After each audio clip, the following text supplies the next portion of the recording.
Welcome back, ladies and gents. We do apologize for the tech issues, but we should be ready to get back into the fray very shortly. If you did miss it, Furia picked up the first map. They did take down Nuke after a valiant attempt by Pain, and now just around the corner of us, we actually have Mirage coming up next. Yeah, so since we didn't get to finish Nuke on stream, while you could just use your imagination, I also thought that Vince and I could maybe do a little bit of a reenactment. So this is basically what happened in the final round that you missed. So Vince, you are going to play the role of Pain in this situation, and I will play the role of Furia, okay? So the last round starts, right? And then bang, bang, bang. Oh, wait, the other way. Yep. And then Furia won the game. There you go. Nailed it. Smashed it. If you want to hire us to act in any movies, hit us up. But yeah, basically, Mirage is going to be coming up next, guys, and this being the choice of Furia, we did say, you know, in all seriousness, that we expected that Nuke might be the closest of the three maps, but unfortunately it was anything but. And now, apparently, Mirage is available for us to get into right now. So let's get into our second map between Furia and Pain. With this being the choice of Furia, Pain will be electing the CT side, and we'll be jumping straight into the saddle. There is a bit of utility on Furia. They have two smokes, a molly, and a flash. And Pain have themselves a kit and a couple of flashes. Yeah, Furia, like I said, already a map up, taking the pick away from Pain on a map that they were historically fairly weak on with this lineup, Vince. So it seemed like Pain's opportunity has kind of been stripped away from them, and now we're on Furia's pick of Mirage, a map that they will feel very much at home on. Looking to try to take things very quickly here up jungle side. There's a couple of CTs here. Crossfire, a little bit of switch going on. PKL able to stay shrouded and step out for a big headshot, give them an advantage in this retake, Vince. Yeah, PKL needs to swing back out again if they want to try and pick off Art, who is in an interesting forward position here. Vidi, though, with the P250 from downtown, shuts down safe. He was one of those jungle players. Nekis, joined by Hard Zhao, who are trying to rummage together over from the B site, but Art with a Glock at point-blank range is tapping heads left and right. And it's that man again, K Serato. The absolute beast from Nuke. Big Azera tries to rummage together a path through connector, but K Serato's there for another one. And a 3K affords Furia the first pistol. Yeah, that's the one thing you hate to see. I mean, Pain have a nice little bait and switch set up in jungle. They catch some aggression there. They get themselves up for a 5-1-4 retake. You're starting to maybe feel like they could reel it back in, and then Furia absolutely shut them down. Hat trick for K Serato. As Furia looking to take the edge here on their pick. Already a map to the good. Elimination on the line for both these teams. A buy up from Pain of a couple of MP9s and Deagles. So they're trying to go pretty heavy-handed into this round, Vince. But a great pop flash allows Yuri to get a peek into underpass. Safe, though. Stays hidden. Yuri spots the backpack. Gets flashed, but able to spray through. Yeah, I thought that flash may very well have actually cost Yuri his life, but won't be the case. PKL with a Deagle going in for the peak. Won't be seen by Yuri. The Molotov may very well have saved his life. Smoke behind it as well. Big Azera deciding that now is the time to try and go for a boost and catch the T's unaware. And a bit off guard as they try and push through on the catwalk side. K Serato's up close. He'll be taking that first peek, shutting down Hard Zhao in the process. Big Azera using the pillar as sanctuary. The bomb is still dropped way back towards T side of middle. Not that it ends up mattering, because Furia just wiped the floor with Pain. And that was a 4 spot. Indeed it was, so this will be the full save from Pain, so Furia likely should jump up to 3-0 with little hassle, or at least that would be the expectation.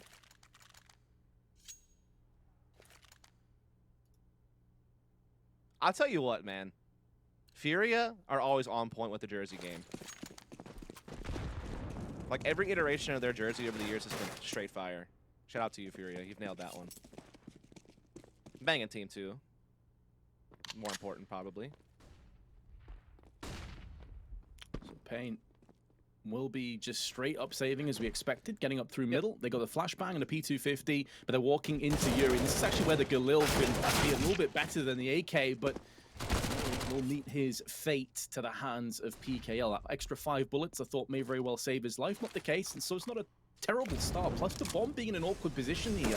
They have to do their due diligence and throw out all their utility just to make sure they lock down this site and don't have to slip and slide through any more dangers. 3 HP for Junior in close enough proximity to Safe to maybe get bested by the USP. And Safe will be checking his angles, but has a double take, and that costs him his life. And so we arrive at what was sort of the foregone conclusion, wasn't it, Vince? I mean, we definitely anticipated that we were going to get the 3-0 after solid there. Getting that one with the P250 at least. You know, a little bit of a... Is it consolation? I always mess this one up. Consolation prize? Yeah, consolation prize. Okay. But when I say, like, constellation prize, is that different? Constellation is stars, and then consolidation is like a finals. So yeah, consolation's right. Is constellation like somewhere in the middle, then? What, sorry? Because it's consolidation finals. Yeah, then if you... Constellations. So about constellation. Is that a whole different word? It's like a third word? That's the word, consolation, yeah. Alright. We'll discuss. You just melted your own brain. That comes straight out. Entries alongside Yuri. And in doing so, gives him a chance to just overrun the B site. Bomb in hands of Junior will be getting planted safely for Apps, and there is going to be an encounter from Safe if he continues to push forward, and there's no reason he wouldn't. And Vinny has the perfect angle. AK-47 will always triumph over the M4 in those kind of predicaments.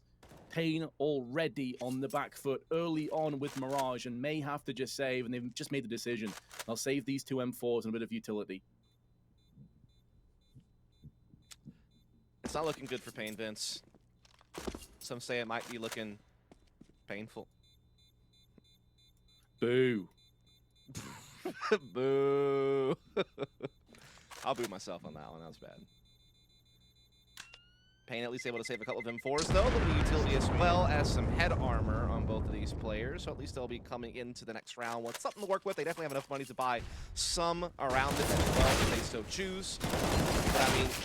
Furia, just, again, known as that very assertive team, very in-your-face, very fast-paced. They're on a map that they're more fluent on as well, so they get to really fully unleash their play style. K-Serrado already up to 7 kills in the 4 rounds played. Rest of the team shoring up nicely as well. Just a nice little B split there. But at least Pain able to afford a full buy to try to come back. They need this one to work, otherwise they're right back to saving Furia. I like to jump up to 6-0. So this is a very important round for Pain to secure, to keep themselves at least in the fight early in this first half.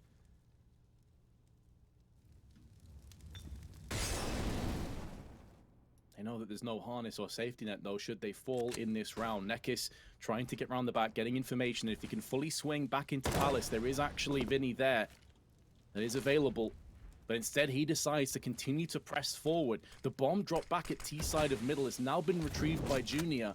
So unbeknownst to Furia, they may have just got away with this. PKL still putting up a valiant attempt, though, towards jungle. Stalling and wasting away a bit more time, and this is where that flank from Nekis becomes that little bit more potent, a little bit more powerful. PKL still trying to survive, still trying to make sure that this round is doable, but with his life, Junior can now move up. But look at Nekis, he's already in connector, and with Safe teeing off from the back of sight onto K-Serrado, Safe goes in for another one. This is where Nekis should be able to just seal the round up, and he nearly gets fragged by Junior. So awkward, but he will clean the round with his fast flank.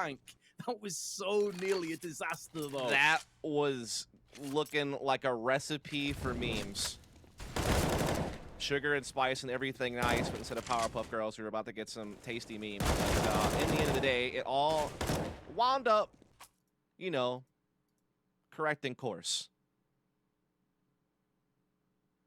As we are going to see finally a round coming in. K-Serrado having a bit of a moment there, but still a chance for an economic reset here. Fury with the victory. Still could definitely put Pain in a tough spot. As Hart wasting no time coming on catwalk. Holy cow, but unfortunately for him, Big Azera, unfazed by the utility, able to come in with his own counter flash thanks to a teammate and get a frag of his own. Ooh, that shot from Safe was fell through the smoke onto catwalk from Connector. Vinny never stood a chance. You can see his body there on catwalk still. Where 3 bodies litter that area of the map. Junior still alive with his own AWP. Didn't necessarily have the greatest of performances on Nuke. It was really the Serato and Vinny show for the most part.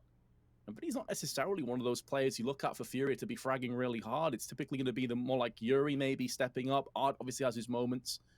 But Paint, excellent hold. Big Azera with those 2 kills really gave them the opportunity. Now they are getting information from Serato, who's off scouting on a fact-finding mission on A. And with enough time, there is a way where Junior can actually push the bomb through Connector. I am so perplexed that Pain, in a 2v4, look how passive and deep their positions are. They are so passive here, Dust. They're giving up so much of the map away.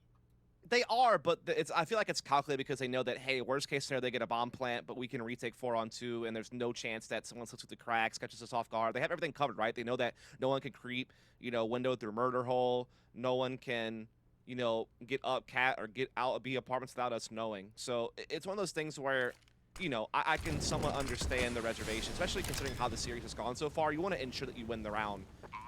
Or give yourself the best chance of not, having something, again, just kind of get between you and victory. It definitely seems that we look how much utility they have on a post plant and losing the first player. This allows Fury to sneak their way back in. Junior still with the AWP, trained down on CT boxes, knowing there's a very low chance of winning this round, has to take the gamble and takes PKL with him. It's all well and good setting up for a retake, but you've then got to be successful with the retake, Pain. And this execution has been anything but. The guillotine comes down on their neck.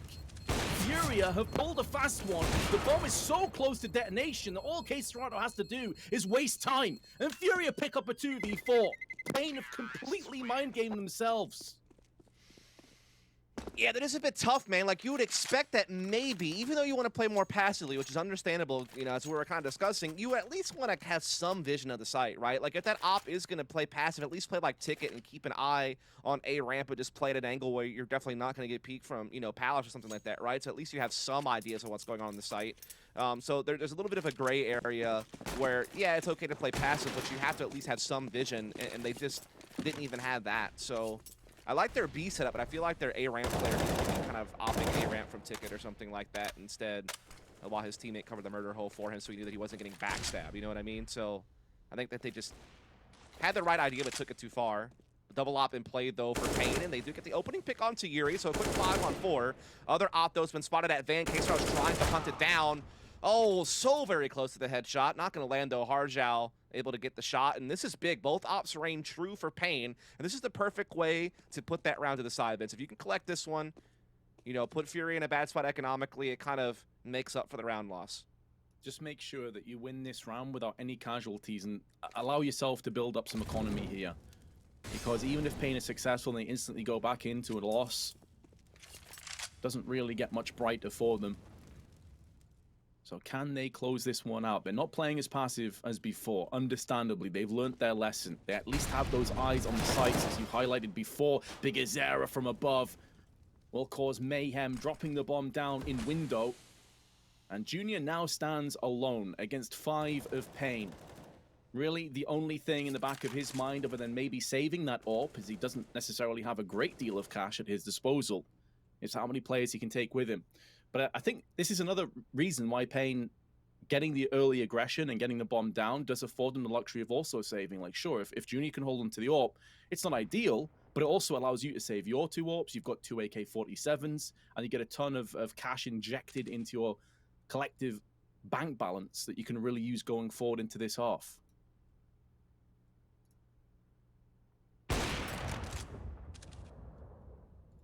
Of course, I say that his neck peeks out and loses his life, but at least if it's only one casualty, that's still fine. Still fine. Yeah, totally.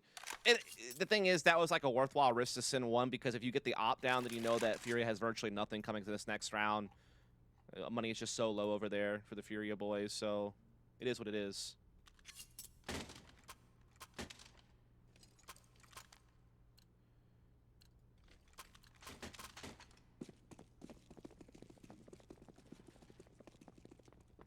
Furia down to Tech9 and Deagle. Far from ideal, but with the SG alongside a double AWP of their own choosing. It'll be quite an interesting round if they can get the first pick. If Pain pick up the first frag, it looks like things fall into place pretty comfortably, and the puzzle pieces will fit nicely for Pain. And it's a split approach. Player Palace, one ramp. The rest filtering out more passively, watching for aggressive Pain plays, which aren't coming to the forefront. Pain have been very passive and disciplined on the CT side. No, that's very true. Almost to a fault that one particular round, but otherwise, yeah, it's been good. They chased Junior off.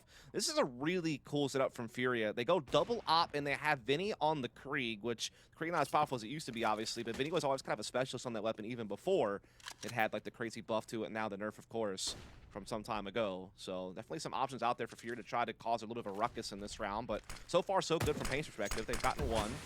They've, again, just keep thwarting Furia, trying to go for picks. Like, they keep pushing them off angles with damage or utility, and they're burning the clock really well also. So this is shaping up quite nicely for Pain, and it's got to finish. Oh, exactly. That's been the problem. So many times on Nuke, it was the same story. They got the advantages. They had everything at their disposal. They let it slip through, and Vinny is trying to make sure that occurs again. That narrative has been stinging and searing away Pain for so long. As the pillage comes in, that's an awkward spray from PKL right down the middle. Pain, not again. The Tech9 from Fury, decapitating this potential defense. At least Big Azera at range puts down the hurt onto Vinny, but Fury and Junior just straight away clean up, and Pain, come on, that's a 3v5. You got the opening picks, and against the Tech9 you lose out.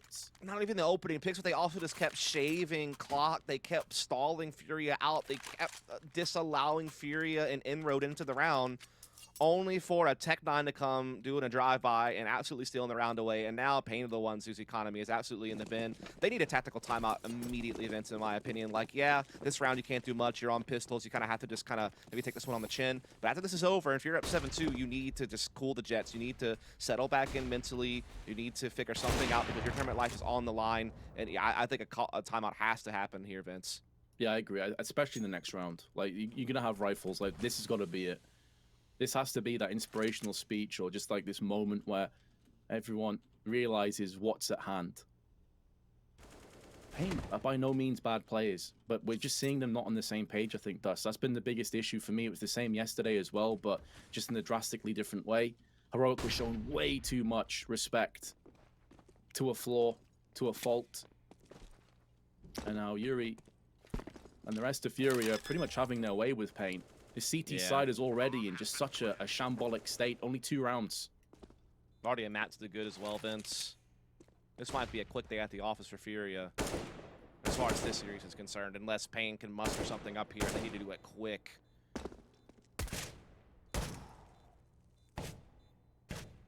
I think Furia, if they win this, they would... Are they done for the day, actually? I don't know if they have to play again today. I think so. They're done. I think they're done, yeah. So they can focus up for tomorrow. So that's nice, you know, only having to play 1 best of 3, get to kind of focus on one opponent at a time. Obviously a tough journey for them as they're already in the lower bracket. I believe a victory here, they have to play, I think, the loser of Big Heroic or something like that.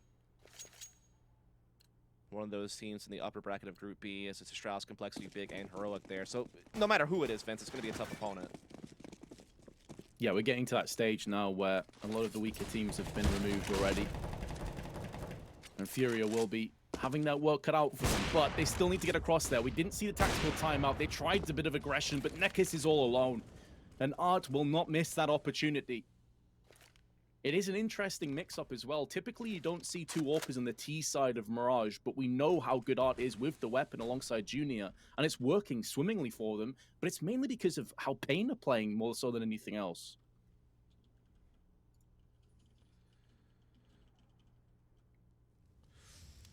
This is a must-win round for Pain, but they're already a player down.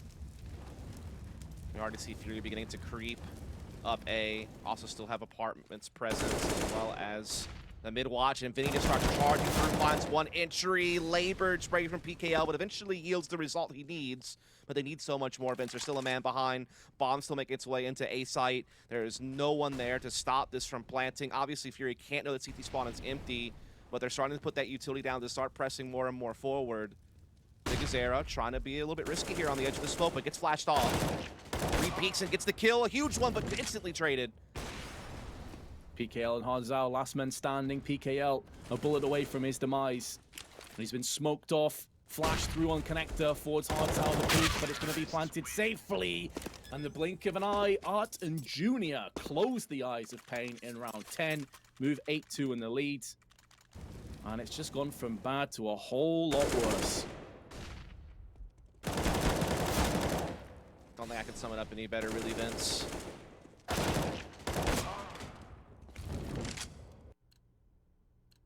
Dire straits is where Pain find themselves as they have to go on the deco here just to make sure they get a full buy in the next rounds.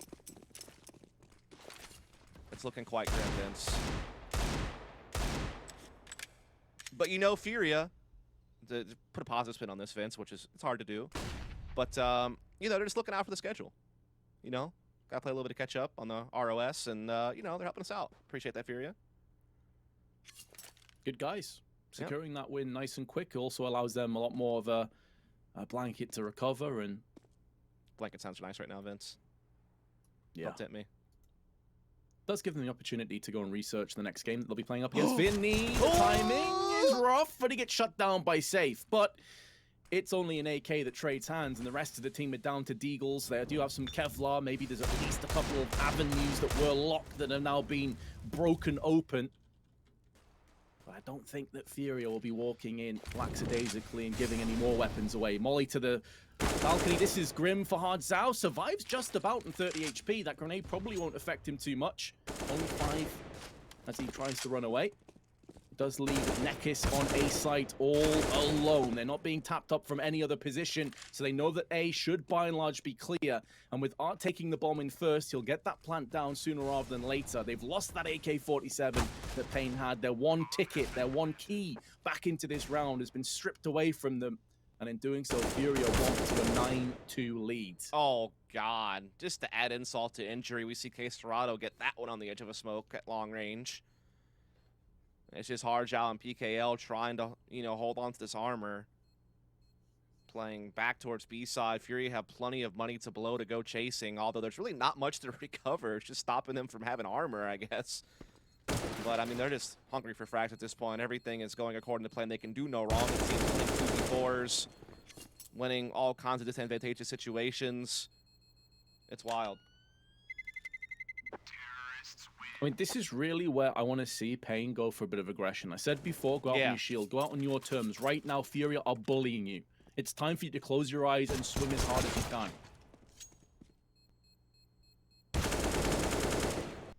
Definitely Mirage is one of those maps that provides options for aggression, whether you want to try to make a forward push into B apartments or palace, whether you want to try to get down a ramp, obviously getting into underpass or swinging out middle. And freaking Furia are the ones calling a timeout right now. Oh, okay. Like, listen, guys, why don't you stew on this for a minute? Let them steep in all of Furia's glory. I actually love this idea. Because now Pain may feel compelled that if they were going to make a call for an aggressive play, they're like, hold on, Furia just called a timeout. Are they expecting this? Like, you really get into your opponent's mind doing this sort of stuff. Yeah, that's definitely one aspect to it. We'll see, though. Pain goes for a double op, and again, you can definitely take some aggressive angles with these AWPs on this map, whether the extremities are, you know, through connector, maybe even do like the crazy little hop out window onto the catwalk railing and try to get on the cat fast, use not that way. I mean, there's options. But as ever, it's Furia taking the early aggression. No huge surprise there. They thought about going for peaks, but good utility already tossed in from Furia elsewhere on the map has forced an over-rotation. Pain have 4 players around the A side. Aggression from Big Azera with the secondary AWP as he goes into catwalk. Neck is point blank. Deals with the threat of Vinny. But the rest of Furia is spilling out into middle. And Nekis has been found, but Big Azera holds his ground, goes in for a re-peek. Not necessarily the aggression they were looking for, but the bomb's been dropped down by Safe. They have to go back onto catwalk, and neither of them have smokes. There's no easy way of cordoning off this area to pick the bomb back up. It's going to have to be a Molotov or a flashbang that allows them to go out. Meanwhile, Case Dorado takes the initiative, pummels the head of Harzao off, and puts it down into a 2-on-2. Yuri, knowing that they have plenty of time at their disposal, waits in connector, had the right idea but misses his shot. Serato looking to flash over into mid. Yuri keeping the options open, knocking open the window. Let's safe and shut down Serato. Maybe finally Pain can start to get a move back into the right direction, and PKL make sure they at least secure 3 rounds. Three rounds left to go in the half, and you feel like Pain needs to win the majority of them, if not all, to try to strike back at Furia. Again, Furia have been a little bit hit or miss, I guess you could say, on Mirage, just putting this line together. But again, it's been against much higher quality opposition than what Pain are used to. They've beaten a couple other Brazilian teams on this map already throughout the year.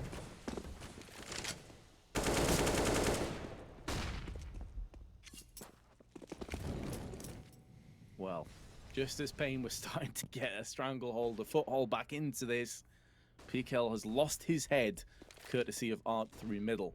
Mid has been a consistent issue for Pain in this game. They do have Big Azera going aggressively, though, up already on the underpass staircase. Getting up close on the B side. This affords Hard Zhao to go for a fast rotation back to A. But this position from Big Azera is only good if he can lock it down onto the incoming Art. He comes out second best. Art removes his head. It does mean, though, that Pain have the bulk of their defense still situated on A side. And with Furia starting to elect to press the trigger down onto A, maybe there are a couple too many battlefields for Furia, but Hard Zhao, he's lost his head. And so Furia are just systematically shutting this map down. Yeah, you kind of need your head to operate. Is an important body part to still have attached to yourself. And unfortunately, they don't have that. And honestly, their hopes and dreams are really starting to fade away, Vince. Like fog in the night, just rolling off the coast into oblivion. Pain attempting to at least force that fog away a little bit longer by saving this AWP and FAMAS. Even with this save, though, it would be a labored buy. I feel at this point they pretty much have to buy in every round. Just it's desperation time, right? You can't be playing slow now. Oh, of course.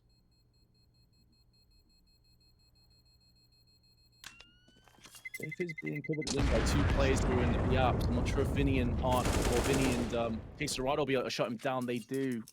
Oh, they don't even save the AWP. That's so brutal. I believe that's what they might call a yikes, Vince. I'm not 100% sure, but I do believe that's what people say. It sounds about accurate. Yep. Yeah. Mm-hmm.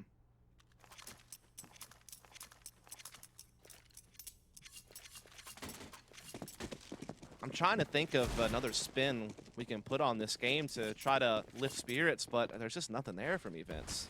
Just Deagles and a FAMAS against the Furia team that just seems all but unstoppable. Serato and Vinny continuing to play the periphery of the map and putting that pressure on the edges while the rest of the team just runs it up the gut of middle. The Furia special of just fearless forward press. Serato might get timing here. Gonna get some support now, though. Hard Zhao has been spotted. Big Azera able to get Serato, though, from this Coldzera position. Vinny quick to trade back, but so is safe with the mid-aggression.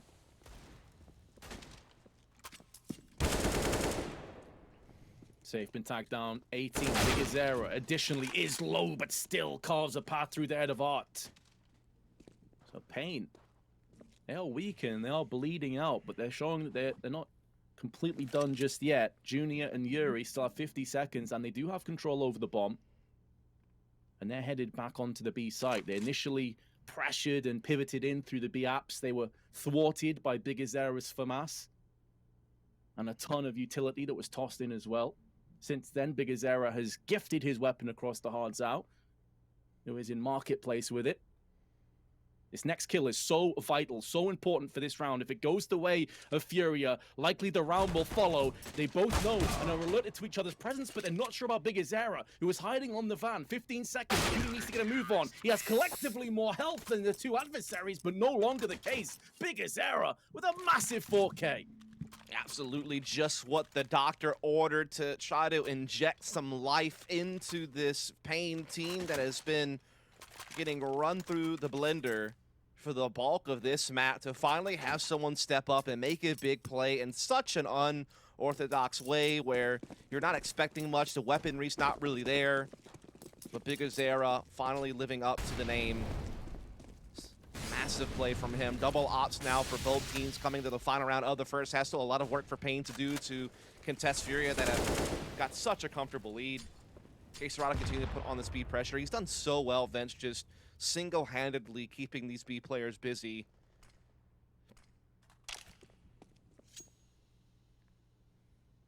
Yeah, it really is beautiful to watch. Like, the amount of pressure and presence that he shows forces Payne to constantly respect that B site is always under attack. Yep. And that plays hell with the formation of your CT side and allows Furia to find these gaps and exploit them. Yeah, it looks like the B split's going to be what Fury are looking for in this round here as they are looking to set up the split.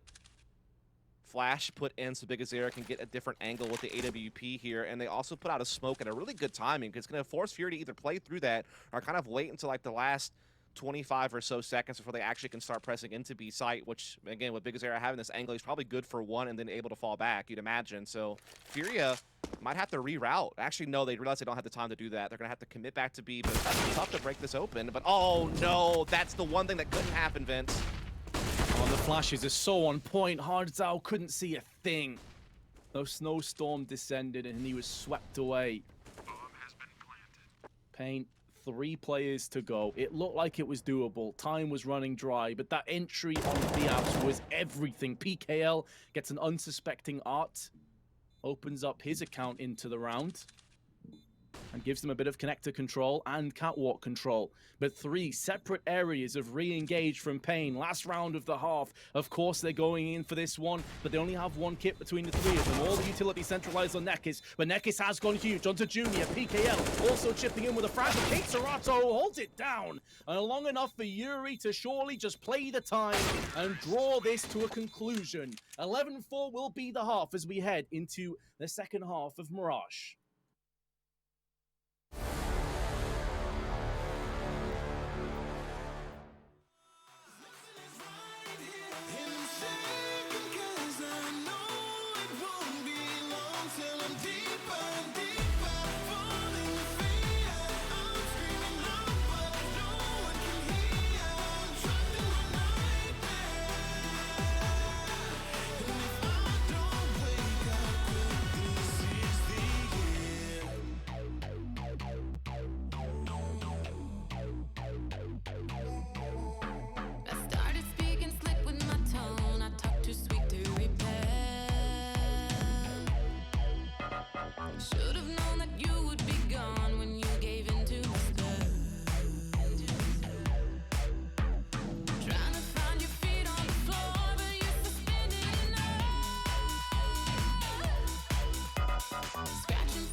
A one-sided affair ends with a little bit of success from Pain. It gives them just enough wiggle room to potentially bring back this best of 3. But Dust, that's going to be a very small window of opportunity and one that may very well hinge on this pistol round. Yeah, it is one of those situations where I know it's cliche to say that, you need the pistol to make something happen, but I don't know if there's a more accurate way to describe this one. Yeah, this has so much importance on it. Pain will know this too. They've only got the one smoke and flash at their disposal, but that means that 4 players have Kevlar. Safe gets tagged on the cross, and for the meanwhile, it's only Yuri that's taking that first point of call. Junior just behind him as well. And there's a fast flank and fast maneuver with some reinforcements on the horizon coming in for Fury. A bomb will be getting planted, and it's safely for short. They have no players in middle to deal with this. They're also spilling out into window, but Keisarato's already done so much damage, and pushing them away gets one better. 3 versus 1 against Keisarato. In an awkward position, no smoke, no kit to his name. Has to get the kills and needs to get them quickly. Already has 14. He's been a real powerhouse in this best of 3s. He pivots in, back and forth, connects the headshot onto Hardzao. The time is ticking away ever so quickly, and Keisarato knows he's got to get these kills right here, right now. He's missed that opportunity. The timing will not allow him to clutch. And Pain pick up this so important second pistol. Yeah, exactly what they needed to just stay afloat, just play survival. Again, not really threatening the lead just yet, but again, at least they're taking those baby steps in the right direction. They're starting to build maybe a bit of a launching pad to try to get back into this map, one stone at a time. So they just need to make sure that they don't allow Furia to steal a round away early. They actually go straight in for the big guns. 1 MAC-10 for PK. They'll try to farm some cash with Fury taking the more conservative approach here. Just full USPs, no Deagles, no Scout, no, heavy buy up or anything along those lines. Just, doing the smart thing. Yeah, and this definitely is a smart thing. Going in for a force here, even though Furia could definitely make it work, has too many risks. Allows Pain a caveat of getting double or even triple rounds out of it. Nowhere near worth it. And Pain, making the most of this opportunity, will be pushing onto the A site, completely uncontested. Nothing to save here, no Kevlar, nothing like that. So just a case of holding on for some exits. You can also see that Pain were respecting the prowess of Fury to go in for a force here. If they had any inclination that Fury would fully save, I think you're seeing 2 or even 3 MAC-10s purchased. Instead, it was only 1. So each player, other than PKL, who's more expendable with the aforementioned MAC-10, is going to be very costly should they lose 2 or 3 members here. So they're playing it very, very carefully, as they should. Safe, big headshot onto Vinny, but the round itself is over. It's just about dotting the I's and crossing the T's now for Pain. And they're all clumped up on the ramp. It seems like there will be no survivors for Fury if they continue to pressure forward. They do take down Hardzao. Do they get the Galil in the process? No. So they actually lose a rifle. That's not too bad from Furia. Not bad at all. Not bad. And again, the pressure is still very much on the opposition here in Pain. No doubt about that, Vince. They still have a lot to go.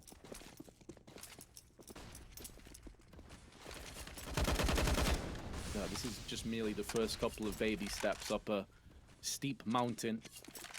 But Pain are at least going in the right direction. This is a huge blockade, though. Potential ditch that they'll fall down if they're not careful. It is Furia on full assault rifles. They don't have the kit, and in Keisarado, we're seeing this happen a few times over the duration of DreamHack, where a player goes for an assault rifle with no Kevlar. It's quite interesting. Yeah, it's definitely one of those things where I feel like the M4 is like a specialist, tap weapon, and so maybe you're trying to play like more headshot angles, situations where you feel like maybe you can still get away with not having the armor, when you're trying to play like these more ranged duels from, again, like safer angles, I guess you could say. So maybe that's part of it. Unfortunately for them, Hardzao is actually stuck between enemy lines here. Gets the perfect E-split now with that move through Murder Hole. Somehow Junior just had that guy waltz right by him. Unfortunately, the timing's just not favoring Furia there. Pain taking full advantage of it. And they'll win this round, Vince. Furia have to take these weapons. Their money is low. Not sure how much chase Pain will give to try to take these weapons away from Furia, as their money is also quite low, and they have a lot of rounds they still need to capture. So maybe overextending to try to hunt may not be the best option, but maybe they send a player or two. Fair play to Pain. They looked honestly down and out at halftime, if I'm being real. But they've managed to bridge the gap somewhat. This will bring it down to a 4-round deficit. Junior holds on to the door for just one more moment. PKL gets aggressive. That is the MAC-10 that goes alongside with him, I believe. So it's not the end of the world. And Nekis is watching for this push, and Art, he gets a bit too antsy. There was a Molotov down, which I think he wanted to pick up. It's not worth his life, though.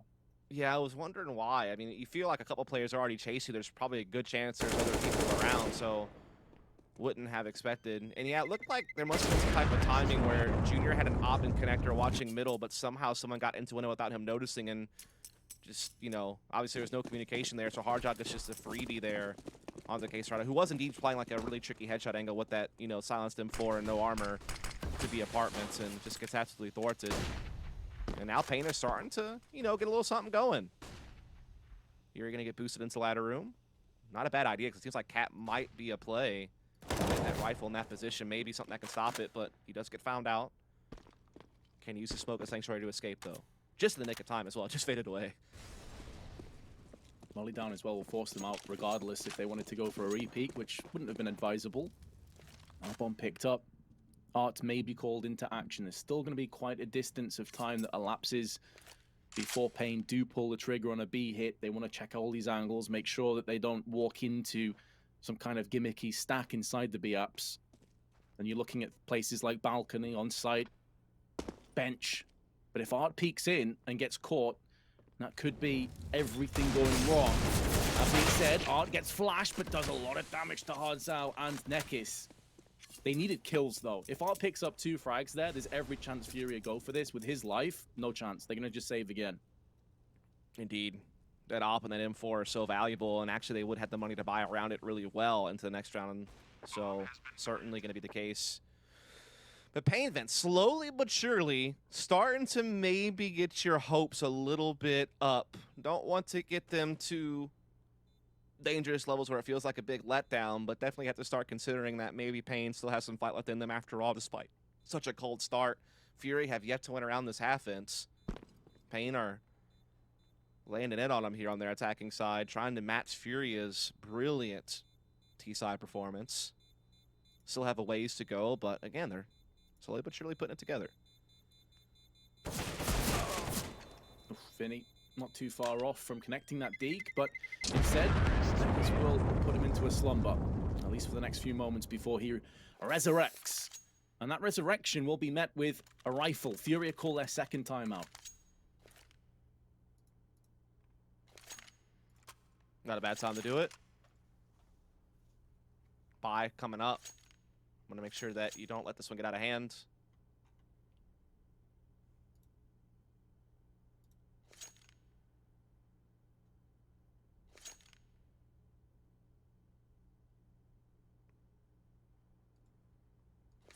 Just have to wonder if Pain really have it in them to go all the way, Vince. On Furious pick, after losing their pick, the map that we felt they had such a strong chance on, to have, you know, such a good first half on their T side of that map and then let it slip away.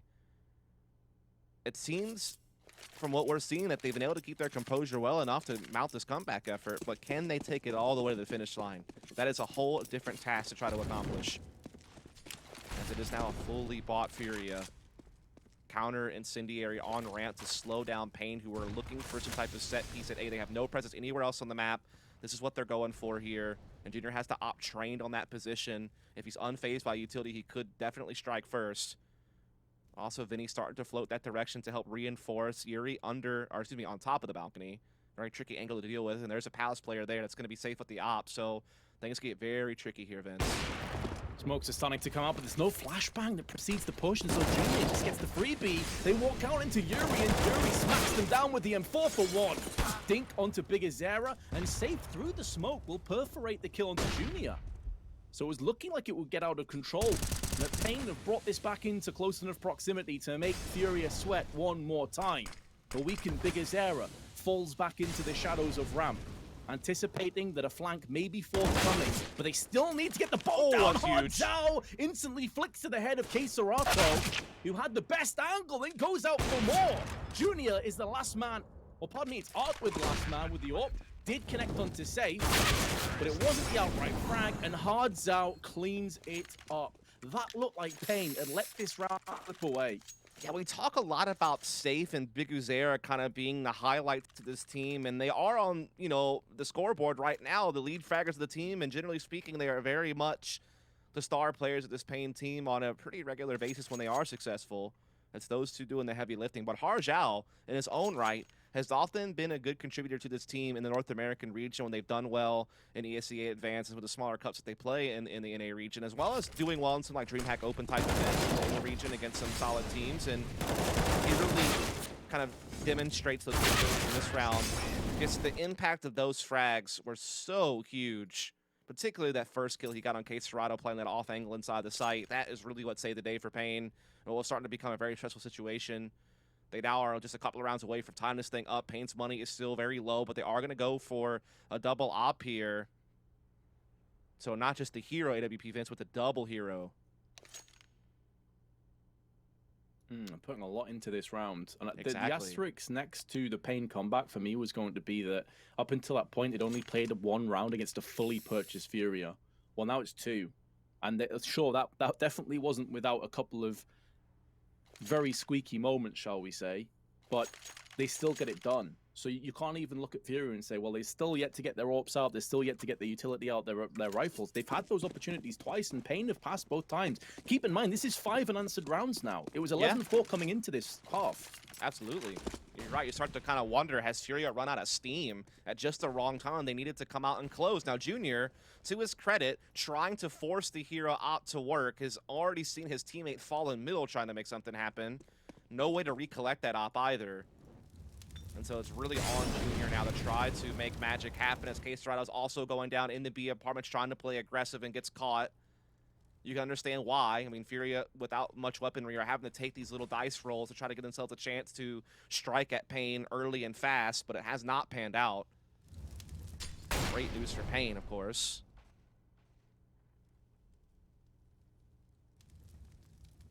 What a turnaround of fortunes this has been. Fury have already used 2 of their tactical timeouts as well. They won't have tons at their disposal should things continue to ebb away from them.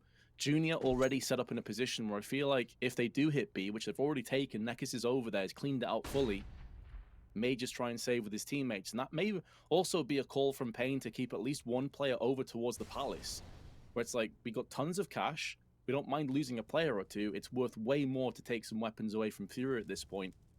So Pain now traversing that bomb across to the B site, with Nekis moving in towards the murder hole, and he should have Yuri dead to rights here if he comes around the corner. Yuri, in the meanwhile, does have a 5-7 at point-blank range. If he comes to the head, that will be a done deal for Nekis, and that's exactly what happens. An AK trades hands. And now Furia can bolster up that arsenal of weaponry they'll have in round 22 that little bit more. Yep. Pain, though, will win the round here, Dust. I mean, that's guaranteed. Oh, absolutely. It's understandable that they want to go hunting a little bit. They have Lord Cash. They're trying to get the weapons down, but Vinny gets another. Now, whether or not he can actually get the connector and get that weapon, a whole different story. But if he can, that's just free guns for Furia coming to the next round. So taking these like small little victories, definitely not a bad sign.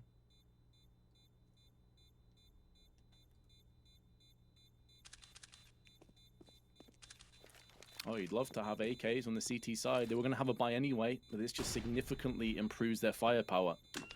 That will be a 6th round in a row, though, to Pain. The pressure mounts on Furia.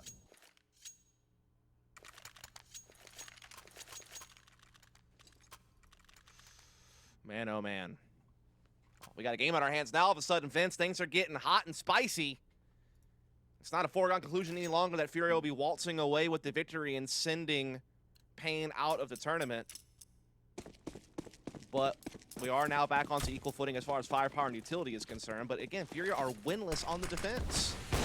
They're struggling so very much, and that shot nearly landed, man. Holy cow. That would have been brilliant. To me, it looked Junior on, able to to be connect the completely dots. honest. But yeah, Junior does succeed where Art failed. Art actually lost his life as well just afterwards. Vinny has the angle, but they're crouching. Sneaky Hardzao may have bypassed that. At least for the time being. I like this this position. Oh, I can't believe that. I thought it was actually a good play because Yuri had a ramp control, so it lessened the risk of him going for that swing on ticket. Okay, Serato has CT spawn cover, but oh no, he has no idea this guy's, oh, okay, does he know? Now he does, but unfortunately it comes a little bit too late as his teammate falls, but it's back to 2-on-2. Very spread out though as everyone on the server. This could really go either way. This is where that hard Zao position I was talking about before could become everything for Pain, but he's lost his teammate safe. Goes down to the hands of Vinny. His position completely known. He was playing incognito. Hard Zao and clears him out. Post plant is looking on the cards. Serato not close enough to deny the bomb plant, but is close enough to punish Hard Zao if he overextends. However, Hard Zao is the task. He knows this is a possibility, and there's another headshot delivered. Keep in mind, Hard Zao, I want to say, ended the first half on 2 or 3 kills. He's now up there with everybody else. So many twists and turns in this round. Started to fancy Furia's chances when they had that brief moment where it was a 2-on-1 with bomb down on Catwalk. But Hard Zao, again, having massive impacts. And you can see the frustration in the face of Serato there.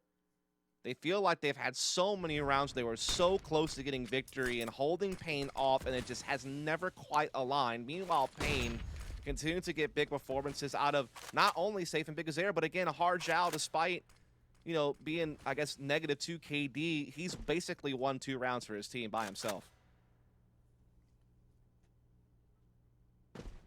I just can't believe this is 11-11. 7 unanswered rounds on Pain. They just look dead and buried to me, Dust, after that first half. Like, there's just nothing. They were flat. Yeah, 11-11, Vince. You got to make a wish.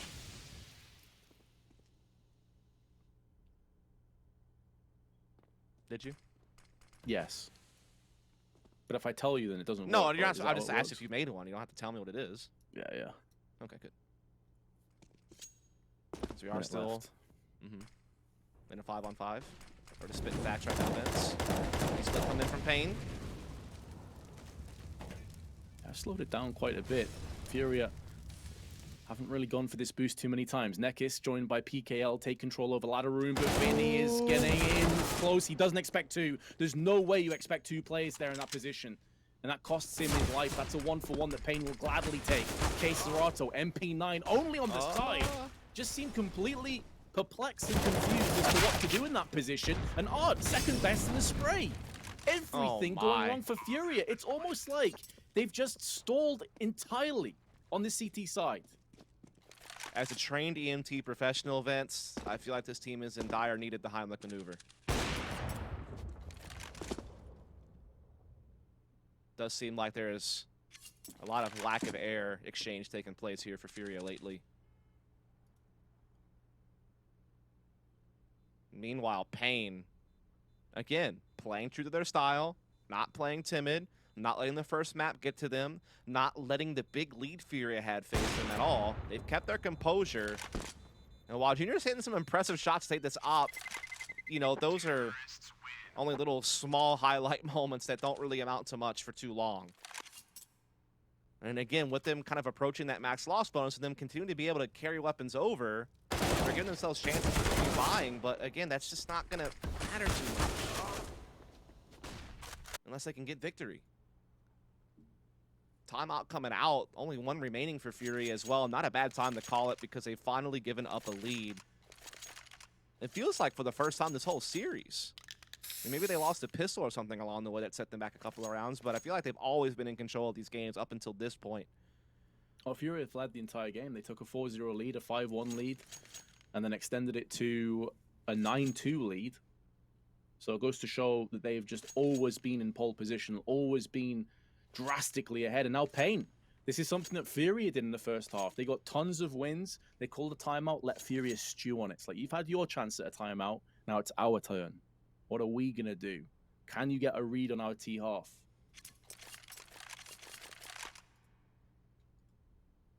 Just wouldn't expect Furia to not be able to get 1 defensive round after having such a massive lead, such a great attacking side, such a great nuke. Not quite a comeback, but when you consider how good Pain's T side was to win that from their own T side, was definitely a valiant effort. But yeah, Pain will not go quietly into the night, Vince. They're looking to try to force a map 3 here, which would be Inferno, the El Clasico. Didn't see it yesterday, but very much could be in the cards today here on the B stream. This effectively, after the half, is 8-0 to Pain. They have been on one hell of a streak. Still, Furia, we know that they've got a couple more gears to shift into. I don't think this is their A game by any stretch of the imagination. Junior, who's landed a few good shots, did connect that shot, but it's winging down Hardzao, who gets cleared out by Yuri. So an A hit comes into play. Molotov toss to the back of CT boxes, forces Yuri away. But Junior is still a threat on Stairway. Decides not to overextend. They've got the player advantage. Doesn't matter if Pain get a buy. Their money is already crazy, crazy good. So make sure you lock this down, have as many players available for that retake as possible. But Art will be playing no part of that game. But neither Nekis nor PKL, and they haven't even got the bomb down just yet, so that may not be a question that needs to be answered. Big Azera, try as he may, has found his demise by Junior's hands, and finally, that unbeaten streak has come to an abrupt end. At just the right time, Vince, right when Pain was looking to use that momentum to start building up an impressive lead and start walking towards that finish line to force them at 3. Finally, Furia, after their final timeout allotted to them, will figure something out and maybe hope to start settling in. They'll try to keep that 2-0 dream very much a possibility. I'm sure they'd like an easier day at the office and more time to prepare for tomorrow and having to play a map 3. And Junior continues to really make his presence known with this AWP in the beginning of these rounds. What is Art doing, bro? Now, I don't know why I ask. I mean, it is Art after all. That is a ridiculous play that's actually forced out a Molotov and forced Pain to back off.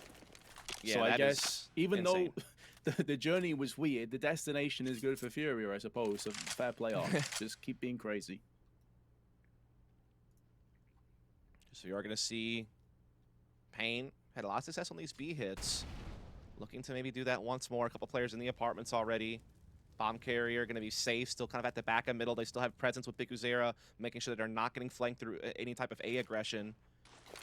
Time is starting to get to that point where the decisions are going to have to start being made. It's not a critical mass just yet, but you know, it's edging towards that moment where they'll have to start considering, hey, this is where we want to go. They're trying to throw a bit of a fake over at A with the smoke over towards jungle, and a smoke thrown at stairs from T-Spawn. Actually, no, they're going to commit. They're going to go for the B fake. They put utility on A.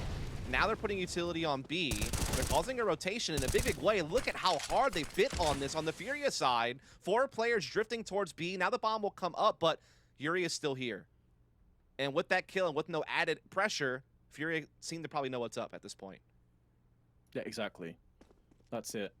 There needed to be a second or a third player pushing out of B apps, or at least a kill that forced that rotation to fully bite down on this. So even though they probably will get a post plant, you already got 2 players in CT. You've got Vinny, who's already posted up on Catwalk, but Safe and Big Azera are keeping the dream alive. Art gets aggressive, denies the bomb plant with 4 seconds. That should be good enough. That's where that aggression from Art really shines its brightest. Furia take the lead back. Yeah, normally you'd say that's carelessness, but with the clock being the way that it was, you know that was their ticket to victory. Again, the fake just never going to be successful fully unless you have the presence, and the presence requires more kills, more utility. And the problem is, Vince, Pain's economy is actually starting to run dry. If they lose this round and Furia go to 14, they will have to force buy to stop Furia from going to series point, but they will have to do so much more with so much less equipment value. If this doesn't pan out, they're already getting chunked by utility damage. This is getting very scary for Pain, who have had such a great push towards a tie, towards a lead, even for a moment, only to have it stripped right back away by Furia right towards the end. It's a tail of the turtle in the hair, I suppose, and Furia may still find the victory, even if Pain was the one sprinting forward here at the start of the second half. And that's a narrative here that Pain have, even if they do lose from this point, they've done themselves proud. They've definitely had a couple of really good performances. Safe, bested by Junior, who I've got to say really has shone bright on Mirage. Nuke wasn't necessarily his best game. He's had a couple of topsy-turvy results, but he has been excellent for Furia in this map. It's been kind of a consistent theme for him since he joined the team. Again, I know it's a tough adjustment for him as a North American player on a full Brazilian team, he being kind of the oddball out in that regard, but as you've noted, he's definitely shown up. And he's really been the one that's kind of kick-started Furia finally getting some rounds on the CT side and actually holding Pain off. So, tip your hat to him as we see with the ace flip convincing. Yuri, though, gets the bomb down before being traded out to Big Zera. Speaker Junior, he's still alive, he's still in the CT boxes. 3 of the 4 CTs are currently residing on CT box. And the 4th element is Art, who may very well move through into the hole. The bomb's still yet to go down. 1-for-1 trade, won't be good enough to pay. Vinny gets through the smoke, nearly denies the bomb plant, nearly takes Big Azera with him, who goes back into the plant. Art goes in on Nekis, and a Big Azera who's low is dodging USP rounds. All Junior has to do is survive and allow Art to do the rest, but it's 2 AWPs and a retake. I don't know, because most of that damage was done through smoke, if the sound can be relayed across to his teammates. The Big Azera is low here, so they may both peak with AWPs, and that may be to their detriment, but it's Big Azera center mass. They take 4 players with them, Pain. They get a bomb plant. They make it a close affair. The Furia just edge ahead.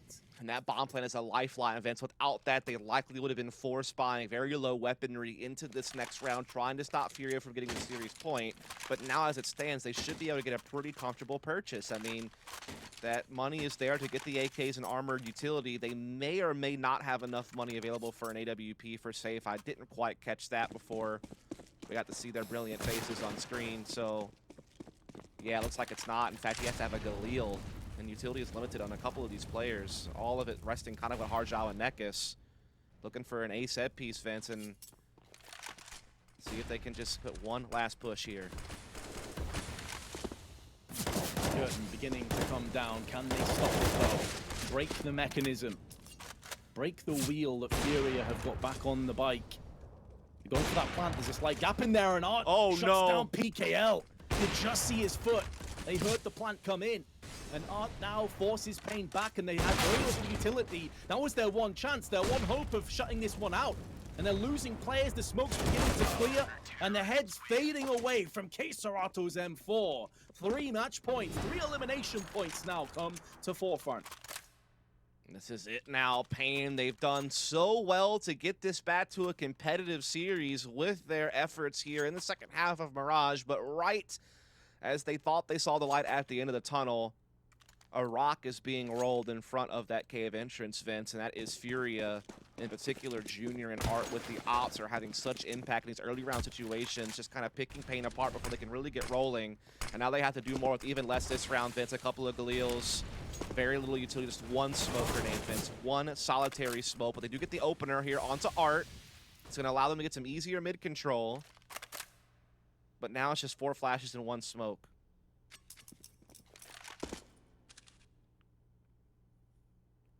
With Art being neutralized though, as you highlighted, it may force Furia into a desperation push, or to effectively stack 2 players on each site and leave open vast chunks of the map. That won't be the case. They have full confidence, and understandably so, in K-Serato to hold B solo. Benny is playing in window, just making sure their catwalk's not being aggressed on, deciding to go back onto B site with K-Serato. 2 players on A. Junior aggressively down on ramp to take that first pick and then traipse back and retreat. However, if mid is pushed into through connector, this puts Yuri and Junior in such a brutal It'll come to predicament. timing, right? I mean, there is a chance that Junior will have his op train through connector at the right time to... Actually, no, his op is over on ramp. It's Yuri with the M4, so he can't really do much. Now it just comes down to the B defense because there's no rotation. There's no one on the way to help reinforce this side. It comes down to these 2. K-Serata with a bird to flash up and over. Vinny's dropped the bomb down and lands a headshot onto Hardzao. Big Azera and Nekis with 25 seconds.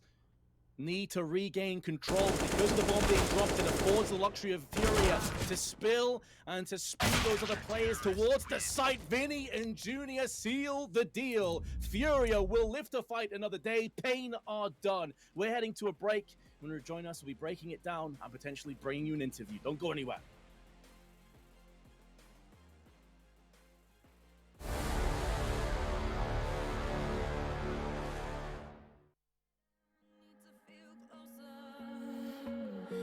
You've ever been. Try to move slower, but I don't wanna.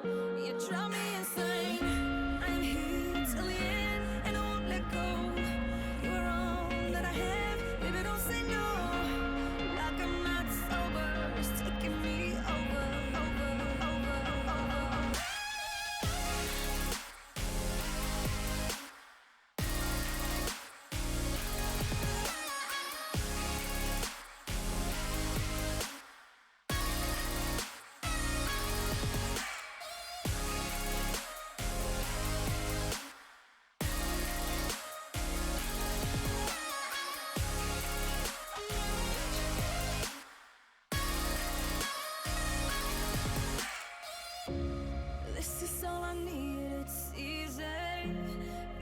tell me that we move too fast.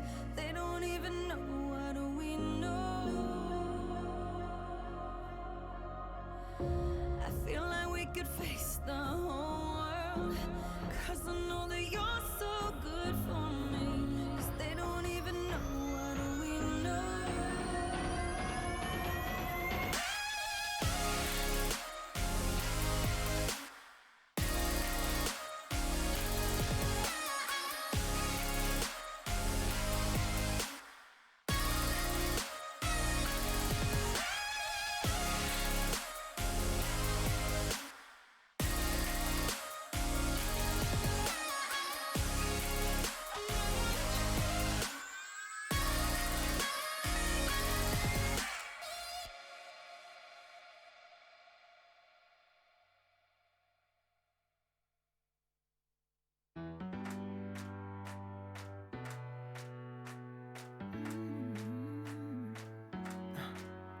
Am I wasting time? 'Cause I'm already gone. So long, can you stay the night? 'Cause you're the thing I want. I know you're feeling different when you're stressed out, but even with no makeup you still stand out. 'Cause no one makes me feel the way you do now. Like you do now. The way that you move your body, you make it look like a hobby. Every time that you touch me, it's electricity. Things we discovered underneath last night's covers. Everything came so easy. It's electricity. Electricity. Whoa. It's electricity. Electricity. It's electricity. When it's late at night, I feel you on my skin. My skin. All that's on my mind, it's finally sinking. Welcome back, ladies and gentlemen, to our live coverage here on the B stream of DreamHack Masters Spring, the 10th iteration of the Masters tournament. It's a true honor and pleasure to be here. And thus, we just witnessed Furia. Whether there was a bit of a storm on both maps, actually. We thought that Mirage was setting up to be a really one-sided affair. Then Pain mounted an 8-0 lead on terms of their T half. We were starting to worry a little bit, but the class of Furia really shone bright at the end. Yeah, I mean, a big part of it was just they got the outs rolling to start getting some initial picks in those later rounds in the second half, which gave them some edges to retake more effectively as they're going to have more resources to do so, or at times like disrupt the plant and kind of force, Pain into chaotic situations where they were having to scramble in the heat of the moment and just, Fury a little bit more experienced in those situations on the big stage and able to get the job done and move on the lower bracket. So tip your hat to Furia, a big result to come out and beat their Brazilian brethren and, stay alive here in DreamHack Masters. Well, what's great to see as well is Junior was a huge part of the puzzle there on Mirage. He was having some massively impactful rounds with the AWP, especially on the CT side. Like, really, I feel like dug Fury out of quite a few ditches, getting the opening picks, 2 or 3 frags here or there. And even if he wasn't getting kills, he was landing leg shots. He was landing shots across the board. Now, speaking of the man, I believe that we have him in for an interview right now. So it'll be good to see him and have a quick chat to Junior. Hello there, Junior. Well played. Congratulations on the win. Thank you. We were just wondering a couple of things. I'll kick off and then Dust will take over. But obviously on that Mirage second half, you guys went into it 11-4 in the lead. And I think most people expected, okay, this is going to be over pretty quick. What happened for Pain to take 8 rounds in a row and then to start to put the pressure back on you guys? We lost the pistol. So, and we saved the second. So lost a pistol in the first gun round, and that's like 3 rounds right there. And then I kept saving the op over and over again. So I don't know what's happening. What do you think was like the key adjustment in your tactical timeout to, get the comeback rolling and take the lead back and ultimately close out the series? Like what was kind of being discussed there? What adjustments do you feel like you made to get the victory? I think after the timeout, we started fighting mid more, stopping them in mid. I got a couple, 2 or 3 kills in mid that kind of like slowed their mid mid presence down. I think that's what like halted their fast aggression. Right. So I have a couple of bigger questions for you, if you don't mind, Junior. Glad to have you here. Obviously, you've made a pretty big transition that no other players have really made, except for maybe Stewie and Tarek, and that is being a North American player joining a Brazilian team that speaks Portuguese and has language barriers that you might have to face, or cultural differences, or maybe different philosophies on how to play the game, different styles. Mhm. How is that going for you? Like, how are you able to make this transition? What's the journey been like so far? Early on, I thought I would slot in well because like no one knew what we were doing. But once the top teams start figuring start figuring out what you do, you gotta I realized you gotta change everything. You can't do the same thing to like 2 rounds in a row or else they'll punish you. So it was a bit of a growing pain for us, but hopefully we can use this lower bracket to like dig out of it. So what's the communication like? Like I imagine that you're having to speak in English, but how has that been as far as being able to like relay Mhm. information quickly in the heat of the moment and things like that? hmm Uh, when it's like heat of the moment, I think everyone's comms like are pretty well actually. But there's some times where like if two Portuguese players are playing on the same side, they might like speak to each other, or if they're alive, they might speak to each other in Portuguese. Other than that, it's all English. Oh wow, okay. So I know a lot of those guys who speak English very well, so I guess it has kind of worked Mhm. out for the better. Now the last question I kind of have for you, and this is more about your performances. Obviously, when you were on Triumph, you were popping off in the NA scene, and people really had their eyes on you as a really hot prospect. We know that so far it's kind of been a little bit hit or miss for you. What do you owe that to? Is it due to like just getting used to this new team, or do you feel like something else is gone wrong, or how are you kind of fixing things? Because it looked like you were pretty hot on Mirage. So Yeah. do you think you're trending in the right direction now? I think I just have to figure out a couple more months on this, and then get my confidence back up. And I think it's hard going from being the star player on a team to having your teams full of stars. So everyone has to share. We don't have a single Gotcha. star player on this team. So, how do you feel about the future, like long term? Like, do you think you guys are heading the right direction? Does the future seem bright? Are you happy with how things are going? Just kind of maybe give us your take on what you see going as we go ahead.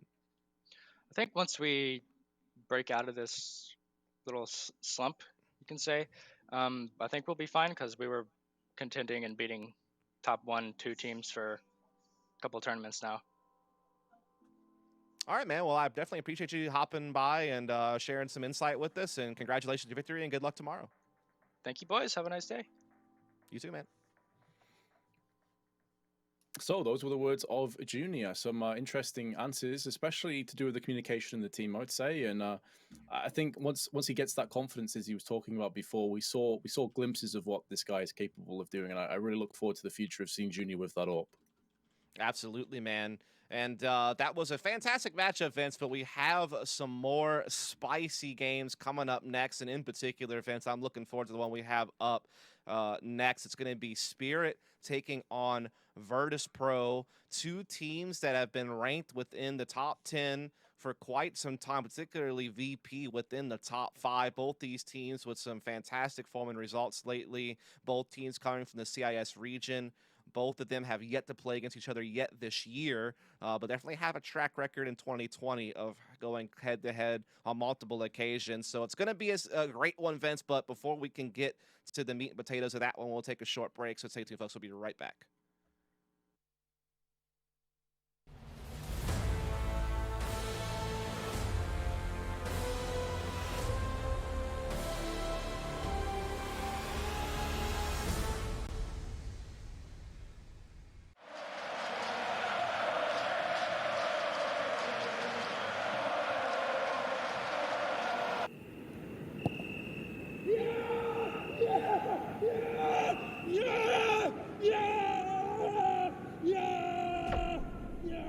Start your esports career now at play.eslgaming.com.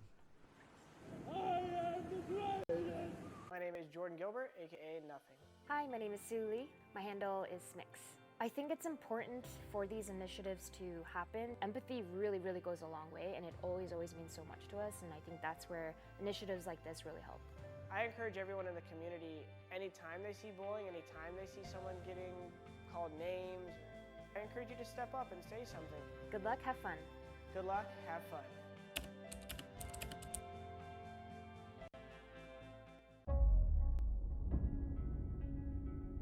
On the sunny coast of southern France, DreamHack Masters took to Marseille in the spring of 2018. A tournament stacked with every top team in the world and a few up-and-coming underdogs. We were about to see some first-class Counter-Strike action. Now trying to lead by example. He picked up 3 and Dupree's got the final. I remember that tournament as one of my best individually, actually. We brought in Magisk. We had a lot of time to prepare. We had some qualifiers online, stuff like that. We were so ready for that tournament. Coming into the tournament, Astralis had shown great results online but had missed out on being on top of the podium for some time. Going into the quarterfinal at DreamHack Masters Marseille, I knew that of course it was going to be tough for us, but I still felt like that we were playing so well coming into the tournament, and I felt like that we could beat anyone. They're all up there. Rain down to 19. Rain just has to be sacrificial. Oh my goodness, Sipex, that was beautiful. He schools them in the round. When we played the games, it just felt so natural, so easy. Like every guy just kept making 2 or 3 kills when somebody ran into them. So, I mean, if you play like that, then it's going to be easy to win Counter-Strike games. JW's got the off in his hands. He's by the fountain. Going to position, and he gets the headshot on Flusher as well. My God. To the side, Golden trying to find his way in. Device going to take 2 in a row, and that might be another quad kill to end it. All of the headshots, and 16-5. After an easy road to the grand finals, only Navi stood between them and the trophy. I felt like it would be a tough final, but I don't think that the Navi players could actually get into our heads, or like every time we just saw them, we just got a multi-frag or something like that. Navi had destroyed the opponents on their side of the bracket and came into the finals with Simple in fantastic shape. They have enough time to rotate, they're not going to go for it. Here comes Regis, he's not going to get the spray on point, but Glaive could. Through the smoke, he's trying to find a way to kill Simple, who simply will not fall. And now Glaive will be pushing this one, and he's got the kill! Astralis are victorious! After 1 year without a trophy, DreamHack Masters Marseille and Magisk propelled Astralis to the stars.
She's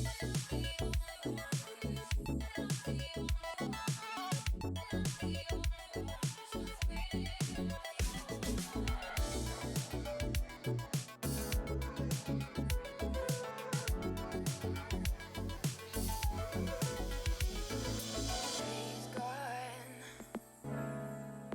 I won't waste another one. Oh, that darkness, it won't set me back again. Oh, not asleep or awake. I won't let the future escape. Burning dreams take me back to you. In the night when I heard your call. We're not the only ones. We're not the only ones. We're not the only ones. We're not the only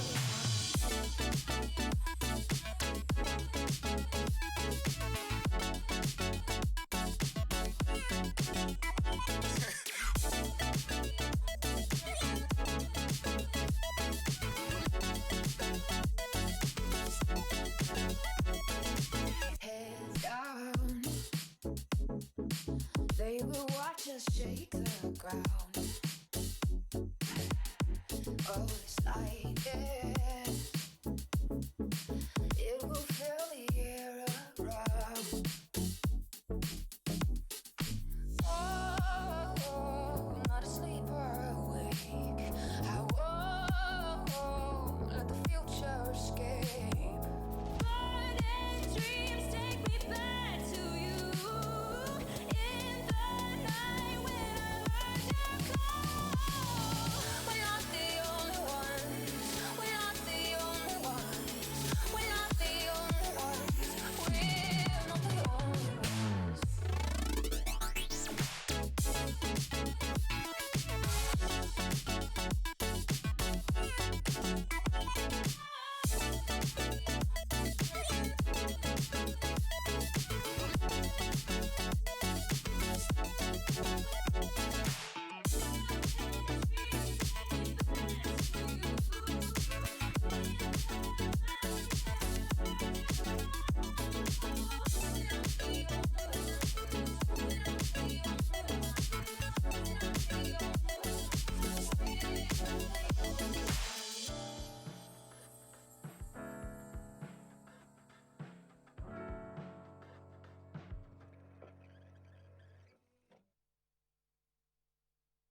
You're my best friend, best friend.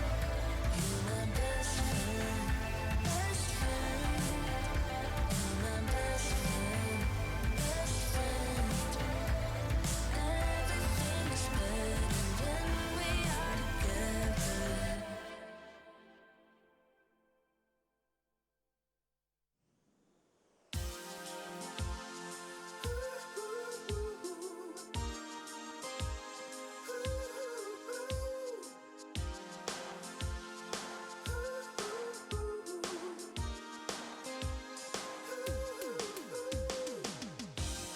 I've been with some pretty angels who always threw something away.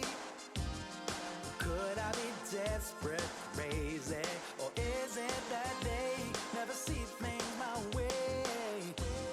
Around the world keeps turning, waking up day after day, hoping to change my story, or maybe see things in a different way. Maybe if I took a chance and got out of my way,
Was it over before we met?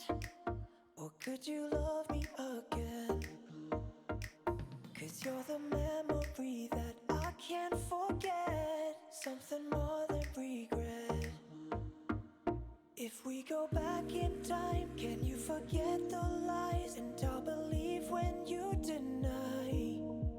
We've always been the same, playing our selfish games, but never learned to say goodbye. You're my type, but I'm leaving you with or without tonight. Baby, can't you see that this ain't wrong or right? 'Cause you can't let go, but I can't hold on like this. So you can't let go, 'cause I can't go on like this. You said it's over for a reason. If only words give me that meaning. You wanted never to believe it. Think we're addicted to that feeling. Lately I'm dreaming about you and how you can take me right back to where we started. 'Cause I'm going crazy without you. I need you. Just let me right back to where you are. Can we go back in time? Can you forget the lies? And I'll believe when you deny.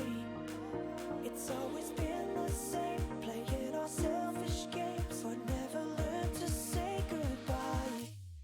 You're my type, but I'm leaving you with or without tonight. Baby, can't you see that this ain't wrong or right? 'Cause you can't let go, but I can't hold on like this. So you can't let go, 'cause I can't go on like this.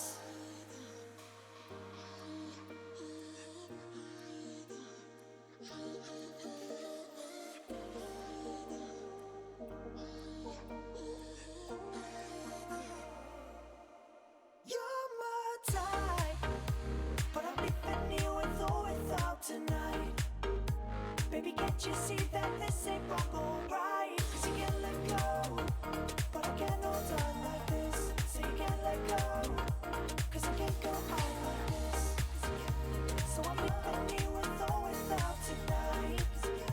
Baby, can't you see that this ain't wrong or right? 'Cause you can't let go, 'cause I can't hold on like this. So you can't let go, 'cause I can't go on like this.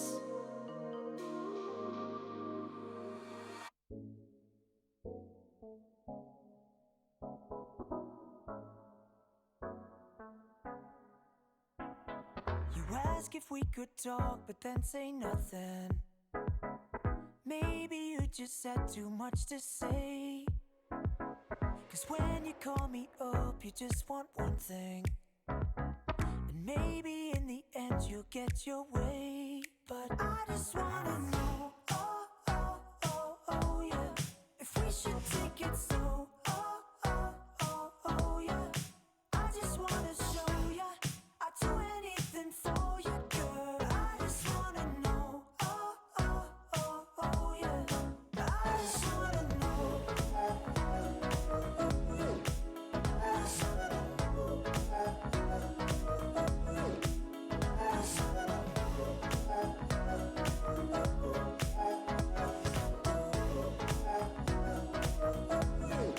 We just need to stop and take a moment to slow things down, work this out. I got your love on top, we're in the moment. And maybe that's what we're about. Tell me what you want me to be, baby. I promise I can be the one you're craving. 'Cause I think that I know what you've been chasing. And girl, I'm sick of waiting. I'll be yours for the taking. But I just wanna know, oh, oh, oh, oh, yeah, if we should take it slow, oh, oh, oh, oh, yeah. I just wanna show you I'd do anything for you, girl. I just wanna know,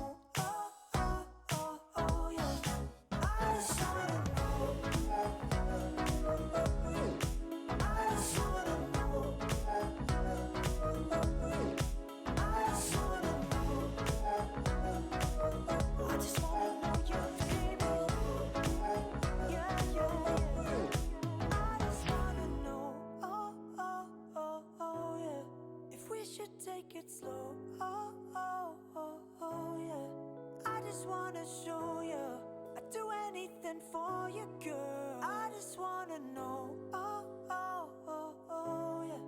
I just wanna know. Oh, oh, oh, oh, yeah. If we should take it slow. Oh, oh, oh, oh, yeah. Just wanna know. I just wanna show you I'd do anything for you, girl. I just wanna know. Oh, oh, oh, oh, yeah. I just wanna know. I just wanna know. I just wanna know. I just wanna know. I just wanna know. I just wanna know you, baby. Yeah, yeah, yeah. This is like fire, never been higher than I've ever been. Like I'm not sober, it's taking me over. Again and again, I'm here till the end, and I won't let go. You are all that I have, baby, don't say no. Like I'm not sober, it's taking me over. Vinny? The fuck? I know. Let's go, Vinny. Don't die.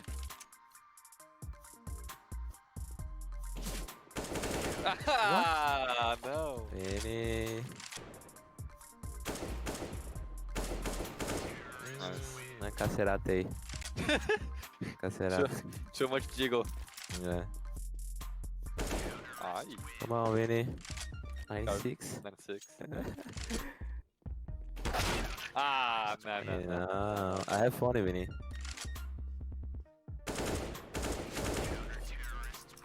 You could play like this in tournaments, right? Yes. Yeah. If you Sometimes play I- like this in tournaments, you'll be winning very easier. Oh.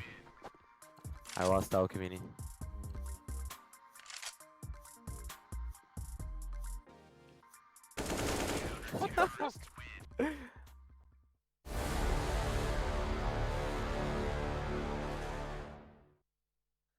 I feel that the group is actually pretty hard, but kind of unpredictable in a way, because maybe some of the matchups are really like straightforward. You can actually like guess who's gonna win, but in the end, I think there's gonna be some matchups that you can't really decide who's gonna be the winner in those matches.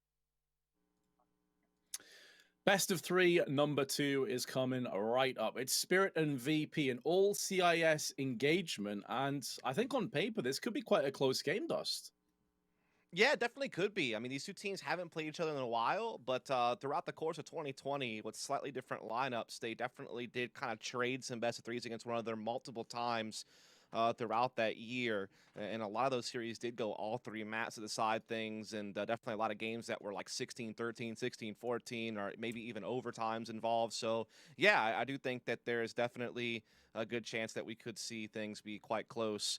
And it's gotten to a point where you're also, looking at two teams that are very highly ranked and doing quite well for, recent results-wise.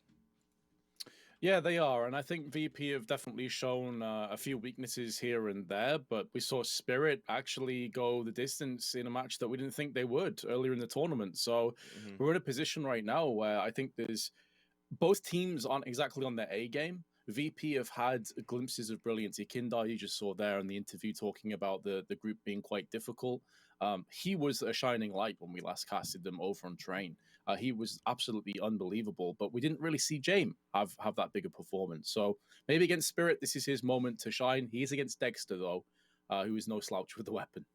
Yeah, Dexter versus James sounds very tantalizing, but also some fantastic riflers coming out into the server for both of these squads. You got Mir, of course, over on Spirit. You got Yakindar over on the opposing side of VP. Some Die Young, obviously, no slouch in his own right coming into this, but then you also have the classic combination of Kickert and Bustard, who make up that core 3 with James, who have been together for such a long time, back in their avant-garde days, a team that always did brilliant in the DreamHack Open circuits.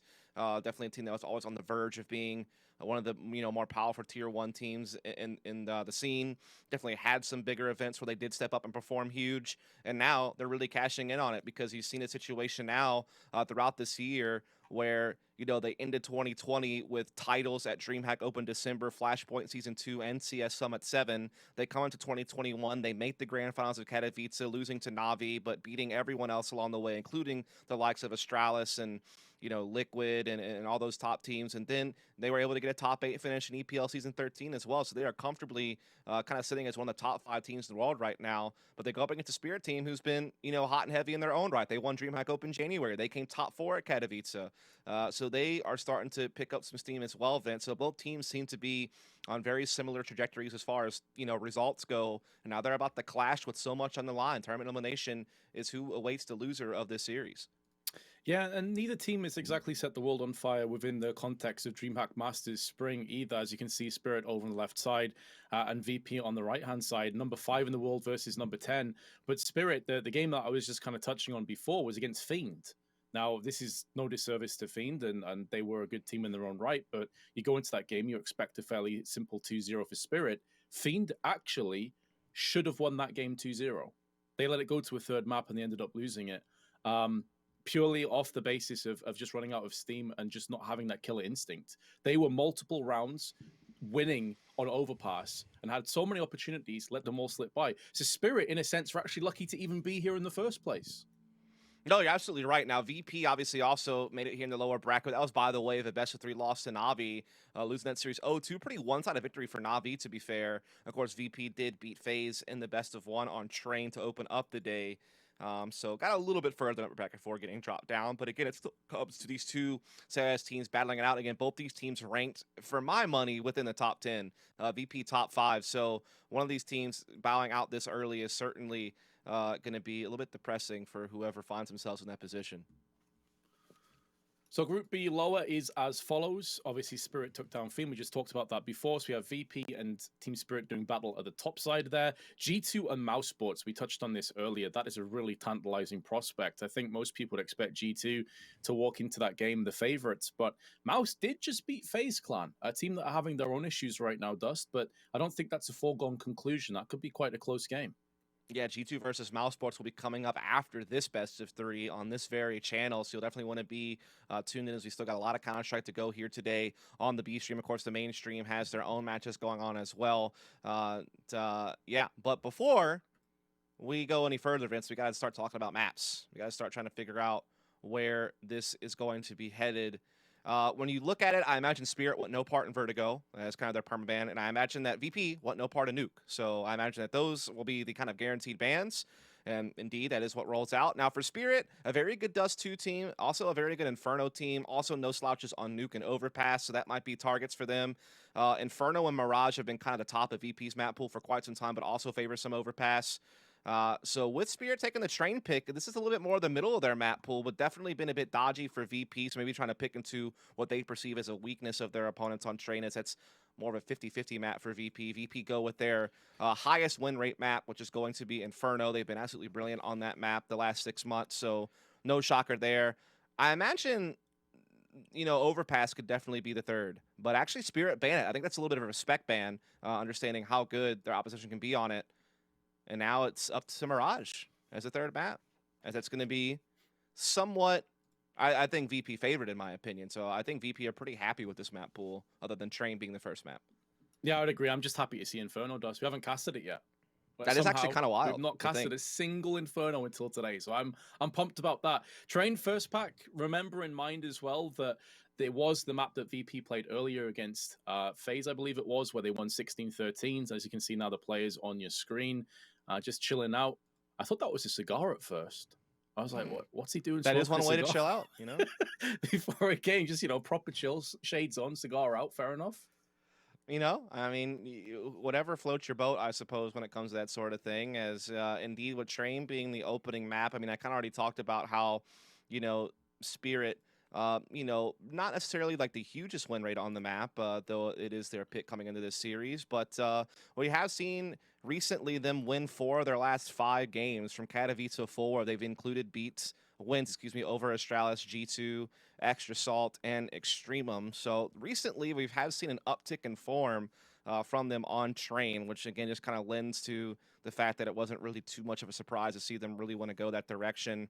When you look over on the opposing side, though, again, Train has been in the last 6 months a little bit more 50-50 for this VP team, though overall they've actually done pretty well since the lineup came together, if you want to go a little bit further back than that. But when we look at their most recent games on Train, again, you know, they've actually gone 3-4 in their last 7 games. So, you know, having a little bit of a struggle on Train. Didn't win it a single time in Katowice. Got absolutely blindsided on the map by Gambit and Na'Vi. Also had a huge loss to Ents in the ESL Pro League. Just weren't even competitive in some of those games. But, you know, like you said, they beat FaZe earlier on in this bracket. They've had success against Fnatic and Astralis in EPL. So it's not as if they're slouches on Train, but definitely can understand why Spirit wanted to come here. No, absolutely. I think that this is a fair enough pick. They had the choice of Dust too, which is another map that they're pretty solid on, but maybe felt like, you know, VP may have had their number. So understandably so. I think Train is going to be a really interesting matchup. We touched on before about the fact it would be Dexter up against Jame, and this is a map where the two are definitely going to do battle. I will put a caveat next to that though, Dust. Jame was a bit absent in their victory against FaZe. He didn't have that level of impact with the AWP as maybe we were expecting to see. Yeah, I mean, the thing is, though, is like he's not necessarily required on this team. Just so many other amazing riflers, Buster, Kicker, Yekindar. That trio of rifles can just get so much work done. But you are correct that, you know, on a map like Train in particular, that op is, you know, such a vital tool. And definitely want to see him be able to come out with his A game on, especially with, you know, him having tougher opposition to face this time around with Spirit, having a big loss to Na'Vi. And again, elimination on the line in this series, so definitely want to, you know, give yourself your best effort. So this is it. One team progresses. One team is left behind. Ignore the top. It is Spirit against VP. It is no longer Furia and Pain. So we'll be jumping and delving into the T side from Spirit's perspective as they push straight through towards the box halls, and they're not slowing down. Bit of utility as well on VP, interestingly enough. 2 smokes, HE, and a flash, affording the luxury of having a kit. But Spirit haven't pulled the trigger just yet. Nope, just still kind of gathering up here. They didn't really get too much utility. Just a 1 smoke, 1 flash. Maybe just going to try to smoke off the sidewalk and just try to pop flash their way in here. They're trying to come out the cloud. Jane does spot it, but again, the flash kind of pushes him back. Now he's just watching for them to try to drop down into sight from the ladder position, but his shots go astray. And it's a 5-on-5 retake. No longer the case. Magix has taken that one away. Puts Sanji in his back pocket. Kicker returns the favor. And now Yekindar just staring down towards the recess of B side. 2 players still on the site itself, with Mia pushing up through oil. Beautiful headshot from Jame. Instantly carves the path back on towards the site. Yekindar now playing aggressively. Gets one. Has no right to even get close to a second frag, but Chopper shuts him down. However, all the blood has been spilled. Do they have enough time? They still need the kit to get onto this fight. This is going to be really close. But I think he just got there in the nick of time, KitKat. Indeed he does. There was a couple of moments there where VP were looking over their shoulders and a bit scared. Why did he drop a smoke before starting the defuse? I could only assume raw panic, Dust. Just straight up panic. Because that almost cost them. That is what delayed the diffuse there a little bit. There's no need to smoke. Ain't nobody got no Molotov out there. Vince looking to stop you. That was... Oh, that was an interesting route to victory. Do you think it may have been a bad call?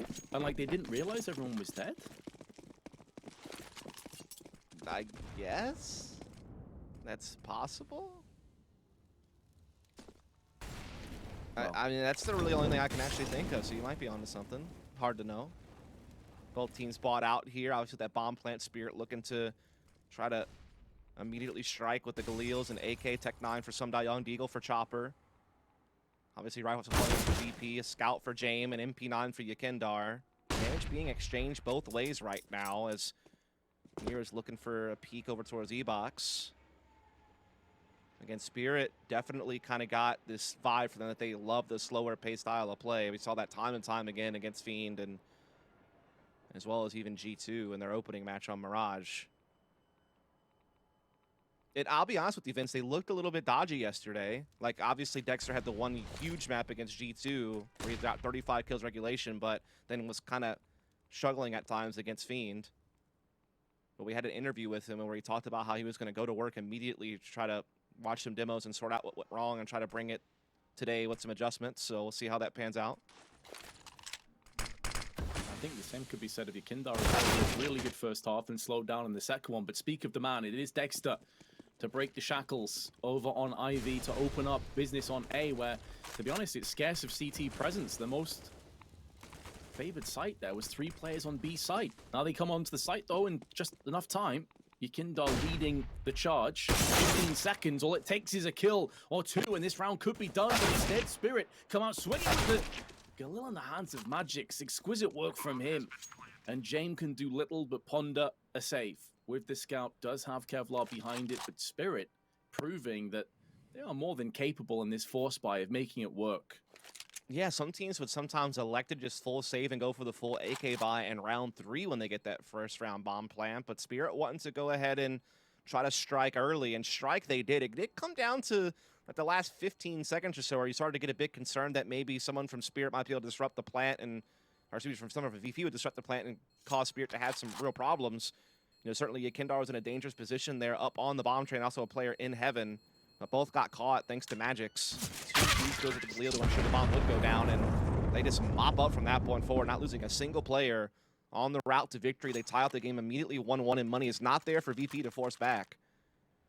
Maybe some upgraded pistols at best, so a great chance for Spirit, despite losing the pistol against that retake, still able to maybe kick off a pretty solid early lead.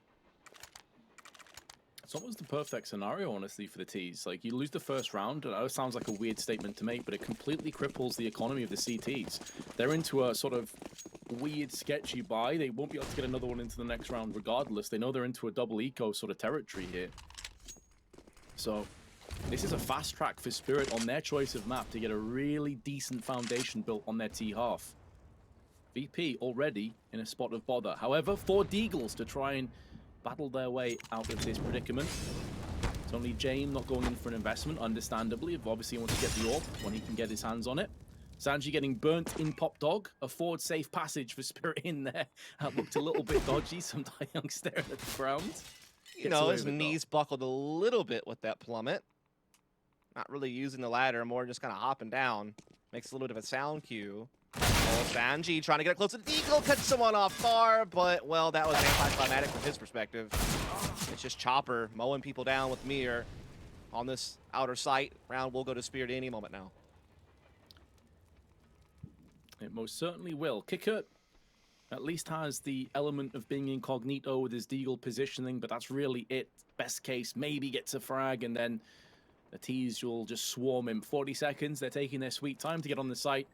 One of the criticisms, I guess we could say, that we had a Spirit against Fiend is at times they were very, very slow. Understandable in this round. I'm definitely not holding that against them for here, but maybe something to watch out for in further rounds, that they, on overpass, were often pushing with 10, 15 seconds left, and it put them in a really bad spot multiple times. So I'm curious if that is something that they've looked into. Dexter having said, look, we'll go through our demos. We're a really hard-working team. Everybody's always playing FPL. We're always discussing over tactics and these kinds of things. Maybe that's something they did pick up on.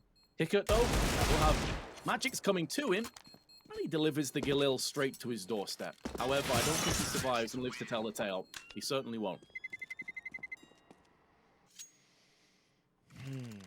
Yeah, I think that's definitely a fair point, right? Like I said, we did speak to Dexter a little bit. We talked about how there was some consistency issues with them, hot and cold flashes throughout their games yesterday, and I think you're spot on that, we kind of even mentioned that we look like we were watching 2017 Flipside Tactics at times when we watched Spirit try to roll out a T-strat. And, there's one thing about playing slow and methodical and taking your time and assessing map control and making good mid-round decisions and not getting, overly aggressive or, forcing yourself into maybe some type of stack or, not checking your angles. But there is a speed at which you move too slow and it becomes a real problem if things start to go wrong in the late round. And so, yeah, you got to find that balance. Save round here from VP. Trying to pop flash, do something in T-Con. They do get one, and they actually do collect an AK. But Kindar so low on health now, flush out the Molotov, and looks like we will see the mop-up now from VP.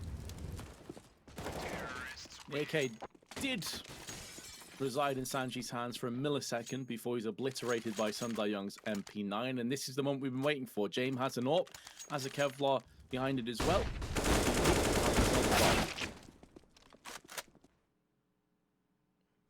Here we go. First real test for both teams now to see if Spirit can keep the good times rolling here on the T side of Train on their pick, or if VP are now ready to strike back. Jane will have the AWP. Limited utility, but enough incendiaries to stop Spirit for going for some type of faster push towards Olaf or outer yard in general. They're going to put the smokes out pretty early, though, towards bomb trains. It seems like they don't want to waste too much time trying to pry open this outer split. Trying to come in on Ivy as well. The thing is, though, Sanji playing kind of past that smoke as Yekindar with them, and those smokes don't really provide any value for Spirit.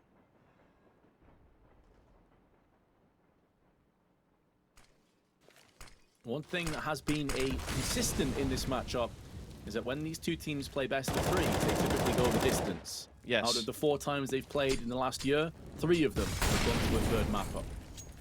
Again, a lot of close scores too, including like 1 or 2 maps that went into like single and double overtime. So yeah, you're right. Definitely usually played close. Between the ladder, drop the. Oh my god!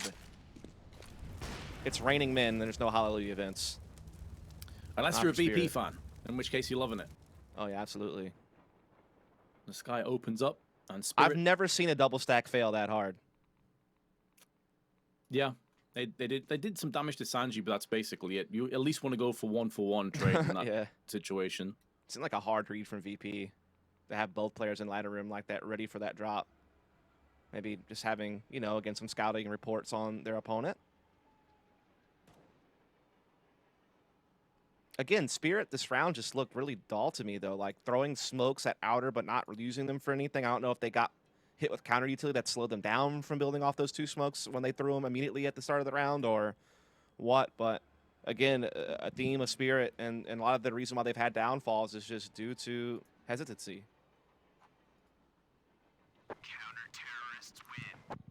Spirit will be holding on to their AWP and their M4. Tons of cash in the bank. No real issue for Spirit to just delve back in and get another purchase. Good news for VP, though.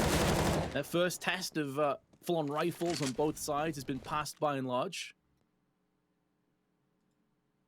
I'm curious with that double stack drop failing so epically, if we see that put into play again, or if they just take the hint and don't bother.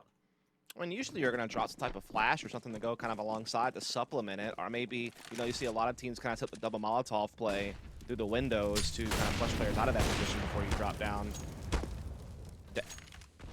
That hurts a lot. Kind of forced to run back through it, though. Otherwise, he would have had to go forward, and that's where he would have been exposed. So well-timed incendiary there from VP. Chopper to spot the player inside ladder room. Actually, that looks foolish, not to just extinguish the Molotov, but I think that's the correct play from Spirit. It affords them an extra smoke for an execute, but more importantly, if you throw a smoke down in main, you're actually doing the CTs a favor. You can't threaten the re-peek instantly, so it hurts for Dexter. It sucks, they do go for the double peek, and this time they catch Buster with a grenade out. Yekindar straight away returns fire, though. It's at great cost to his HP, down to 12.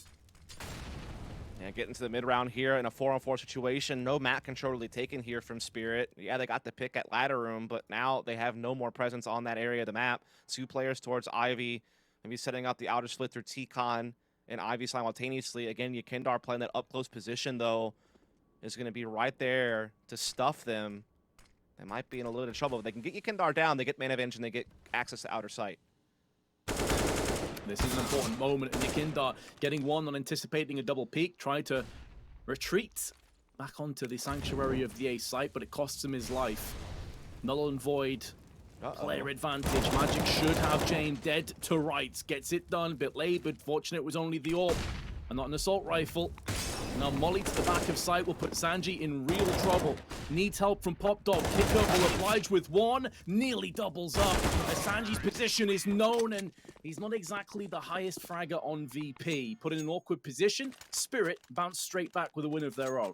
Indeed they do, but again, that came down to the final 6 seconds, Vince. If one little thing would have gone wrong, you get out these 2 kills and gets bombed down, or, you know, that Ivy push doesn't, you know, work out because Jane turns around in time, Spirit would have fumbled. So while it's great they took a victory and they're up 4-2 and, you know, things are, you know, going pretty well, generally speaking, for their T side, that is still really room for concern about their pacing because they're putting themselves in some really tight spots in the late round, and that could come back to haunt them later. In the meantime, a little bit odd that there's just no Ivy coverage in that 3-on-3, or that Jame wouldn't play a safer position if you know Ivy can't be covered. It kind of just gave Spirit a way back into the round despite their struggles throughout the course of that round.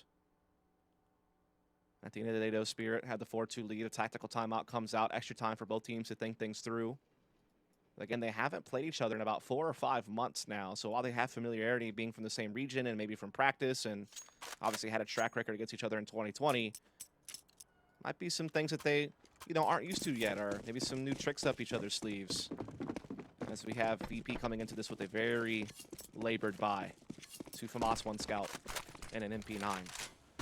Concerning Sign as well, as one of the players that you highlighted that's typically on there, Mr. Consistent of Buster. He's yet to get off the mark. He's 0-5. Hasn't really had any impact whatsoever in this game. Obviously, that can change quickly. There's another double stack peak. Spirit with full confidence in their ability. Sanji with the MP9. Good first and does a lot of damage to Sundai Young. He's really done his job, and now Jame can finish off Mia. The flashbang from Magic's doing more harm than good. Getting the assist on his fallen teammate. VP with the advantage. Yeah, Sundai Young's vulnerability is still out there on the field as well. It was the headshot from Jame on a different player, leaving the vulnerable target still out there for someone else to collect. As there's already inner halls push taking place here from Kicker. He has that route covered. They can just focus on outer yard now, but Magic's a huge entry onto Kindar, but this timing could be everything because Kicker might get the flank off here through Pop Dog. Indeed he does, Vince. Oh, the Molotov. That does more harm than good for Dexter. He was assuming that no one would be able to peek him from that position. Another molly goes in. Kukut's burning.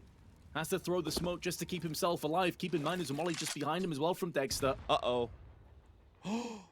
How? Kukut survives. Sundai Young continues to push forward. However, the trajectory of that grenade is going to be known to both the remaining CTs, and he's caught on the ladder. So frustrating from Sundai Young's perspective. For VP, they bounce straight back. It's back-to-back rounds.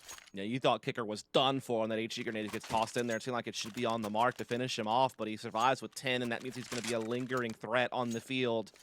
That makes it a little more difficult for the remaining Spirit member to feel confident, take the 1v1 to get that bomb back. And so that's VP getting a couple of rounds. And that was, again, off of a very low buy situation.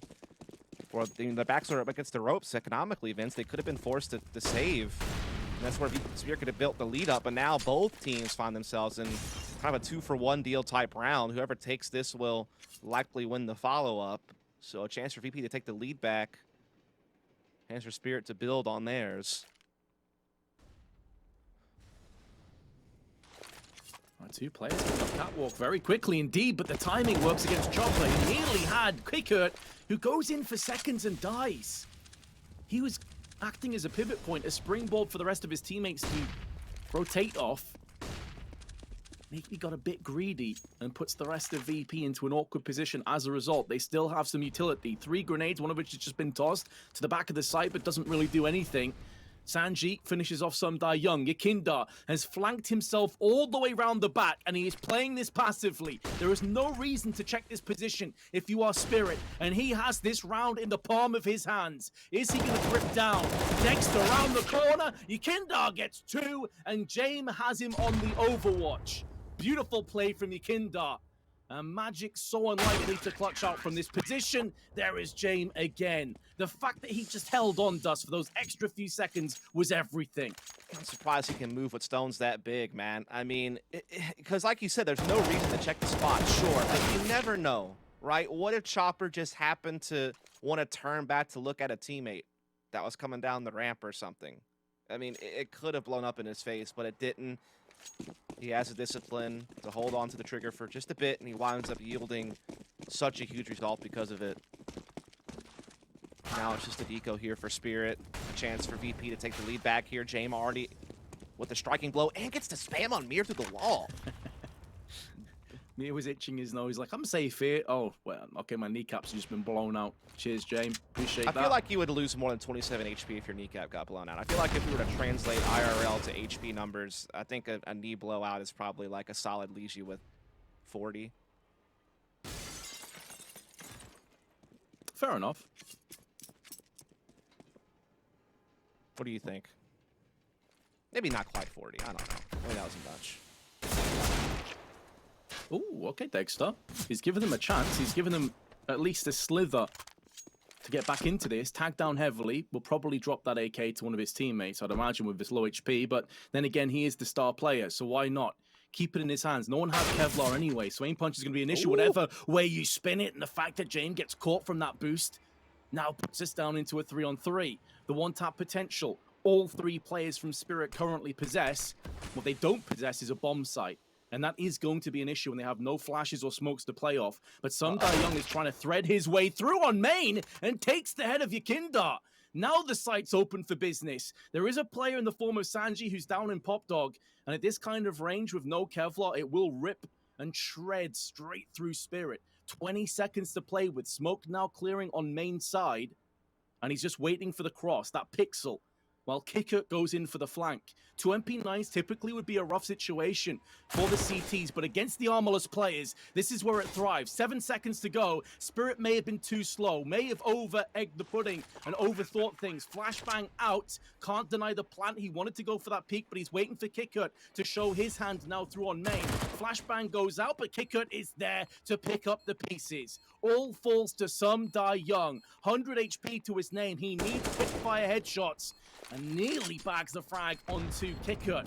Going up the ladder, now on E-Box. Goes in for the spray, but Kikut's up to the task. However, that round is so much more costly for VP than they expected. Oh, absolutely.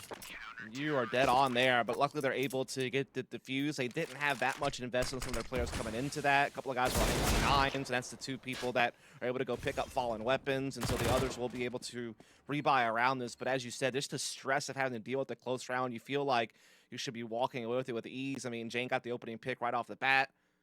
We're talking about blown kneecaps. I mean, it seemed like a foregone conclusion that it wound up just unraveling into a really chaotic round, but all the while, VP still take it. Double up now coming into this round. A real upward trajectory for VP after things were looking dire at one point. 4-1 score. Jane has got a lot of opening picks. Again, we were talking about the impact of the AWPs, and so far he's lived up to that task. Molotov climbs up the ladder towards Chopper, takes a little bit of a chunk, and Yakindar there will be alerted to his presence, playing a different angle. Oh. Mir trying to switch weapons, anticipating that he might get pushed here. I thought maybe Yakindar might find a great timing onto him. Sanji gets caught, though, trying to peek into ladder late. Now it's Yakindar versus Mir. Mir having the AK in the battle, but Yakindar wins. Holding on to this territory for a bit, but he's getting pinched from both sides. He cannot escape. It would have been the nade or the bullets that would have ended him, but still, a player ahead is going to be VP. A player to the goods. Magix has been forced away from main, but they do have Chopper, who's acting as that first point of call, the spearhead of the push onto B. And he's about to find out the B site is entirely clear. There's going to be no nightmare scenario again with Yakindar waiting in the wings. He is no longer a threat on the server, momentarily sidelined. Chopper getting up close, realizing that a gamble must be made, and Kikut with the M4 sprays to his head just about quick enough. Magix can sit down on the side, going for the plant. That Molotov lands too high. It actually explodes in midair. It whiffs, and that allows Magix now to play around that. Gives him a chance. That molly would have done a lot of damage, forced him out into the open for one of these AWPs. Instead, he's rummaged around the back of the side towards Kikut, and now this flank turns into a potential round-winning moment for Magix. He's trying to bait out the shots. He could separate them into 2 separate 1v1s and is actually doing it. Magix somehow, someway has brought it down into 1-on-1, and Jane has to go to the backside of the site. He can try and stick onto the site right now and is hoping for the best. It's going to come down to another second. No, Magix! He still loses the round. It's such a nice effort. You feel like he's done enough to deserve to win. But Jane, with ice in his veins, goes for the full defuse. What a roller coaster round of emotions this round is, because there was a big error there. Kicker must have known that the guy was behind him. His teammate spotted him with the op, but he didn't turn around. He kept walking towards the bomb, and so Magix is able to get the free kill. Gets him into a 1v2 against 2 ops and almost pulls it off, but his aggression forward betrayed him with the bomb placement. And Jane able to sneak the defuse through at just the nick of time, keeping VP out in front. But again, huge economic repercussions for both teams there. Both teams walk away from that round having to repurchase a lot of weaponry. Keeping economies vulnerable. That grenade. Oh, name's written all over it, Vince. Kindar gets blasted. Not sure what happened to that grenade. It did just seem to disappear into the nether realm, but the weakened chopper has been finished off. Sundai Young getting baited out. There's a team kill. That's so unfortunate. You can't really blame Buster for that one. There's every chance they both get headshotted and the round just falls into disarray. It looks a bit foolish, but such is Counter-Strike sometimes. Jane won't be anticipating two players to be up there so close, and Dexter punishes him, neutralizes down Jane, and in doing so starts to take a bit of control over A. That's a couple of times James just put himself in awkward space, just kind of really gambling that no one's going to be doubling up on him, and I feel like it's cost him his life at least 2 or 3 times this half where he's just been in just such a, again, just kind of no man's land. 2-on-2, Buster steps out, gets bombed down, Dexter will chase, gets the kill, comes down to this 1v1, Vince. A 1v1 where Dexter has the range advantage, but no idea as to where Kickit currently sits, and with time so low, he has to go for a site. Kick cut. Oh, just for a moment, I thought he was going to get flicked. Yeah, he got the dink, not the finish immediately, so there was a hope maybe Dexter might flick, but not going to happen. As I think Kickert spotted Dexter slip behind the box, and Dexter did not get the same type of information, so Kickert certainly had to jump on him there to finish the job. So despite James getting caught, his teammates come through. And it's going to be another round of VP now, up 7-4 on Spirit's pick. Spirit now out of funds. We'll have to come with this with just the tech mines and the AK and limited utility. I also have to applaud VP's aggression against. They've been pushing box halls and making it a real hassle for their opponents. Kickert lines up 2.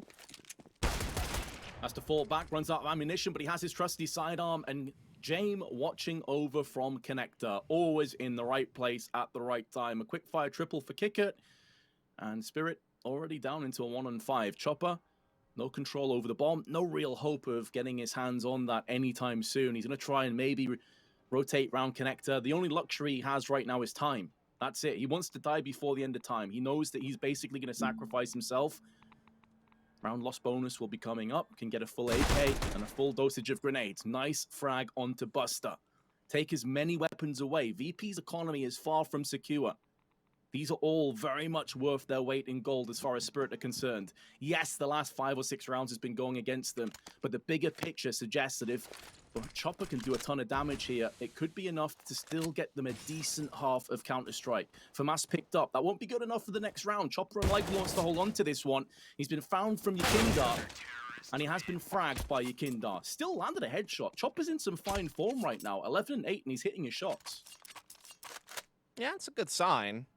At least he always got dots on some people. The problem is that some of the other players on this team that are usually relied upon to pop off are not. Mir in particular, very absent so far on this map with a 2-10.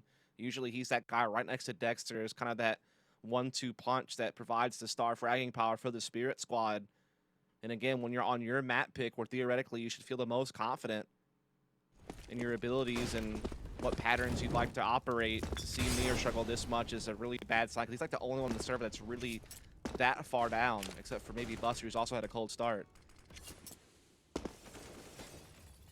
Yeah, I think Buster for me is maybe the biggest surprise on VP. A lot of the kills, though, haven't really been forthcoming. The rest of the teammates really have stepped up. Mia, I think, is the player that I'm looking at right now and scratching my head a little bit about, because on Spirit, he was at one point the most hotly discussed and I would say probably most hyped player from the CIS region that wasn't in Na'Vi. A lot of people were expecting to see him do great things, and he has done some fantastic performances in the past, but he's 10-2, or 2-10, I should say, and hasn't really done too much on this T-half. No, not at all. We are again seeing Spirit take kind of their same slow, methodical posturing early. Sanji inside ladder room. This time we'll get the frag onto Chopper. Smoke comes on the T-Con, blocking Spirit's pathway in it they were hoping to put to use. Now they have to reroute with time crunch against them. 35 seconds on the clock as they try to bring this bomb back around. Boxhall's being cleared by Sundai Young, but James is on cloud with the op. Will he get flashed opposition? No, and he'll land the shot because of it. Kickers posted at the back of the site as well with a FAMAS. They're okay to deny or to allow the bomb plant to come in. Does get tickled. Magics can plant safely at the top. Successful post plant comes in. Grenades won't do enough damage, but Kickert at least thins out the pack. Down to 1. And that will be Dexter. No Molotov. Only a flashbang by his side, and he's still worried and concerned about a possible flank. Unbeknownst to him, not the case. Smoke comes out. First frag goes his way, but Sanji returns the favor. And VP move to a 9-4 lead. They're starting to grab control of this game. Vince starting to make this map pick from Spirit backfire. Not quite hit that critical mass just yet, but it's starting to trend that direction just based on how these rounds have been playing out. Again, it feels like Spirit are just putting themselves in a pressure cooker by attempting to play the slower style and just struggling to get those initial entries that they need to make things easier on themselves. They try to, guard the post plant. They are always a man behind, it feels like, when VP go for these retakes. Still are able to keep buying, though, because they keep getting bomb plants. So AKs and utility will be coming out. Jane looking for something aggressive at inner halls. This time, no one will oblige him.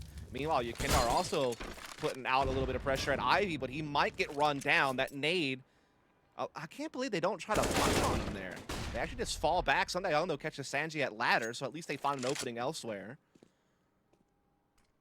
I think it's because they respect VP enough to think that if he's pushing out aggressively, there's possibly a second player there watching, and there actually was. Buster was watching it with the AWP.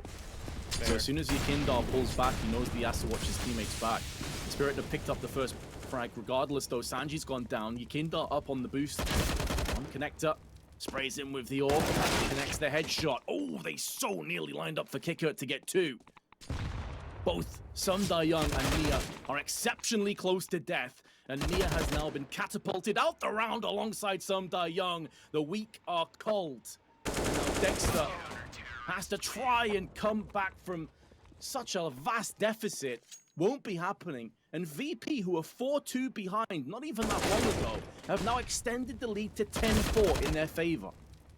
Yeah, 8 unanswered rounds here from VP, just starting to really clamp down defensively. All right, peel that plastic off, man. It actually is bothering me. Get the plastic off the monitor. I know it's not relevant, but especially the satisfaction you get from peeling the plastic off, man. It's like one of your favorite things to do when you get into electronic, isn't it? The packaging. Are you a big fan of peeling the plastic off of like a new electronic product, like a monitor or a TV or a phone? I mean, to be honest, I'm a bit indifferent to it. Oh wow, man! Come on. It is what it is. You're like one of those guys that also probably hates bubble wrap. Bubble wrap's like oddly satisfying. Though this is the same thing, basically. I mean, not the same thing, obviously, but a similar satisfactory feeling, I feel. I could see it, to be fair. Just does nothing for me personally. Won't take that any further. Trying not to get fired. I've held on for a day and a half, so I think I can make it to the home stretch if I just keep my mouth shut. Last round of the half. Team Spirit will be desperate for a 5th. Remember, this is their choice of map. This is where we felt like maybe they'd get a bit of success. It looked that way in the opener 4 or 5 rounds, but since then it's just all been VP. Mia, joined by the rest of the gang, pushing down on ramp. James doesn't want to go in for another peek. Flashbang is good, affords him safe passage, but somehow Mia was unaffected by that flash. I thought it hit everybody pushing down ramp. A really nice tactic regardless, though. We'll see Spirit get up close on connector, and it seems they will start and finish this half in winning ways. Buster, Kicker, and Yukindar, the last bastions of hope for VP to take an 11-4 lead come the second half. Yukindar making moves around the back already on 13 frags, but that's where his half will end. Buster a little bit off the boil will follow suit. Kicker, last man standing, at least posts up 1. Could very well be a second, but it won't. Magix secures the 10-5. VP will lead, and we'll be back after a break.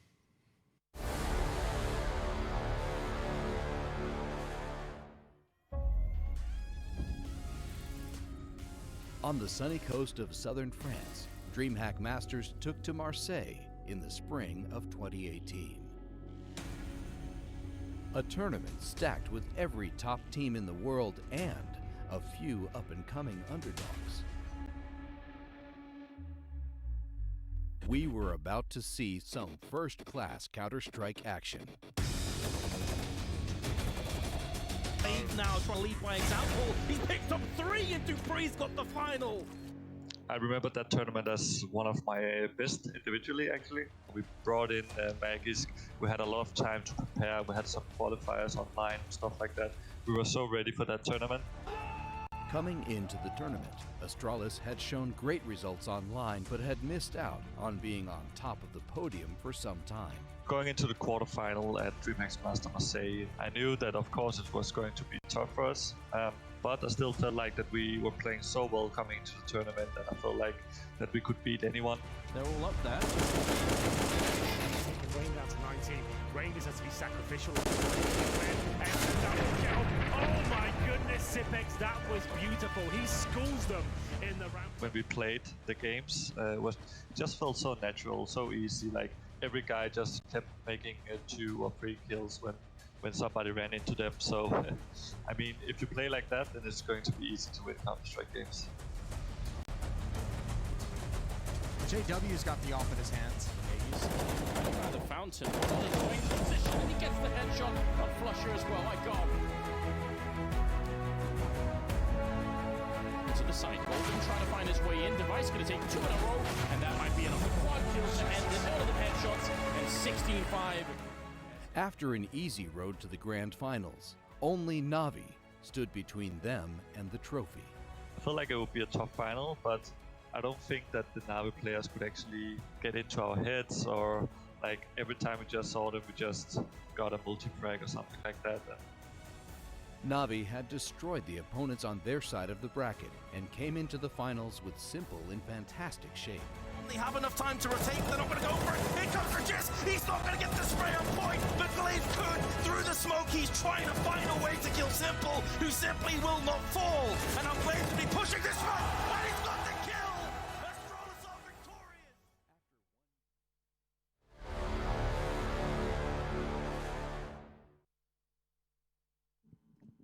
Oh, there you saw the history of DreamHack Masters Marseille, but into the here and now. 3 years later, we find ourselves at DreamHack Masters Spring, and one of these 2 teams will be eliminated come the end of this match dust. I was wondering whose sexy voice that was on that last little round we saw on that recap. Might that have been Metus, I think his name was? Perhaps. There you go. I wouldn't know what that feels like, so it feels bad. One day. One day. I see 2 teams fighting and try to find themselves still in the race for playoffs. VP, a hot start on their CT side, getting those 10 rounds. It started slow, but that they had a little bit of a winning streak there. I think they had like 9 unanswered rounds before finally Spirit fit in that final one.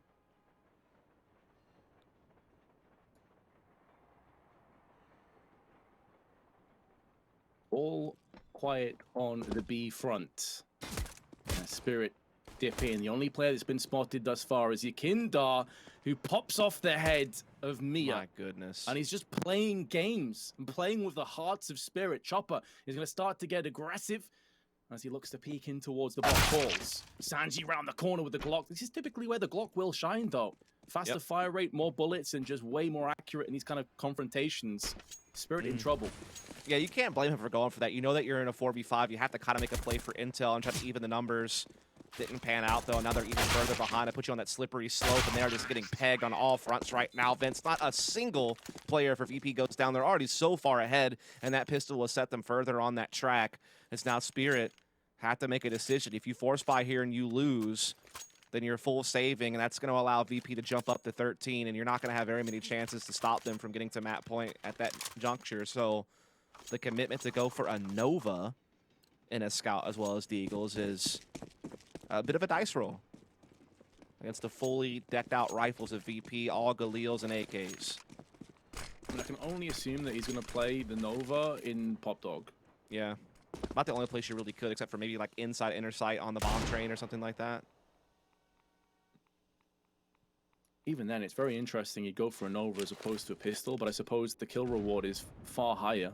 Sure. So if you want to build up that bank balance for the latter rounds, Mia's waiting behind that smoke. Again, he's had a very off game so far. Plenty of assists, but his ADR is low, and he hasn't had that impact you expect from a player of his caliber. Buster puts him down with the Galil. Nice shot from Magix. He does typically secondary AWP over on the Ivy side. So definitely want to watch out for if they are afforded that luxury later on. Chopper opens up with a deagle, but it damage, and Dexter finishes off the frag onto Jane. Chopper's been mollied off a couple of times, as will Dexter from Connector. But it will be a post plant. Now all of the pressure swivels around from VP onto Team Spirit. Some Young is just playing Split Simulator. He's been stuck in Pop Dog for what will feel like an eternity from his perspective. And the Nova at this range sucks, but he still puts the headshot in. What the hell is that? It was a low kick up, but even still. And now Yakinda has to secure a 4K if he wants to take this round for his team. Dexter peeks in, spray is good, and the bomb gets tickled but not fully defused, and some Young does not have a kit. It seems like Yakinda, even with dying, has got the job done. But VP narrowly escape embarrassment. Yeah, I can't believe that Nova actually worked. He was stuck, and he knew that he had to like find a way to creep out to have any hope at making the Nova have impact.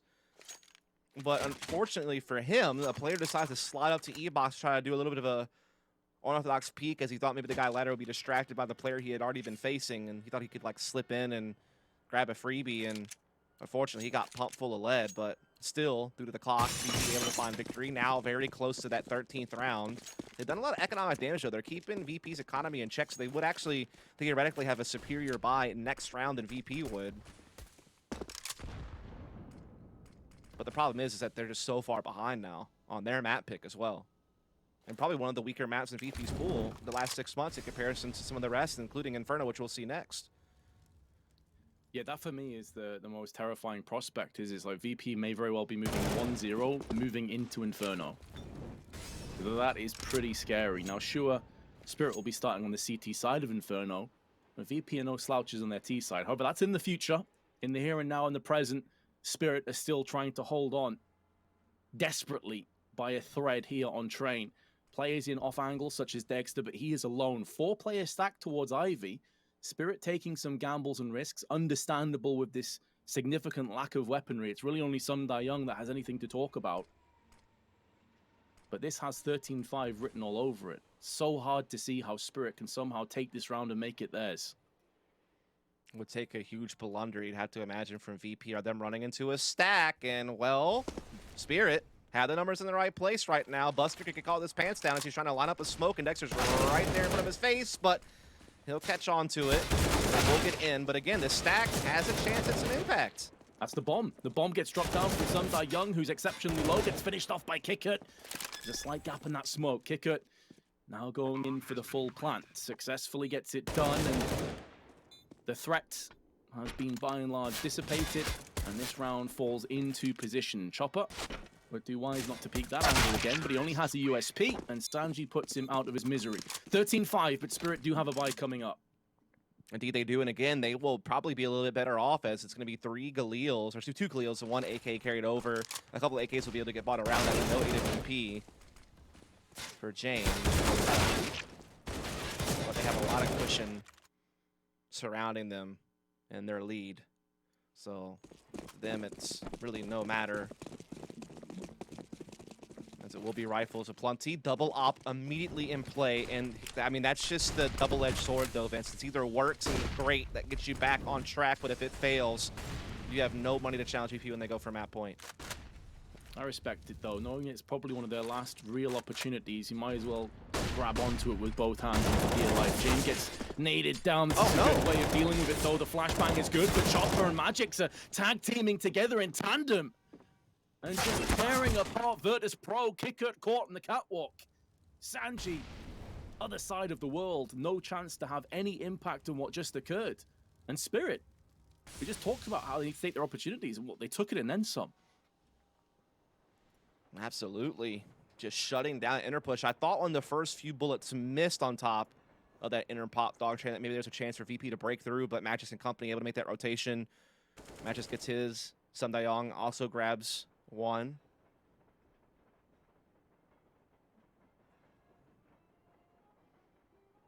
And so there you have it. A 6th round for Spirit, and they maintain all weapons, including the double op. So that expensive investment gets carried over, allows them to build up a little bit of bank, and there's no money left for VP. They will have to likely save maybe Tech 9s at best coming into the next round. And so very likely you're going to see it be 7-13 before VP are able to get a full buy. And if Spirit can win the next round clean, they'll be able to build up some reserve, keep double op going, and try to start chipping away at this massive lead that VP has built over the course of Train thus far. Brick by brick, they rebuild their Train CT side. It's going to be a slow process, but at least they've got the first brick in place. They have enough in reserve with the cash that they've just accrued by saving both of those orbs plus the 2 AKs. But as you touched on there, Dust, it's not as if VP have a ton to put into this round. I'm curious if they'll try and force behind this Galil or if they'll play the longer haul. We do have a timeout called, maybe to decide exactly where they go from here. Not a bad idea. Definitely both teams want to take as much time as they can to think about these next few steps because they will determine quite a lot. It could still be a very quick VP victory as long as they win their next buy after the full save. Or maybe they're trying to think to themselves what we can spend while still not hamstringing our first full buy. Maybe some Tech 9s, you know, a little bit of utility buy down to a certain amount. Give themselves a fighting chance in this next round. So definitely a couple of different things that could be being discussed here. Uh-oh. Headset off and a player stood up. That's normally a sign of a technical issue. Could be a bio issue. True.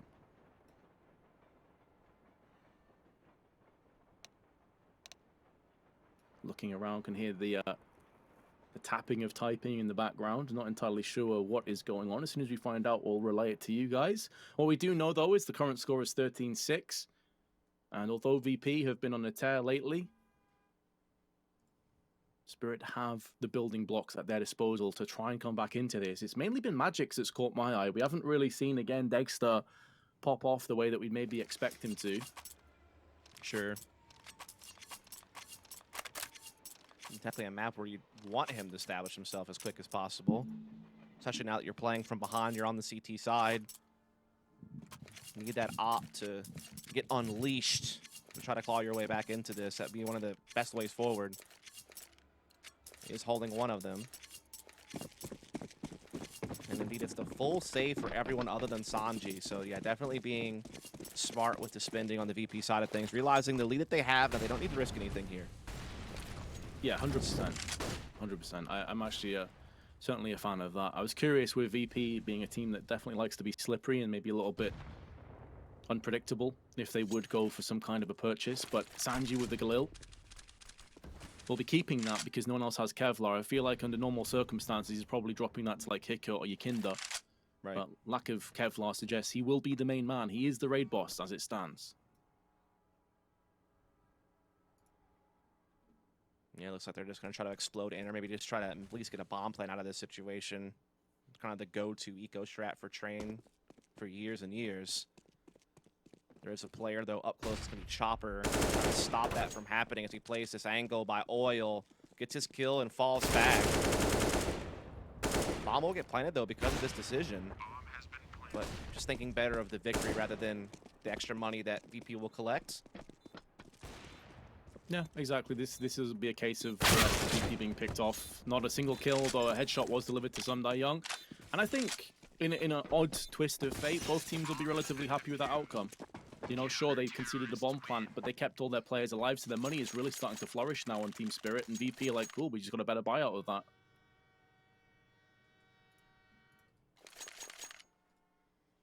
Yep, especially since they invested nothing there, right? All Glocks. So they'll be sitting pretty. James should have an AWP, should have all the utility they could ever want, and they're going to put their best foot forward. And this is, again, we're starting to get a feel for how valid Spirit's comeback argument is going to be. It's definitely still up for debate as they've not been tested just yet. There's been no counterpoint that VP could really throw out there, but now there is. With the op on the field and the utility aplenty. So many grenades already put down, though, to deny any main control. And really, VP weren't interested anyway. Jane slowly peeking around the corner, and Magix is looking up. They must have run boosted across before he saw anything. I didn't quite catch that. But the fact that Magix was still watching that angle as opposed to the right-hand side is a massive oversight on his part. Yeah, the left eye peek in this game can really haunt you. And as you said, just not noticing that cross winds up being a huge problem. Young being caught up close here, being chipped away at. Incendiary, though, will force Yekindar back, not allowing him to try to pursue Young any further. But again, still an early 5-on-4 for VP without having to really spend too many resources to get it. Now you see Young and Mir trying to take more unorthodox positions to try to see if they can use that as a gimmick to try to fight back in this round despite being a step behind. Mir clears out T-Con, so getting a bit of intel, but there's still a lot of round left for that to be recaptured. At least for now, he knows it's not quite an execute coming just yet. We do see them split 2 to a site defensively. Smoke starting to come in from VP over towards ladder, and they want to just try to focus on getting through Ivy. See if they can't break through into the yard, but they have to deal with a pretty deadly crossfire here between Mir and Young. A pretty deadly crossfire and only 20 seconds in which to utilize. There is no room for error, but Young gets caught in the side. Mir at least does avenge him. But will that be good enough? 10 seconds to play with. Yekindar is forcing the plant down. Sanji is watching towards connector. The timing could not have been worse. Yekindar does force it though. And Mia doesn't check below him and he gets punished. Yekindar with the AK at range, puts him out of his misery. And now 2v2 falls into position. Dexter has started to come alive these last few rounds, but can he feasibly pull this one off? James is watching connector, so is Yekindar. This is giving a few blind spots across right now. From VP, they had no idea where Dexter was pushed in. James is being shoulder peeked, hoping they can draw up that shot. Time is so low though, and Dexter has the kit, but he's been found and fragged. And James is gonna clutch it down, the 1v2. Such an integral moment in this game, and he has made that his. They also made a bit of a blunder with that smoke placement. They were trying to cover the bomb to maybe sneak a defuse through, but the smoke bounced a little too far, and so it would have been such an easy spam shot if they did try to get on the bomb. And Jane playing so smart by staying behind cover to where he can't be taken down. He can just keep milking the clock. And they come up with the victory. They'll take a timeout as well, just to make sure that they talk through exactly how they want to repurchase all of their weapons and how they want to collect utility and just maybe, you know, get a calming sense back after the excitement of winning such a big round. Get everyone back focused up. The Spirit will go right back into double op play. Again, you lose this round, though. You're out of funds when VP goes for the victory, so definitely has its setbacks if it fails, but this is what's worked for them thus far on this climb back into the game, so you can't blame them for feeling that this is their best chance forward. But here we go. Possibly only a couple rounds left here on train events unless Spirit can dig deep. Mir still awfully quiet. Yeah, he's kind of fallen into obscurity on this map, in all honesty. Double AWPs are really the bread and butter of Spirit's CT side. They do love to go in for this, or a lot in the DreamHack Opens. Over the last 6 months, it was their tried and tested strat, but VP, they've got their own AWP. The problem here, though, Dust, is they don't have too much utility. Only 2 smokes remain with so much time left on the clock. That was the cost of that coming down to, you know, a 1v2 situation that was actually in favor of Spirit when it came to man count, because it sets you back on the rebuy here. Mir finding first action, the man we were talking about, able to take Kicker down. Yekindar, though, with that flash, able to trade instantly. That's a beautiful flashbang. Absolutely. One and done. No smokes left, though, now. It's all going to come down to brawling to get a side open and to cover some of the angles on the post plant. We do see this, though, from Yekindar sneaking into back halls. This could be interesting, Vince. This could really break something open. Or he could just get absolutely busted. Magic's had the clarity of mind to just double-check the Ivy side. Interestingly, and quite curious, VP, with a lack of utility, as we highlighted before, who were starting to get a bit of A control, decide to just back out of there and go to B instead. They've got 1 flash left, and this needs to be perfectly placed. It is going to proceed the push-down ramp. Dexter won't be going in for that B. This allows James to go in for a play of his own, but Chopper comes out second best against Sanji. And the remainder of Spirit are all clumped together in connector. No flank element in play. No reason for VP to extend too far out either. They've got good positions. Buster's watching CT side. James has got his back covered, and this is looking great. Buster, though, will get clipped by Young, but already half of that timer has come and passed. Sanji, big headshot onto Young, leaving it all on Dexter. He sure as to where that second player is. Oh, he's missed this sitter from Dexter's perspective. That gets the much more difficult shot. Wallbang, no scope. But he doesn't really have time and no chance against James, and their economy is in the bin, so he has to just back out and save. A bitter pill to swallow, and VP have 8 map points. He didn't fancy their chances when they had such limited utility. It all really came down to the fact that in the moment that the inner sight was taken, Chopper was looking upper, and so Sanji gets a freebie with the Galil to get his team man advantage and make sure that bomb goes down. Then it all comes down to the retake. And as you said, such a brilliant setup with James and Buster. Buster knew he could focus on under Cloud because he knew that James had the cross. And that really helps them finish things off.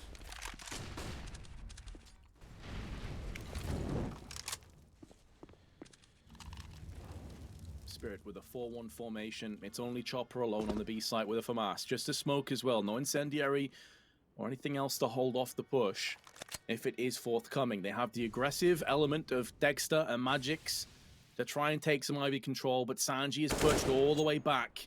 That shoulder peak gets a bit of information, and Magix knows he cannot afford to go too aggressive here. AK will definitely triumph over the FAMAS at that kind of a range. So he pulls back, puts the smoke down, and then they go to stack on B. Yeah, indeed they do. They kind of have to rely on a big hold, right? Because they don't have the utility to retake with. They have a couple of kits, sure, but it would be best to get the job done here and now with the inferior firepower, especially the MP9. You want to just be able to get up close and try to take someone out quickly and try to upgrade. Looks like the intertake is coming, though, Vince. And like you said, the stack of 2 players could come into play, but the rotation's a bit off now, except for Dexter with the AWP. But if he gets blocked off by a smoke at C, then it comes down to these 2-player defense. They re-smoke that ramp, again stalling VP further and further as the time is starting to get low. Looks like VP are going to have to just play through it, Vince. Chopper's position is like TS equivalent to be dangled on the edge of a fishing rod. Any flashes and he is fully blinded. Won't be able to see a single thing. Dexter's there to help him out though, and now Chopper can open up with the FAMAS. An exquisite hold, but Sanji and James are going to try and throw a wrench in the works. This is all adding up as well in terms of damage. James tickles the bomb towards the CPs out onto the open. Big shot and dies just before time. With 3 players going down, even with 2 saved weapons, the economy of Spirit still in rough shape. Indeed it is. They got to think about the long haul because they have to march forward quite a ways. And so while they definitely should win this next round, as VP have no money to spend, the next round they don't have to do a whole lot of rebind, because if you do, it's going to limit your utility that you can bring forward. It's going to limit what type of weapons you can have. And so, again, not only do you have to win, but you have to win clean to make sure that you kind of keep your best foot forward for the rest of the way through this game as you try to march 7 more in a row to get to overtime. James will have the 1 AK because he has the head armor as well, which I'm a little bit surprised by. I would have thought someone else would have that.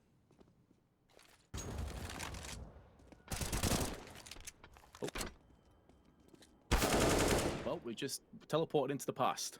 This was the previous round. Okay. Why not? See it again. Just to save any confusion. Right, we're back. We're back live again. VP with their Deagles and the AK. Yeah, and I agree. I think it's mainly because James probably has the Kevlar that they decide to go in for that one, but it is a bit of a head scratcher. Not that he's by any means bad with the AK, but you've got players like Yakindar on the server. But surely this is where Spirit He's also can just generally really passive. And you kind of need that AK to be the tip of the spear to open up something for your team, but maybe he'll make a pivot, shift the gears, and try to take charge. He's going to have to just kind of dry peek something and hope for the best, as Mir's already found Yakindar on the opposite end here. Go for the boost play, but Magic. Oh, there's the double swing instead, and it works. Sanji on 7, surviving. Delivering the fatal blow with a Deagle. Now, I think the weapon dropped on top of the train, so at least they can't go and retrieve that easily. And Mia, sensing that danger, has gone to go and cover it to be completely sure. Remaining 3 players now congregating in main, where their final resting place for round 24 will be. However, it was by and large just Deagles. They won't be able to get a buy in this round either, though. Nope. Yeah, their economy is in complete disarray, man, after some of the exchange that took place earlier on. Meanwhile, Amir's starting to heat up a little bit. Again, at one point, this guy was like 2-10. Now he's up to 11 and 19 with 6 assists. So, I mean, he's starting to get a little bit of something going. And this one, Spirit need it most. They need their star to dig deep because they still have a tall task ahead of them to climb back into overtime. Now must win the next 6 in a row. This one seems like a formality, but the next few are going to be where they're truly going to have some real grit. It is mostly just Galox here for VP. So, again, this should be done with soon with no real cause for concerns.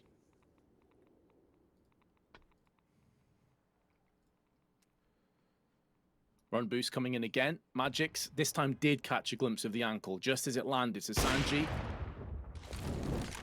well, pardon me, it wasn't Magix, it was actually Dexter this time. Sanji won't be fragged out for that shoulder peek. And a smoke just behind it. So any chance of getting a pick on Ivy seems like it has pretty much dwindled in a heartbeat. And yeah, those dangers are few and far between on the side of VP. It's looking very likely that Spirit will pick up a 10th, especially as the bomb has dropped down first on main, and Kickert soon follows his teammate. I guess we need to see the spray again. Yep, got him. Dead. Oh, he dead. Everyone dead. Bang, bang. Bang. Listen, it was such a straightforward round, we had to put a bit of spice on it, you know? Yeah, I'm down. A couple of effects here and there. I like it when we get a little curveball thrown at us every now and then. See how we respond. Get our natural reactions. I should have made the sound effects. I'm actually sad I didn't take advantage of that. Yeah, try and, like, you should have done the reverse gunshot sound. Yeah. Would have been good, but timed poorly. Right, now this is a true test of your skill, you know, being, as we've said, the person that did actually make the Zeus sound. Can you do a reverse Zeus sound?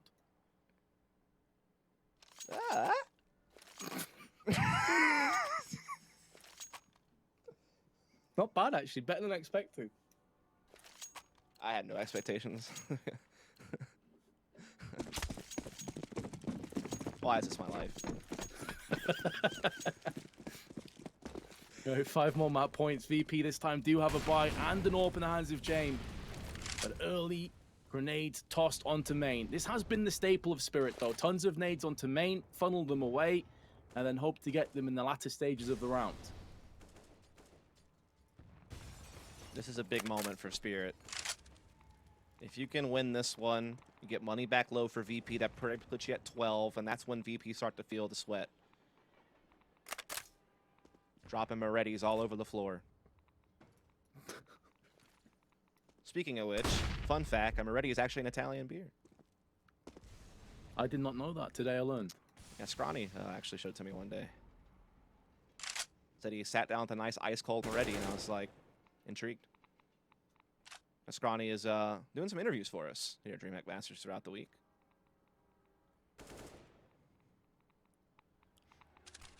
In terms of what could be the final round of Train, Dexter has plucked out Sanji, who was looking to try and push through Ivy, while flashbang no less. Some Young are trying to bolster up Ivy, where Dexter has struck twice. And VP, in terms of this round, have been completely read and completely dispatched. No real retort or answer, not a single point of damage in return.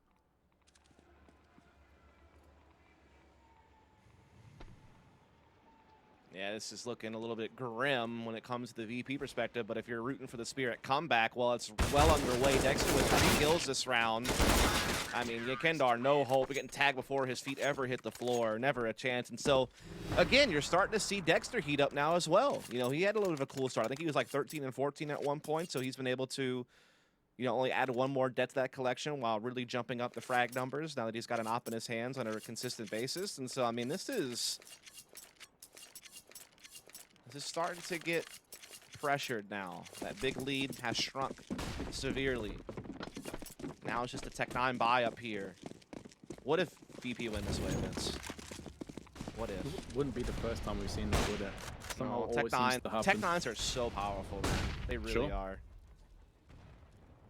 And I think it takes the pressure off in rounds like this as well. Like, it frees you up to be a bit more aggressive, and it really plays into the strengths of this gun. Yep. Couldn't have said it better myself, Vince, so I won't try.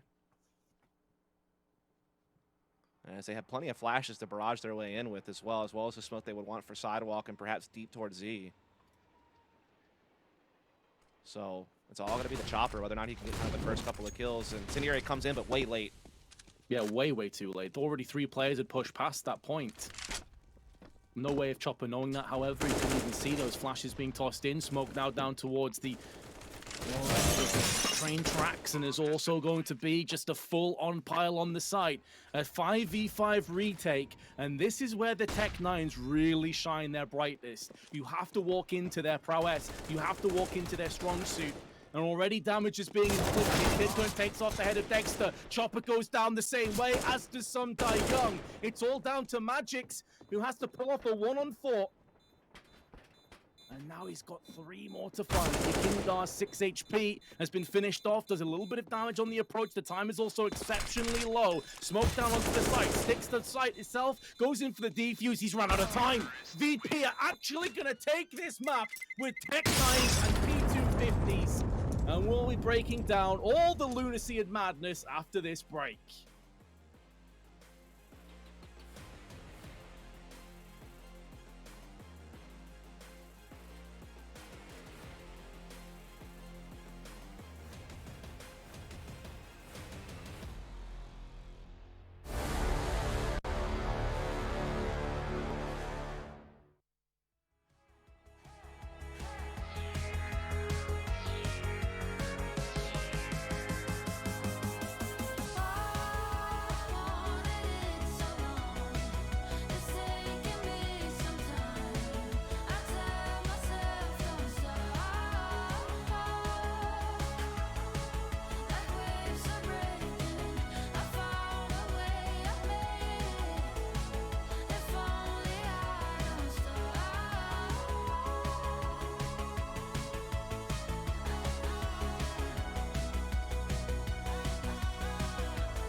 Was it over before we met? Or could you love me again? 'Cause you're the memory that I can't forget. Something more than regret. If we go back in time, can you forget the lies? And I'll believe when you deny. We've always been the same, playing our selfish games, but never learned to say goodbye. You're my type, but I'm leaving you with or without tonight. Baby, can't you see that this ain't wrong or right? 'Cause you can't let go, but I can't hold on like this. So you can't let go, 'cause I can't go on like this. You said it's over for a reason. If only words give me that meaning. You wanted never to believe it. Think we're addicted to that feeling. Lately I'm dreaming about you and how you can take me right back to where we started. 'Cause I'm going crazy without you. I need you. Just let me right back to where you are. Can we go back in time? Can you forget the lies? And I'll believe when you deny. It's always been the same, playing our selfish games, but never learned to say goodbye. You're my type, but I'm leaving you with or without tonight. Baby, can't you see that this ain't wrong or right? 'Cause you can't let go, but I can't hold on like this. So you can't let go, 'cause I can't go on like this.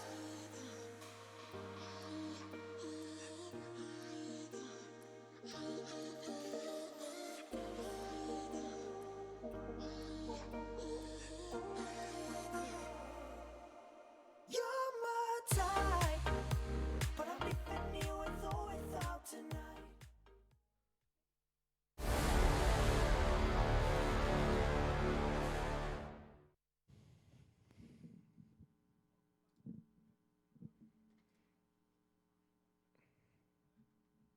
Apparently my mic wasn't working. Now I should be back. I should be able to hear, but you should be able to hear me. It should be said.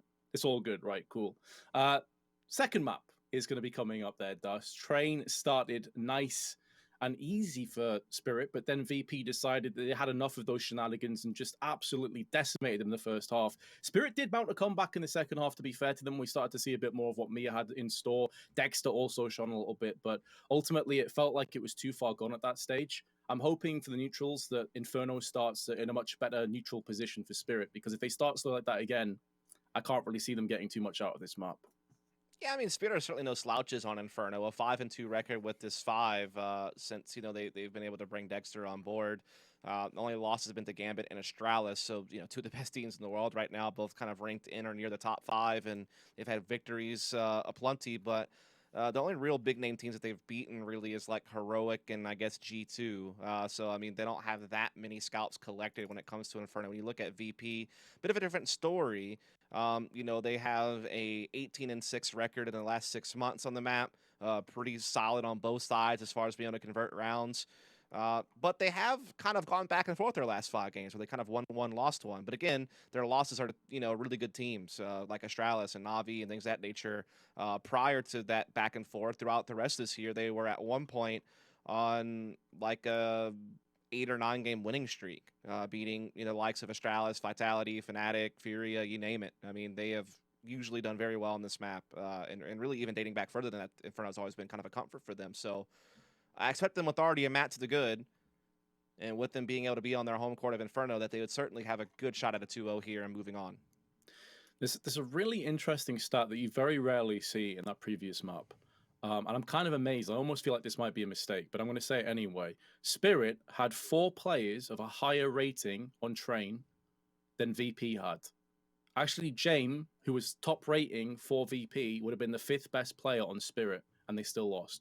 That goes to show that the rounds that VP were winning were down to these 1v1, 2v2s. When Spirit won, they were crushing VP out the park.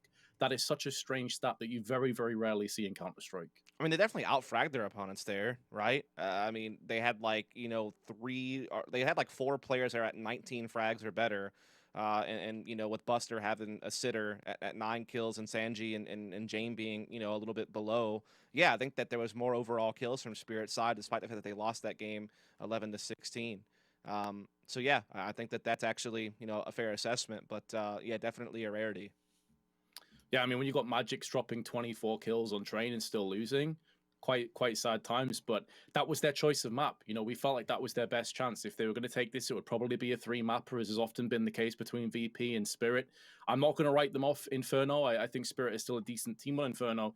It's just that, for me, this is where VP are just a lot more comfortable. This is a map that they very rarely have bad performances on. They also just generally look in better form and look a little bit sharper, right? I mean, it seems like they're a little bit more decisive, and even if they are playing a little bit of a slower style, similarly to Spirit, right there on Train, they looked a slight bit more decisive. Their timings look just a bit better. Their willingness to take duels and the confidence they had in those fights, and it just seemed like they were, you know, right where you expect them to be, where, again, you're still seeing at times people have cold starts. Like, it took a while for Dexter to start warming up in that map, for instance. You know, even Mir was missing for, you know, half the game or something like that, right? And while Buster on the opposing side for VP also had a tough one, he was never really required.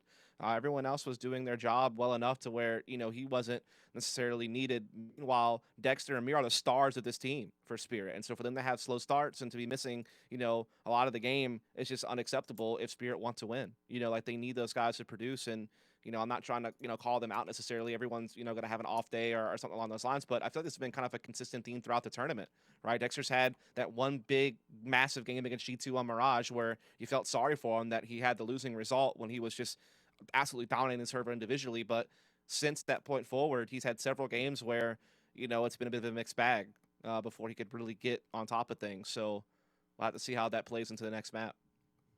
Well, the next map is just around the corner between Spirit and VP. One map, and it could be VP accelerating their schedule towards the latter stage of the tournament. However, we are going to cut to a break first, and when you come back, we'll be ready to go live on Inferno.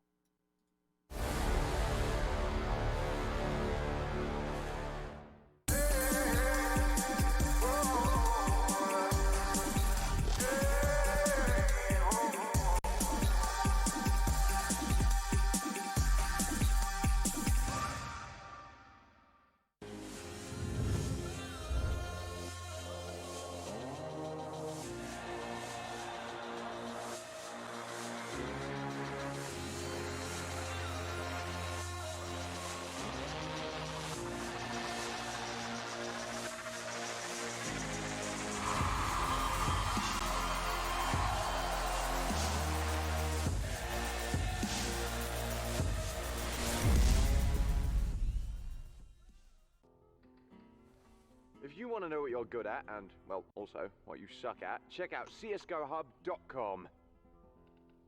Coming!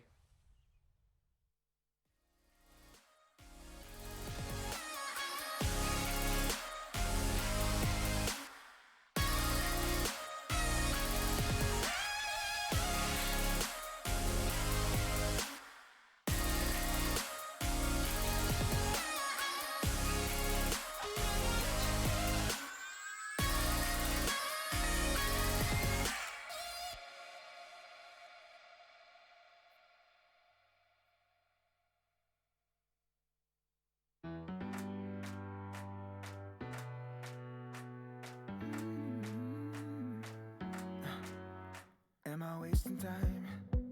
'Cause I'm already gone. So long, can you stay the night?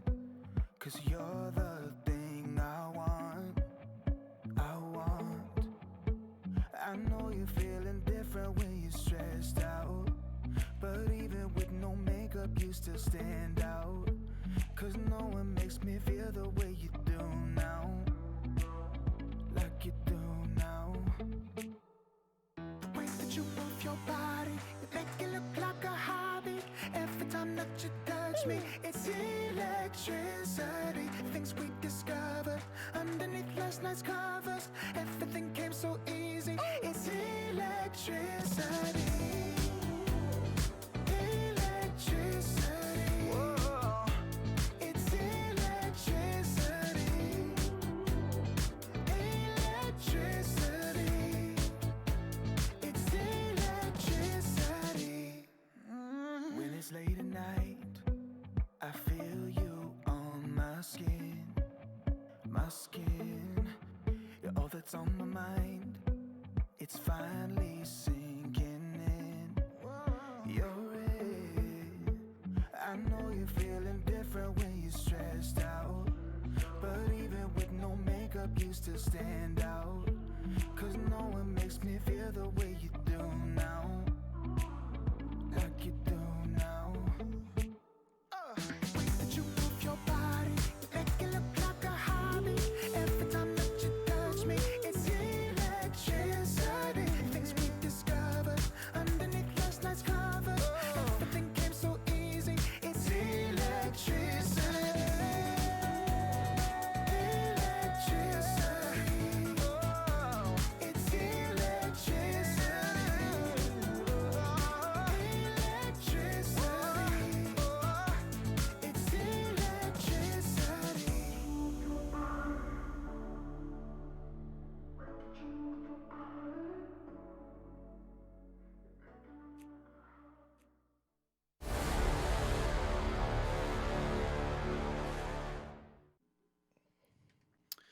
Inferno is just around the corner, as you can see on your screen right now, the beautiful fountain. It's our first time casting Inferno at the DreamHack Masters Spring. I am looking forward to this one, but Spirit thus may not feel the same way after losing their map on Train. Yeah, definitely coming into the fire pit, as we do have a team in VP who is very fluent on this map. Again, 75% win rate on Inferno over the last 6 months. Had a 10-game winning streak earlier in the year. Been a bit back and forth their last 5 or so games, but still very potent on Inferno. Meanwhile, Spirit not as proven. Not bad results by any means. Had a couple of big wins on it, but still not as tested and as proven as their opposition. And having just lost their pick, and again, they just look a little bit slow to start a lot of the time. They certainly find themselves in a lot of trouble. Well, maybe unproven and untested, but this is their chance to prove their mettle, to prove that they can stand with some of the biggest in Counter-Strike, with the Giants, and potentially even slay them. And the man on your screen right now, James, is certainly going to be one of those. And that's his opposition, his opposite number, Dexter, with the Open Spirit. He started slow, but he ended pretty well. Unfortunately, the same couldn't be said for the rest of his teammates. And although they did have the better stats, they didn't really have the execution when it really counted. Maybe lacking that killer instinct a bit too much. That's definitely a good point, right? I mean, again, both teams kind of featured overall a slower style, but it seemed like Spirits was a lot more hesitant a lot less sharp, and it also put themselves in a situation where they were the ones often getting beat by the clock rather than, you know, VP, who never really got stuck in those situations as often. Good to see smiles, though, on the face of Magix and the rest of the troops over on Spirit. They'll be starting on the CT side, and we're ready to get underway here in our second map. It may very well be the last map of proceedings for Team Spirit's journey at DreamHack Masters Spring. VP on the T side with tons of utility. Jane with a bunch alongside Kicker.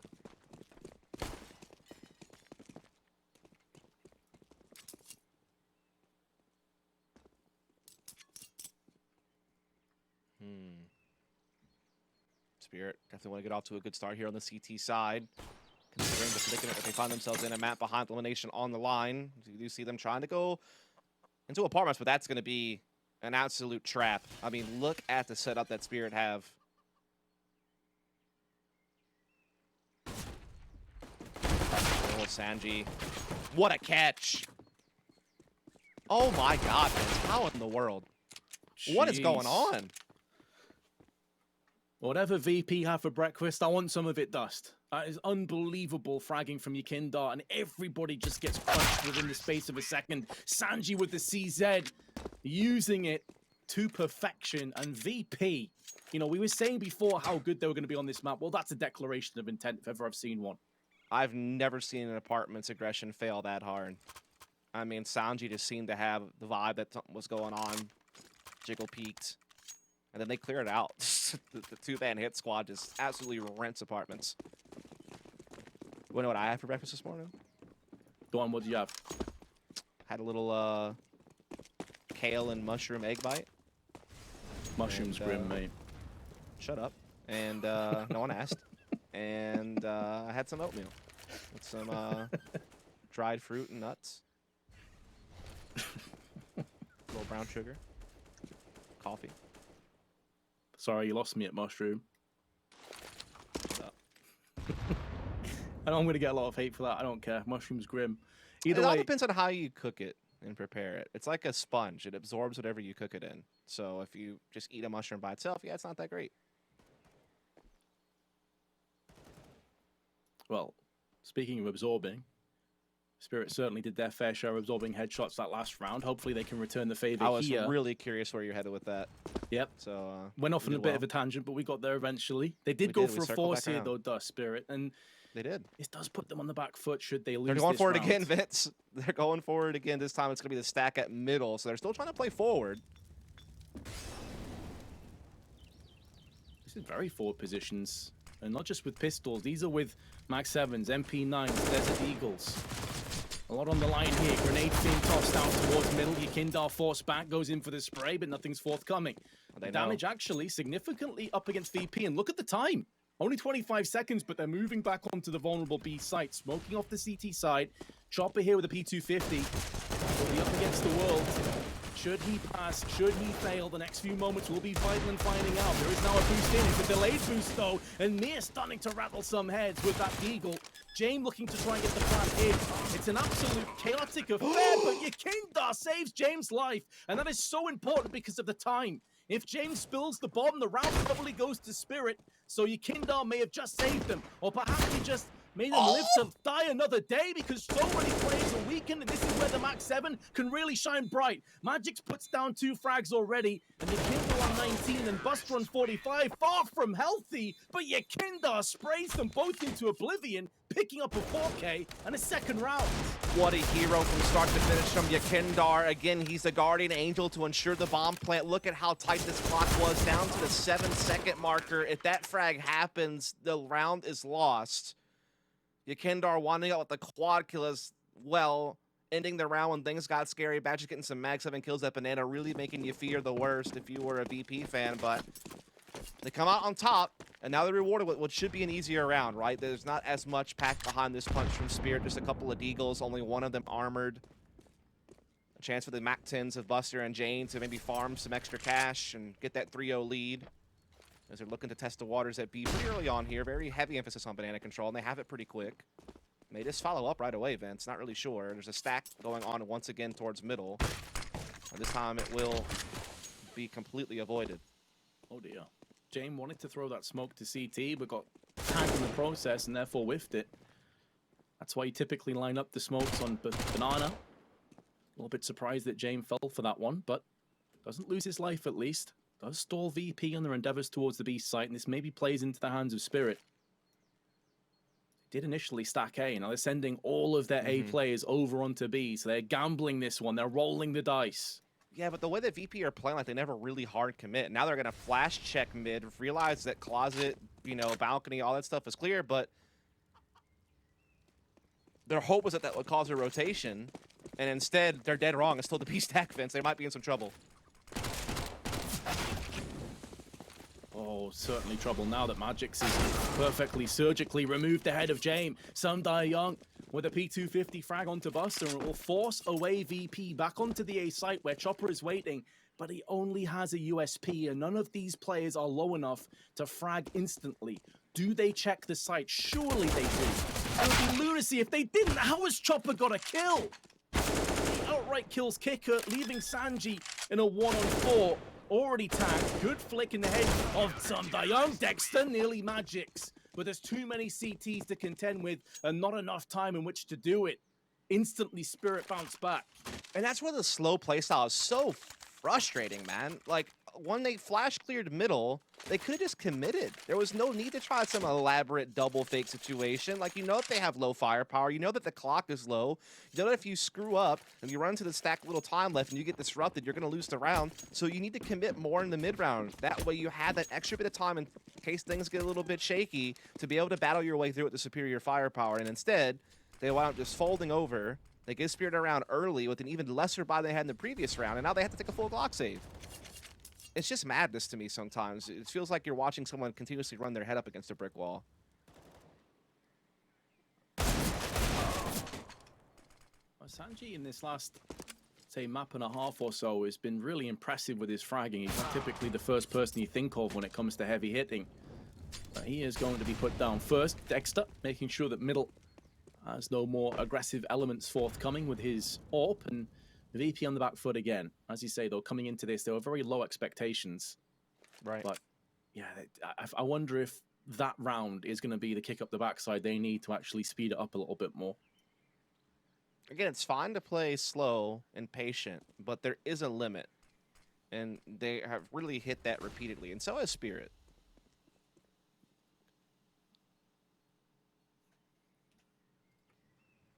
Suppose that's a positive to Spirit that they can get a really solid CT side here and they don't have to worry about those T-sided shenanigans just yet. It's being VP's choice. Chopper should be good to just repel this push by himself, but he has two players behind him as well. In the form of Mia with his A1S. Takes off the head of Buster. Bomb has been spilled out. And Kickert's alone anyway. Jane was watching the middle push. Last player in, and last player to die. Clean sweep from Team Spirit, just what they were hoping for. Yeah, that's what you want to be doing in rounds like that. You don't want it to even come close. You want to make sure you carry over all the weapons, replenish that utility. Now you put the pressure on VP, who are now tied up despite the 2-0 start. Jane going for the AWP. Sometimes you see teams stray away from that on T-side Inferno, but Jane wanting it right off the rip. Looking for a pick at middle. Will someone oblige? Looks like maybe. There's a little bit of aggression going on here at middle. Trying to set up Dexter's AWP to look towards alt, but is going to get pushed back and doesn't find anything.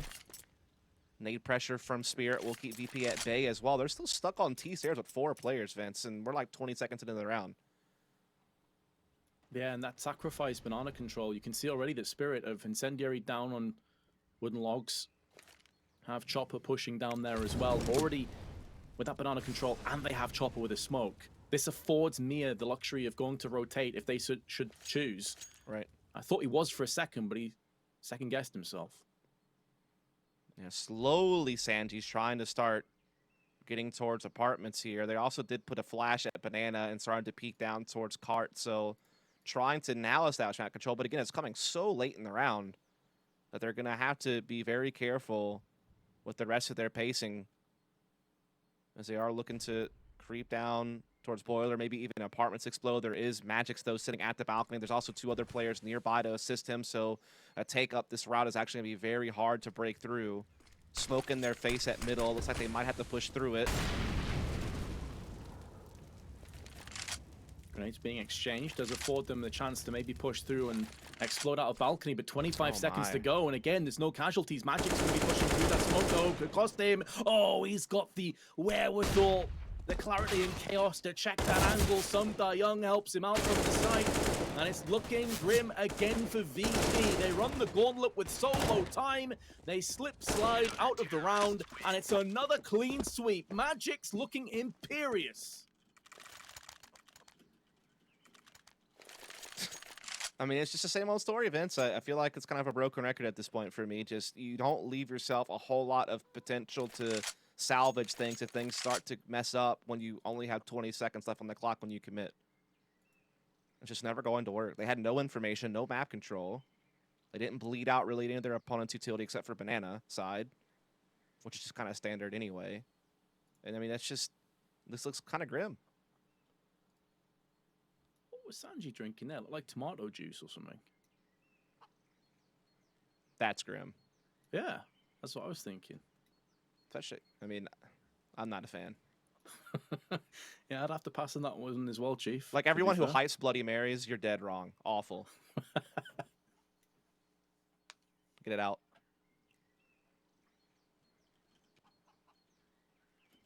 Now this pause, which may be of a technical nature as opposed to tactical, has come and gone. And I'll be curious to see if VP, with their complete lack of weaponry, are going to speed things up. Not necessarily for this round. It's more about where they have the rifles. And yeah, I mean, I think you're spot on as well. James typically is someone that will hold on to the AWP regardless of the map, regardless of the situation at hand. But it's about the rest of his teammates. Do they push in aggressively? Do they try and take Spirit out of their comfort zone? Yeah, I mean, this round is obviously not one where you should expect to see too much, with it mostly just being Glocks and the 1 P250 on Buster. Just run into a site, man. Come on. Let's go. Chop, chop. Trying to draw some nades out, perhaps, or hoping that Spirit, who maybe have got a misread of the situation, try and push down middle again. Dexter, though, it's just easy pickings. Shooting fish in the barrel. Just putting a stick of dynamite in it, I suppose. That's how straightforward this round has been. Sanji trying to take away the life of some Young. And I believe that might be 3 rounds in a row where Spirit have not lost a single player. Yeah, they're crushing it. 4 rounds in a row in total. And then, as you said, yeah, a lot of flawless victories lined up. Said Dexter just being able to hopping clinic there towards Moto. Nothing really to stop him. Obviously, nothing VP could do about that. But now their money is back, and they will go for the full AK buy. No opt for Jane this time around. Buster, again, having a cool start. But, I mean, no one's really been swinging for the fences just yet here for the VP side of things.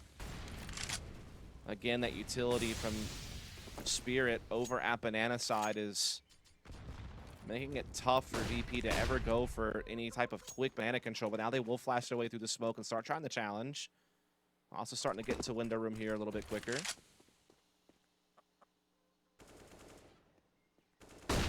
James flashbang through, doesn't affect Magix, who was shoulder peeking Boiler. There's some aggression we were looking for, but it hasn't really worked out. A great read from Spirit, sending over a 3rd player onto B side, just as VP looked to get aggressive. 1-4 on Trey. Top Banana will be favoring Spirit still, as they had the man advantage going into that confrontation. And Buster, another rough start, as was the case on Trey, has been tagged down to 37 as he tries to bridge the gap. Is he even going to check the backside of sight? None of this was covered. This is basics. This is standard positioning. Yakinda finally gets the man of here, but feels compelled to push the smoke, and that's the bomb that goes down with him. Sanji now has to push back in again, and in doing so, takes down the frag of some Young. 33 seconds to play with. Dexter and Magix coming up against him, but Magix, after that early engagement against James, has been tagged down to 39. Sanji still waiting for that utility to connect so he can go in for the plant, and now everything shifts drastically up against Spirit. They have to bridge the gap. They have to go in for this. Flashbang over. Sanji not even going to bother peeking. trying to see if he can get some sound cues, a general idea, a consensus as to where Spirit are pushing in from. One peek may seal the deal for Sanji. The spray's not on point, and Magix, who was given the AWP as a result of his low HP, connects the dots. VP get a bomb plant, but Spirit get a 5th. Indeed, they do. Nice effort from Sanji, though. We'll say that. Definitely try to give it his best shot. Also, I couldn't blame Yukindar for peeking that smoke at Coffins. He kind of knew that if he just went for the plant and with an already man behind that, it would just be in trouble. And yeah, that was just like an odd timing where Jane kind of like quick peek boiler, but then turned away. And then by the time he got back, it was too late. Magix has already lit him up. So again, just a little bit off on the timings here on the VP side of things. Meanwhile, Spirit playing very well. Fragging out, rotating properly. Really taken together as a unit in that 2-on-1, not letting that spiral out of control. Certainly signs of a team that looks on the verge of coming back here on Inferno and really challenging VP toe-to-toe. As again, they've been so good at denying this early banana access. The way that they've been layering their utility, really timing it out perfectly to never really allow like a window that VP can kind of climb through to get there. They have to kind of just keep waiting until it's like 50 or so seconds off on the clock before they can just kind of re-aggress it.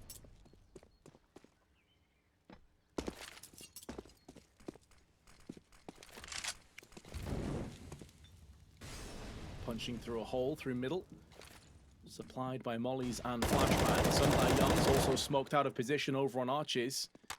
So he has to back away. It's already drawn in 4 plays onto the A side, and this is why the consistent banana control has been so vitally important for Spirit. It affords them the luxury of going for just this. Magix takes off the head of Sanji. Yakinda, with a flashbang, was thinking of going for the peak, but is waiting for that smoke to fully plume. The wraparound smoke is good, but so is the spray through the smoke from the library player, which was Sumdai Young. Mia then closes the gap. And with 35 seconds, VP again are struggling to get anything going in their direction, even if they can explode out of balcony, and that is a big ask for them right now. There's 2 players on the site with a 3rd over on library, which will be Sumdai Young. 20 seconds to play with.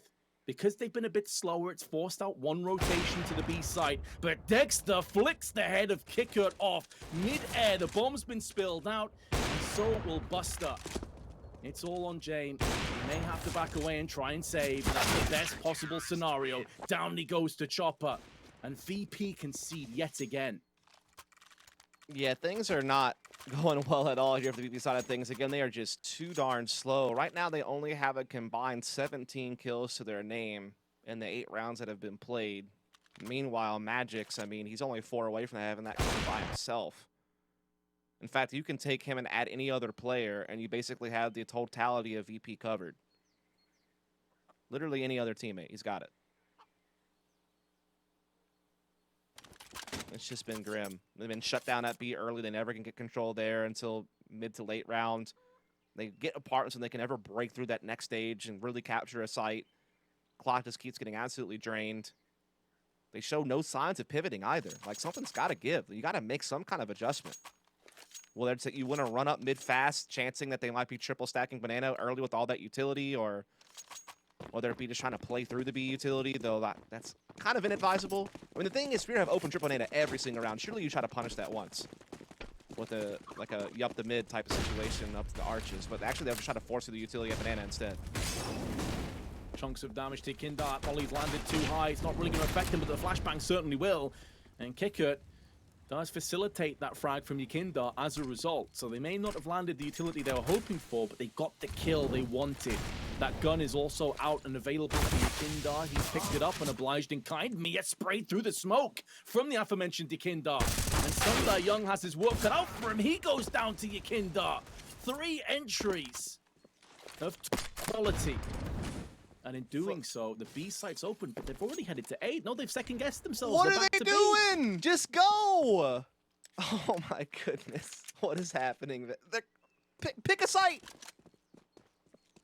Okay, they're going back to A for like the 3rd time. Here we go. Okay. They settled in events. I think they've nailed it. Buster gets the drop onto Magix, and now Dexter with the AWP in the smoke doesn't really have too many options available. Interestingly, Kickert is still over on the B side of the map, is anticipating this save perhaps, and he does have an AWP. Now, Dexter with a secondary AWP, you definitely don't want two AWPs on the T side. I'd be so surprised if they went to pick up both of those. And yeah, they're going to trade out. You figure once Yekindar gets 3 kills, just pick your poison. Like, you got it. Just punch it through. I feel like you're just kind of playing with your food at that point, and that could really come back to backfire. But luckily, they eventually settled in on A.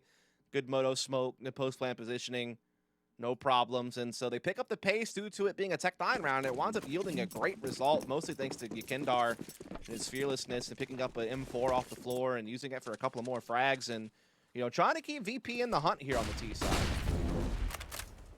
Again, the utility war wages early on at B side. And what do you know? When VP tests the waters, they can succeed here. Shocker, really. Spirit being denied any early banana control, which has been a core part of their defense to date. Sachi, who is thinking about getting into apps and at least having some forward positioning, has decided against that. So he may have a speeded up hit, but they're going to slow things down again. Now they're going to pump fake B and A at least 3 more times before they commit to the siphons. Don't you worry. As I say that, they flash, try to send Buster out. Don't really gain anything other than just kind of guarding that corner as Jane will now post up on that angle with the AWP. Sanji trying to throw a little bit of a distraction over here at A side with his utility set, trying to, you know, put that pressure up by Moto and Lane. And it does cause Dexter to fear that maybe someone got up towards Archway. Keeps these 3 players locked in place on A side, and there's only the 2 players defensively here at B, but they're both in the back of the site. They have no rotation yet through spawn, and here comes the utility as the hit will now commence for VP.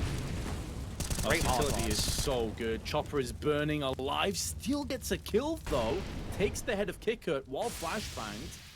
And that stalled this push in ZipRecruit. Mia's still alive. Yekindar though will prove that his AK is up to the task, and the Latvian goes in for more. Second frag forthcoming. 15 seconds to play with Sundai Young. They have them on the cross, just needs to hold position. That Molly's going to do nothing. They had no idea. And this is the downside of taking your sweet time. It affords you no luxury, no second chances.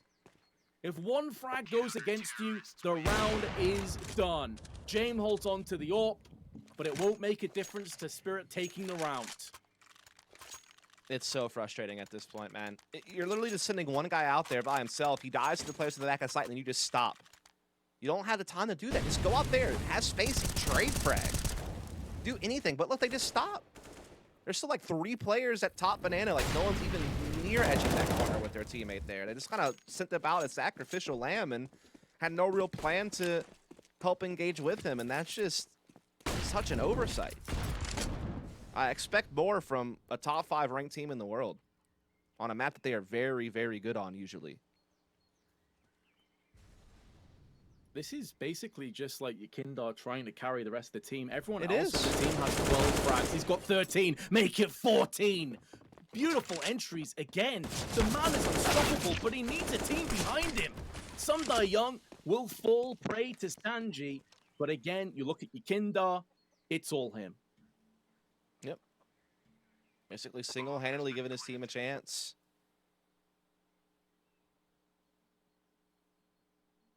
Man, oh man. Better be thanking your lucky stars that Yekindar exists if you're a VP fan right now, because he is dragging his team, kicking and screaming. I mean, you can literally combine all the kills of his teammates, he'd still be 1 kill behind him. Yeah, very top heavy. And keep in mind that Sanji, most of his frags came in the first 2 or 3 rounds. Since then, Yekindar has been opening up these sites time after time. Couple of rounds in a row, though. The problem is that Spirit's economy is still in such good shape that there's really no ability for VP to punish anytime soon. The fact that he busted this is insane. Like, their setup is set up to capitalize on that very type of peak. At worst, come out 1 for 1. And instead, Yekindar just cleans house by himself. Like, and he's been such a vital piece to this VP team. Yeah, the first kill's like fairly regulation when you keep balcony. It's all about that second frag. It's so Right. impressive for him to stop the spray, course correct, and instantly pop the second head.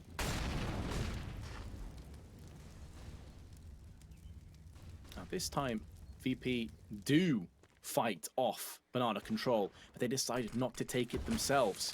They're changing it up, mixing it up towards middle and apps. Magix feels compelled to toss in the smoke early.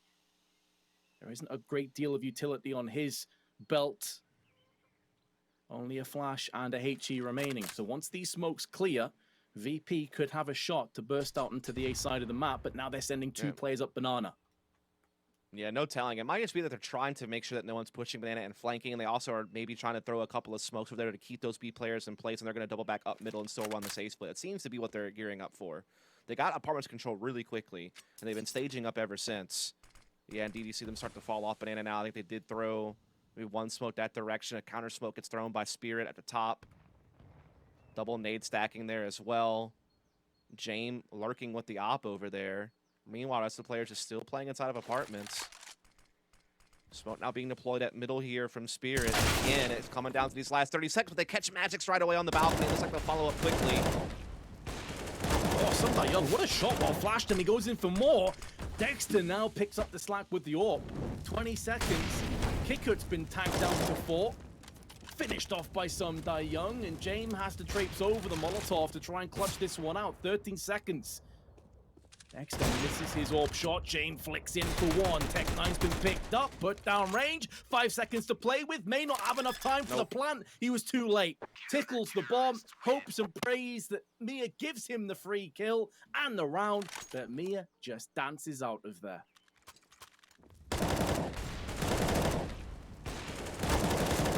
I mean, I feel like if I speak, Vince, I'm just going to say the same old thing I've been saying. I mean, how many rounds does it take for VP to lose off the clock before they actually do something? Just someone go poke him with the stick. I mean, there's definitely an element of that, but I would also say that Spirit have played really well situationally. Sure. Some Young to land that first shot mid-air while flashed is just ridiculous.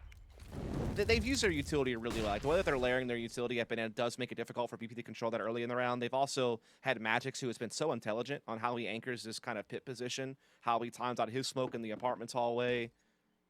Yeah, they definitely are playing a good CT side.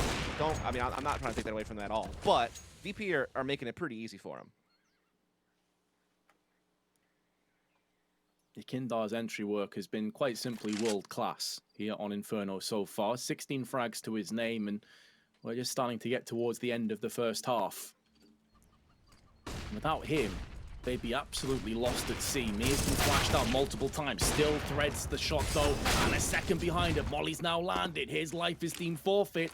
A great cost of VP's HP bars though. The HE does significant damage, but it wasn't Buster who was low. Spray through the smoke, tags Jame again, but it's down to 47, and Spirit looking to try and retake. Still have flashes, still have smokes.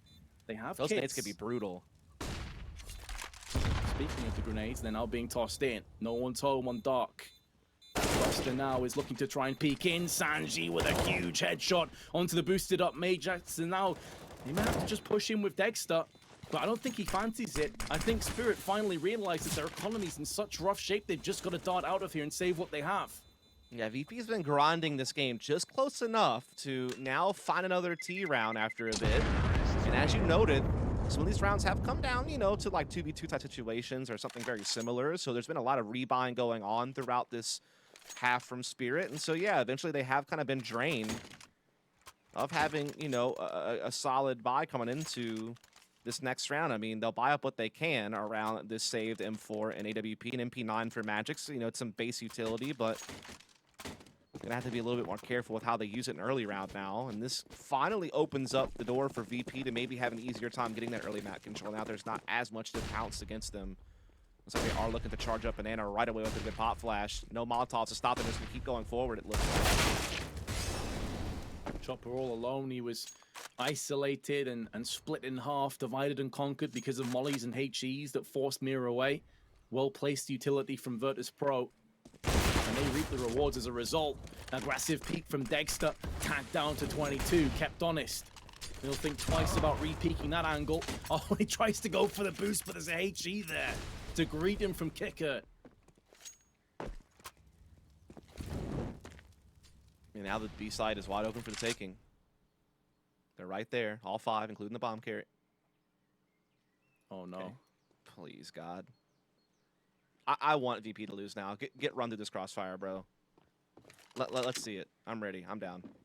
It feels like they're overthinking things, but let's see. Yes. Maybe it still crumbles. Mia with the peek on the cross flicks into the frag onto Kicker. Now they realize what's up against them. Jane, though, comes in for one, and here's the shutdown. And the bomb drops with them. Yakinda stuck on the balcony. Has been tagged and fragged down by Magix. And Buster has to try and salvage this round with 30 seconds. Now, both players are low. And he may very well get the benefit of the doubt in terms of surprising the 2 CTs. But with the position of Sumdai Young, he knows that Buster's not middle. And that definitely lessens the angles he could be coming in from. And Sumdai Young shuts him down.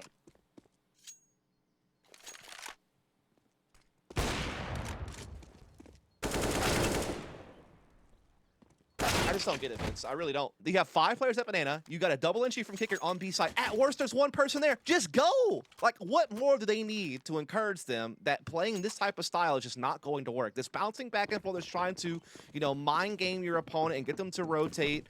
You know, it hasn't happened, man. It's come back to foil you at least 3 or 4 times this half, and they still keep doing it. Again, it's the stubbornness is mind-blowing. They could have easily, Vince, easily had 7 or 8 rounds this half. I totally agree with you. Totally agree. I think Spirit have had some fantastic calls again, but VP haven't really made the most of the opportunities that have been apparent to them. And now they find themselves in the last round of the half with an AK, Galil, and an AWP. Now, James does have a slight gap in that smoke, but no one's pushing down for the banana control. And if he goes in slowly, Dexter should have him. Already has the angle. Anticipating this push, this peek could be forthcoming. Whether they flash in before James goes for the peek is maybe the only thing that saves his life. Because surely Dexter nails him the second he peeks in. Now, they could be lining up a flashbang. Jumps across, baits out the shot, but he baits out the shot at the cost of his life. Dexter is lightning quick on those reactions. He's forced to the back of the site. Now they're going to pick up the pace. Leah in with a grenade, it banks off the wall to do a ton of damage, and he pushes behind him for the spray. So many bodies hit the floor, and that's going to be all she wrote for the first half. We'll find out if VP can bring it to a 2-0 after this short break.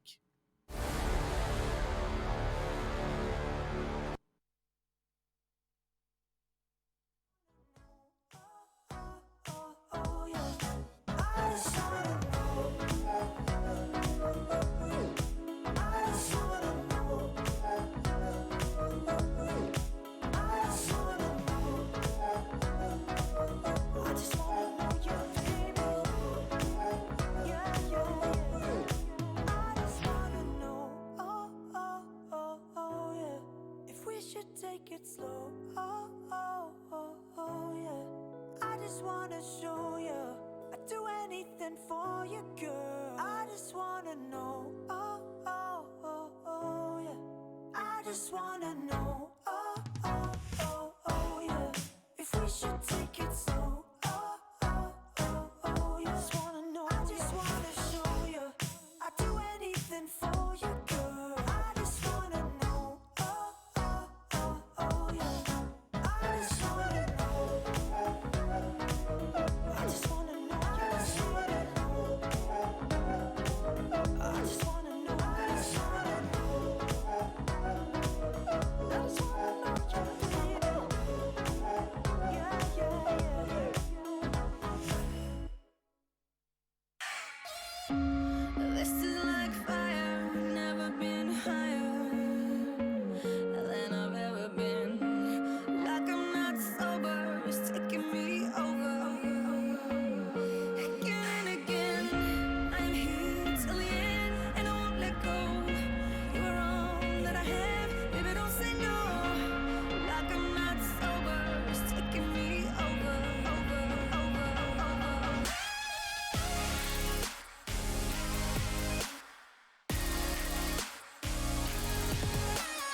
a half of head-scratching moments, and I know that Dust was a massive fan of VP's T side.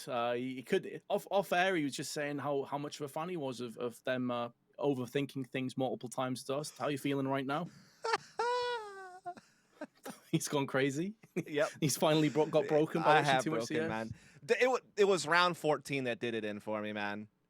Get double entry from Kicker to Banana. They have a 5-on-3. They know that there's no chance. There's like, at worst, there's 2 players at B. You have a 5-on-2 on site. And no, let's double back into a crossfire at mid and die and lose the round. Ha ha ha ha ha.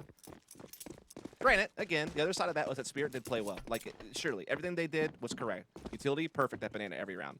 Magic's amazing anchor on the A side of the map by Pick. So, I mean, yeah, they did well. And, well, here we go. A little double stack aggression on the CT side from VP to kick this round off. They do get their man, but Dexter is quick to respond, spreading the defense thin. Great pickup on Magis, though, as well inside the apartment. So, why do they do this on CT sides? They play aggressive. They can't actually hit sites on T side. This is wild. But it's working. The CT Look side at this is move. so often so good as well. And yeah, straight away, Jane with the dual Berettas of all weapons is pushing on bridge. Now, is this selling a false narrative to the rest of his teammates? Because he's not spotted anybody Exactly. as he This is a continues to push. real- But the fact that Kicker is rotating Dust, to me, suggests he at least is cognizant of the fact that Apps could be under control. Yeah, that's true. Yeah, I mean, it seemed to, like, have a fail-safe in place. But you're absolutely right. This could have haunted them. But now they're ready. Kicker flashed out of position, stuck between the smokes, and now Jane can try and funnel away and stop this rotation, but he gets caught by Dexter. And with Jane dying down to the hands of Dexter, it does allow them the opportunity to go back to B. This forces out 2 rotational players. VP, again, maybe overreacting, leaving Sanji, who has 3 health left, on the site alone before Kicker starts to come back towards the A side of the map. You know, it's like he'll get there in time. And I mean, Sanji has a really good angle. Even with low HP, he kind of gets to play a bit of a headshot angle here in the back corner of the site, and definitely still could wind up being helpful as the smokes start to come out. The execute starts coming in. Kicker spots it, but he's starting to get rattled, but able to fall back. Time is running low. Can they get this plant in time, Vince? That smoke wasn't great, but neither is Sanji's aim in that encounter. No, they actually time themselves out. They kill Sanji and just forget to plant the bomb. It's like these 2 teams are trying to have it's like they're playing a whole different game. It's like the contest is to see who can screw up the clock worse. It was so well thought out from Spirit up until the moment they decided not to plant the bomb. Like, they were doing all the right things. They were forcing VP to have to rotate and bite down on the fact that they could be doubling back after they caught Jame. And so that was a good thought. But then, yeah, they don't plant the bomb after they get Kicker down at Moto. That would have made it 11-5 and VP in such a vulnerable position to take us to maybe a 3rd map. But instead, 10-6, a chance for VT to build up their economy. A real roller coaster of a round. When you think of James' aggression as well, Dust, like it felt as if that round was VP's and suddenly it just spiraled out of control, but they still end up winning. Yeah, if he could have gotten away, then, I mean, that would have been perfection. But, yeah, he definitely did eat a lot of bullets and went down and, you know, gave Spirit a chance, but they fumbled the ball at the goal line.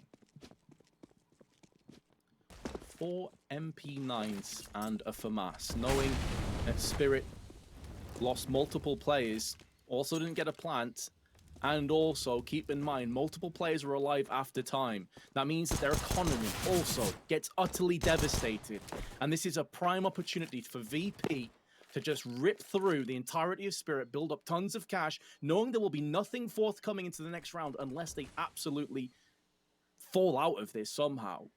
Yeah, but it's not going to happen until there's like 15 seconds. You know that, right? Unless Magix can put down some real pain with that Deagle, you're probably not far wrong. Buster, though, has been forced away. Smoke as a parting gift. That will block the T's from progressing further.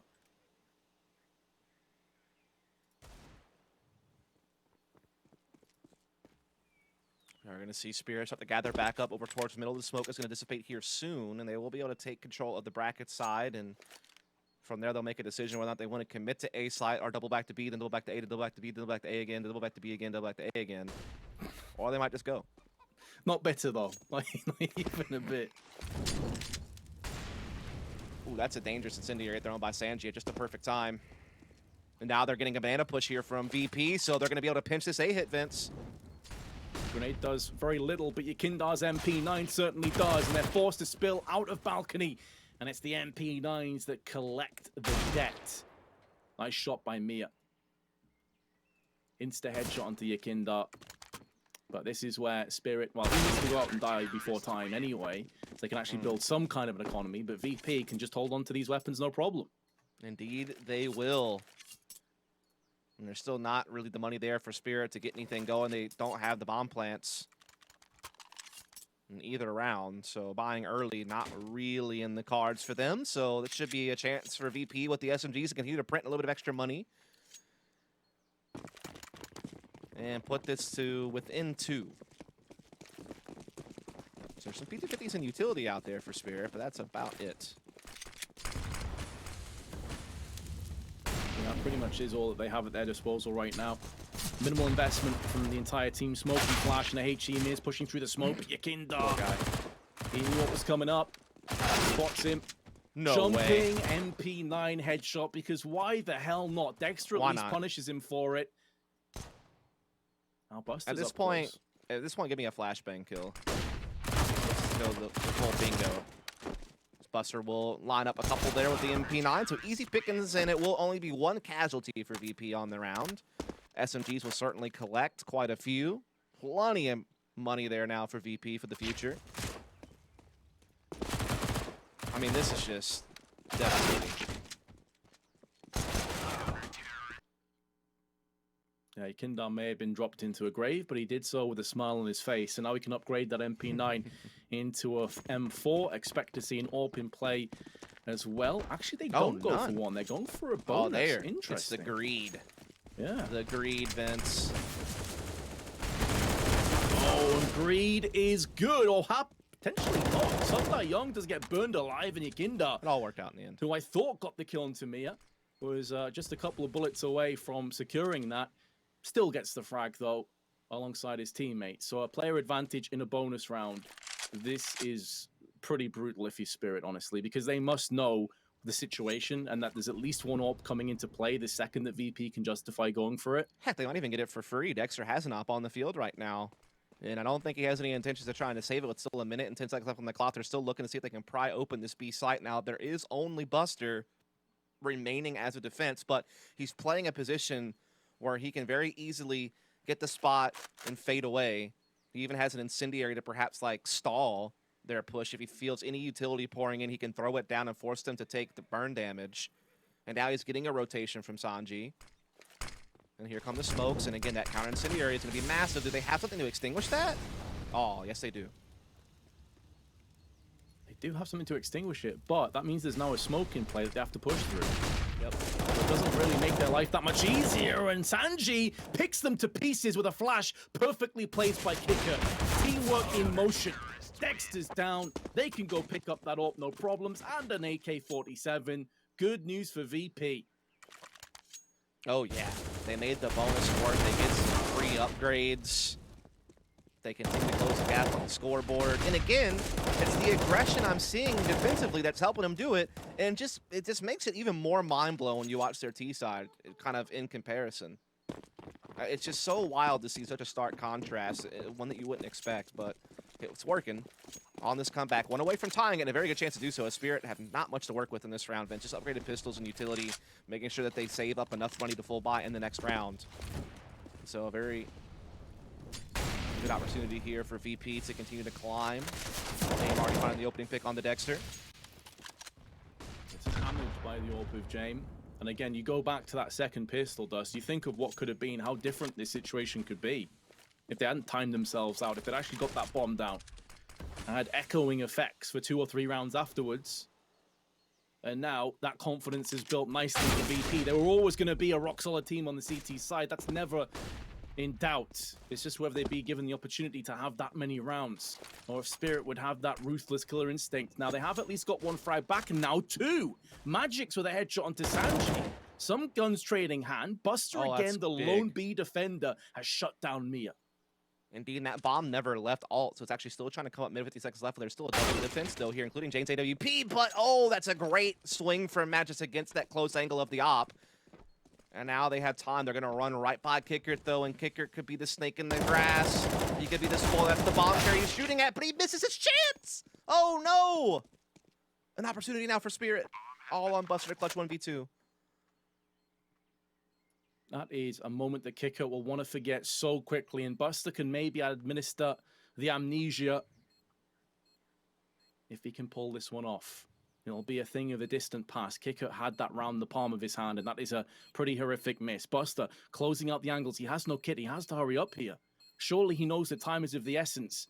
He's anticipating a player to be down in pit, not the case, and at this stage he knows he's screwed. And Chopper with the deagle, one of the most unlikely rounds for Spirit to win.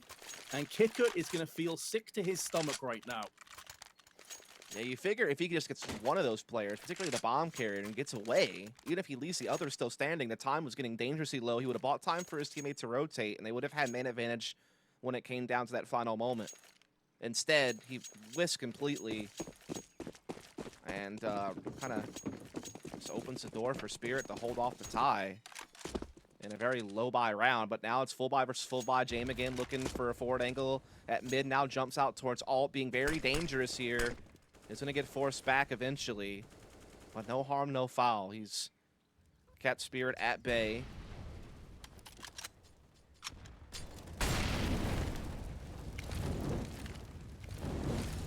like that HE was going to do a lot more damage, but Buster only loses 20 of the 100. Mia, Sundai Young taking that aggressive early banana control. Bomb's actually dropped outside just of apps. So I still need to retrieve that and change course if that's the choice in the final destination that they elect. Yeah, coming to a little bit of a halt here is Spirit. Again, they have that good control. They're still keeping that real pressure on B, so they're not allowing anyone from VP to feel safe and making any type of rotation. But the A defense is, of course, still standing firm as well for VP. They haven't been convinced that it's time to move. And they would be correct. 48 seconds left on the clock here as now we start to see the commitment from Spirit over towards. They're going to get brackets control for free. A lot of CT teams will give this up, and it's understandable if you can hold the site and make sure you have all the lanes watched. It's totally fine to allow this portion to be taken back. The smokes will start coming out to the site, and now VP know what they're up against. Flashes are good, but unfortunately for Chopper, they can just dip back into the site because the balcony's locked down. There will be no pincer movement in. Spirit have been stymied, stalled, and kept in position. Chopper needs to go out first and needs some entries, but he's being tagged from all directions. Magic's now, who is a boss on the balcony, on the CT side, now has to stick the landing on the terrorist side, runs out of ammunition. Sanji's gone down to Dexter, but he still has to pick up the bomb, and he's desperately trying to find it. It was actually behind him, and Buster shuts him down in amongst all the confusion. Oh, man. You say that birds of a feather flock together. And that just seems to ring true in what rounds we've seen thus far. And this time it's VP capitalizing on Spirit being stalled. But again, a lot of that was a forced stall by VP's utility and angles that they were taking.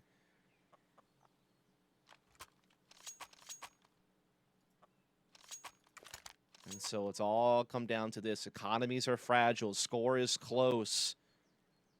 While VP had the safety net of having won the first map on Train, Spirit not afforded such a luxury. Their tournament life are on the line here and now. They were putting themselves in prime position with a 10-5 lead in the first half to make map 3 a real reality. And now they've been put to a screeching halt.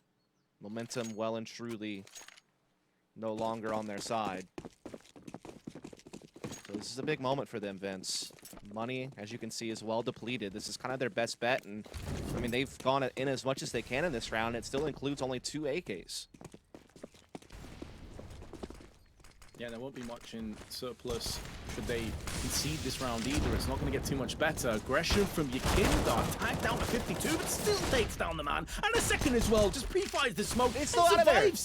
Manages to escape out there. Houdini would be proud of that one. That's unreal. That is indeed apt description of what just happened. Yakindar, again, that's the guy that just has that relentless aggression. He's like the CIS version of Art. Like just a guy that goes out there and just does crazy antics, but he has people supporting him, and there's kind of some fail-safes in place to help bail them out.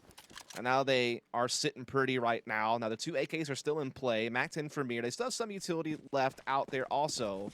Now the re-aggression on Banana. Mir left alone here with the bomb. He's going to get pushed in. He gets both of them with the Tech 9. And now it's back into a 3 versus 3. Crazy commitment from VP to try to run down Banana with no information. It comes back to haunt them, but there's still 2 players defending the site as the hit comes in. This has got to be one of the most oddest maps of Counter-Strike I have seen in recent memory. Yakindar going to try and put some sanity back in. Track as he takes out Mia. Wide swing in. That flash from James is perfection. And Chopper up against Yakindar, who's on for an ace. It's already picked up 4 frags. The shenanigans of the banana push and the Houdini escape will come full circle.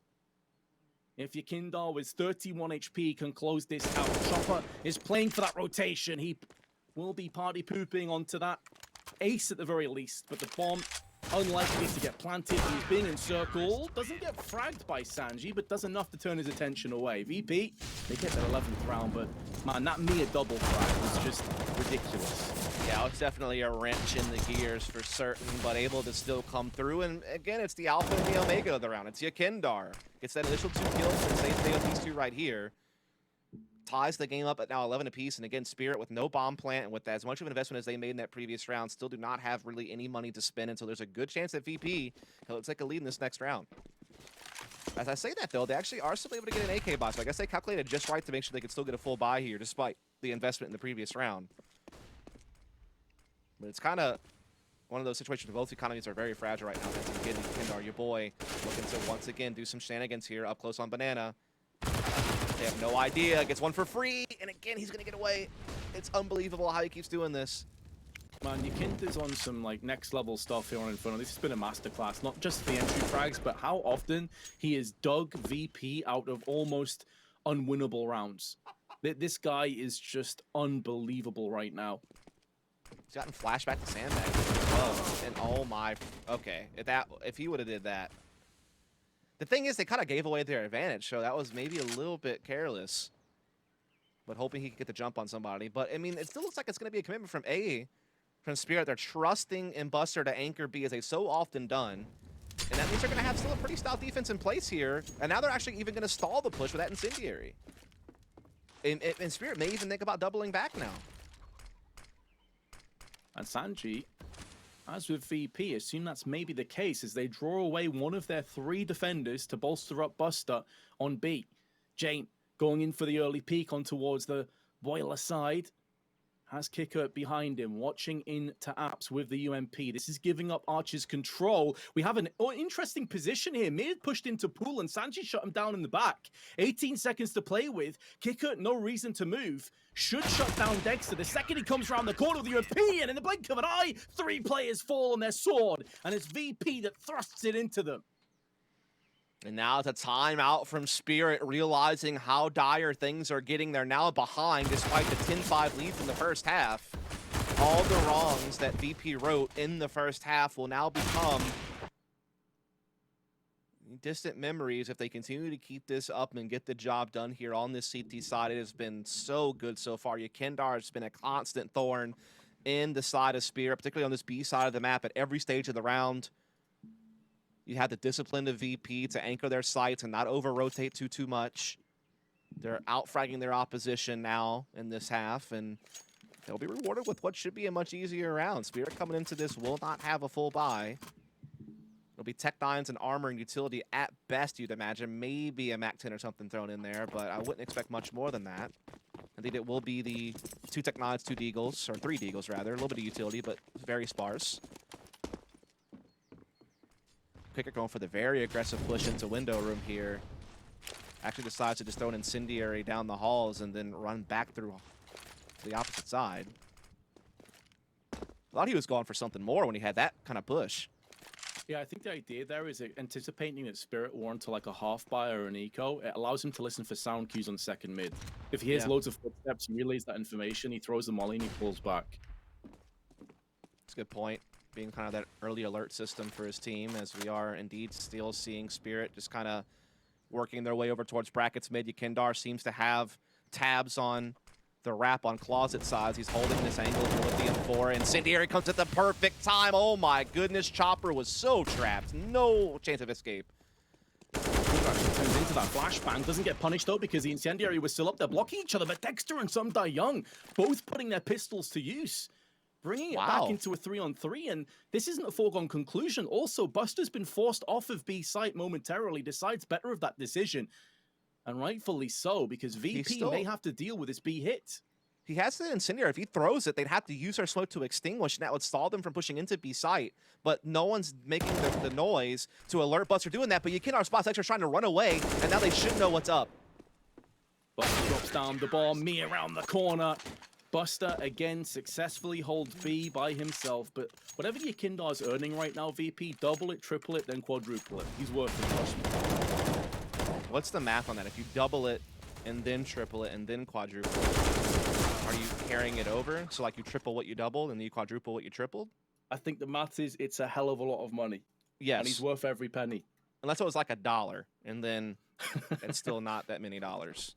Because then you double the dollars to $2, you triple that $6, and then you quadruple that, and that's $24. Yeah, add a few zeros behind that, I think. Yeah. Nice That's shot, a tough James. bill to swallow. Finally get your guns back, and that happens to you at the start of the round, and you're already behind. Finally, you can target silence, but it doesn't matter when Buster does that. Almost a third as well, but still a man ahead as VP. And look at the bomb. It's back at T-spawn. So that means Grim. that Magix has to go pick that up, and that leaves Dexter all alone for about 20 or 30 seconds. So He's they've doing got the the smart site, thing. but they can't do anything with this information. Like, it feels a bit flat. I mean, at least he's playing smart, playing back a site, you know, making sure that he's kind of keeping tabs on potential rotations, allowing that bomb a chance to come through. He's also low on health, though, is kind of the problem. There's still, you know, 2 HE grenades that can be deployed by VP when they go for the retake here, when they eventually realize that they need to rotate as another smoke comes in on CT spawn. Again, but, you know, he knows that he's in the right place here, Sanji. Now he's just calling for his teammates to rotate. He's heard both Molotovs. He should know that both are there and they're planning. Yeah, 100%. All he's doing now is staying alive, seeing if he can get a cheeky kill from this position. And look at how much utility they have. They still have a HE, they got 2 smokes, they got 2 flashes. More than enough time to put these in position. Sanji has played this round so well. And Dexter now stuck on Dark Pillar. Has to try and fend off against 3 players coming in. He's been spotted, he's been flashed out of position. And he's been removed by Kickert. VP, very rough T side. Their CT side, though, has looked pretty damn good. They've only lost 1 round. Yep. I mean, it's been on point. It's been Yukindar's aggression, Buster's discipline, the anchor. It's been James seemingly totally fine about pushing the issue on the CT side. The OpT side, you shouldn't be asked, but I mean, that pivot and mentality has been massive for this VP team. They've been kicked into a new gear, and now they're looking like they're going to have that 2-0 as still an option for this series. There is the full buyback here from Spirit, but again, if this doesn't work, they don't have much to work with in what could be the final round of the series, so it's kind of do or die time right now for Spirit. This is their best chance forward, as now they're gathered up early for Apartments control, it seems, but it will be blocked by that incendiary. Yukindar's currently sat on 120 ADR as we move into round 26. He's got 26 kills, but about 8 assists. Been involved in so much on this map. But I want to also highlight Sanji. I think he's been excellent as well. Typically not a player that will be on the forefront of your mind when you think about VP's fragging power. But he's really done a great job for his team. Meanwhile, though, Spirit getting aggressive through on middle. Molotoving off quad. But then they back away.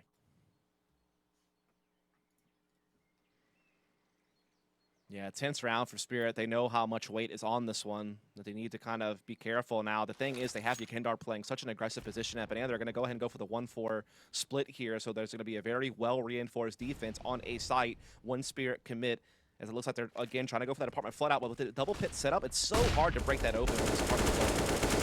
Kill one, there's their second player there, and they may not even kill one. Kickut with 2 and Sanji with the other. Busters fell down elsewhere, but Dexter leaps in. Smoke from the pit affords him safe passage, but not for much longer, as James lays him to rest. Yukindar on the flank, and VP with 4 match points. And Spirit's economy, not ideal. Nope. Not even the bomb plant to add to their buying power coming into a final round of the series in the last round of Spirit's participation in DreamHack Masters. Again, that double pit defense is just such a hard egg to crack. And you saw it there. They weren't even able to get one of them down until it was far too late. And now look at this. A Deagle only for Chopper. Sparse utility. A couple of players having to be in Galoots. They've been absolutely chunked already, Vince, by nades. Shrapnel to all the banana players. Some Dio and Chopper taking the brunt, though. Good guys, burdening themselves. The rest of their teams may thrive. But how much longer can they feasibly thrive for? This T side has been toothless. It has been a look real at this struggle. too, man. They're committing to B because they don't have the utility to fake and then fall back. They have to just commit with what little they have, and there's a 4-man B defense in place. This could be the last play of the game. Buster's already sprayed through the smoke, and it's going to be a massacre. The nightmare continues. The News Titans and Spirit are falling where they stand. Virtus Pro take it in 2, 16-11, 16-11. We'll be back to break this down and get an interview after a break.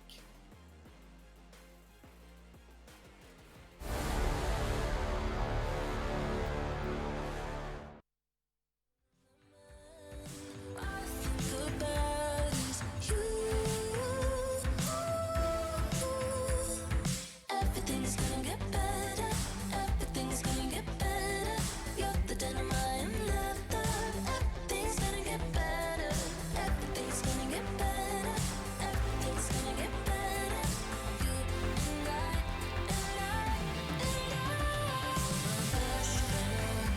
Best friend. You're my best friend. Best friend. You're my best friend. Best friend. Everything's better when we are together. I was floating out to sea. One day the ship found me. I was running out of time till you threw me last lifeline. You're my best friend, best friend. You're my best friend, best friend. You're my best friend, best friend. Everything's better when we are together.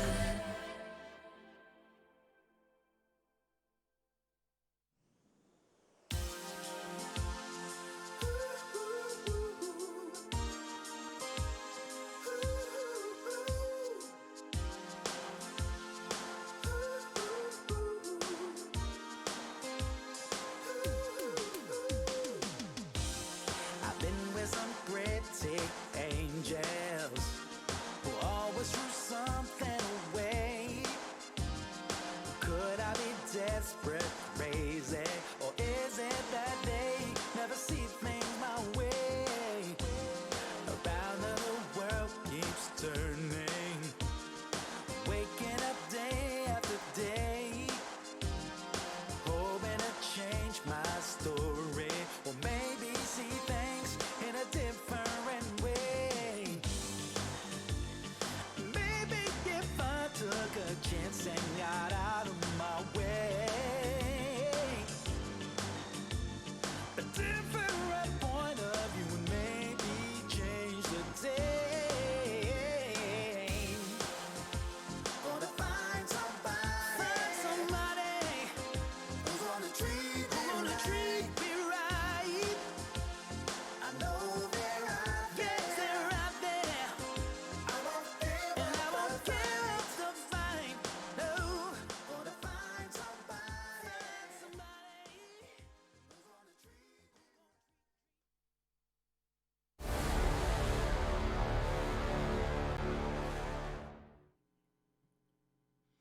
Welcome back, ladies and gents. It is the post-game breakdown. Our VP did win 2-0, but I think it was anything but straightforward and anything but easy. On another day, I actually think Spirit may have even took this 2-0 themselves. However, the T side may not have been the prettiest of things that we've ever seen, but Yakindar and some pretty exquisite entry fragging, it has to be said, did give them a foundation, and they built on it on that second half. And ultimately, they deserved winners.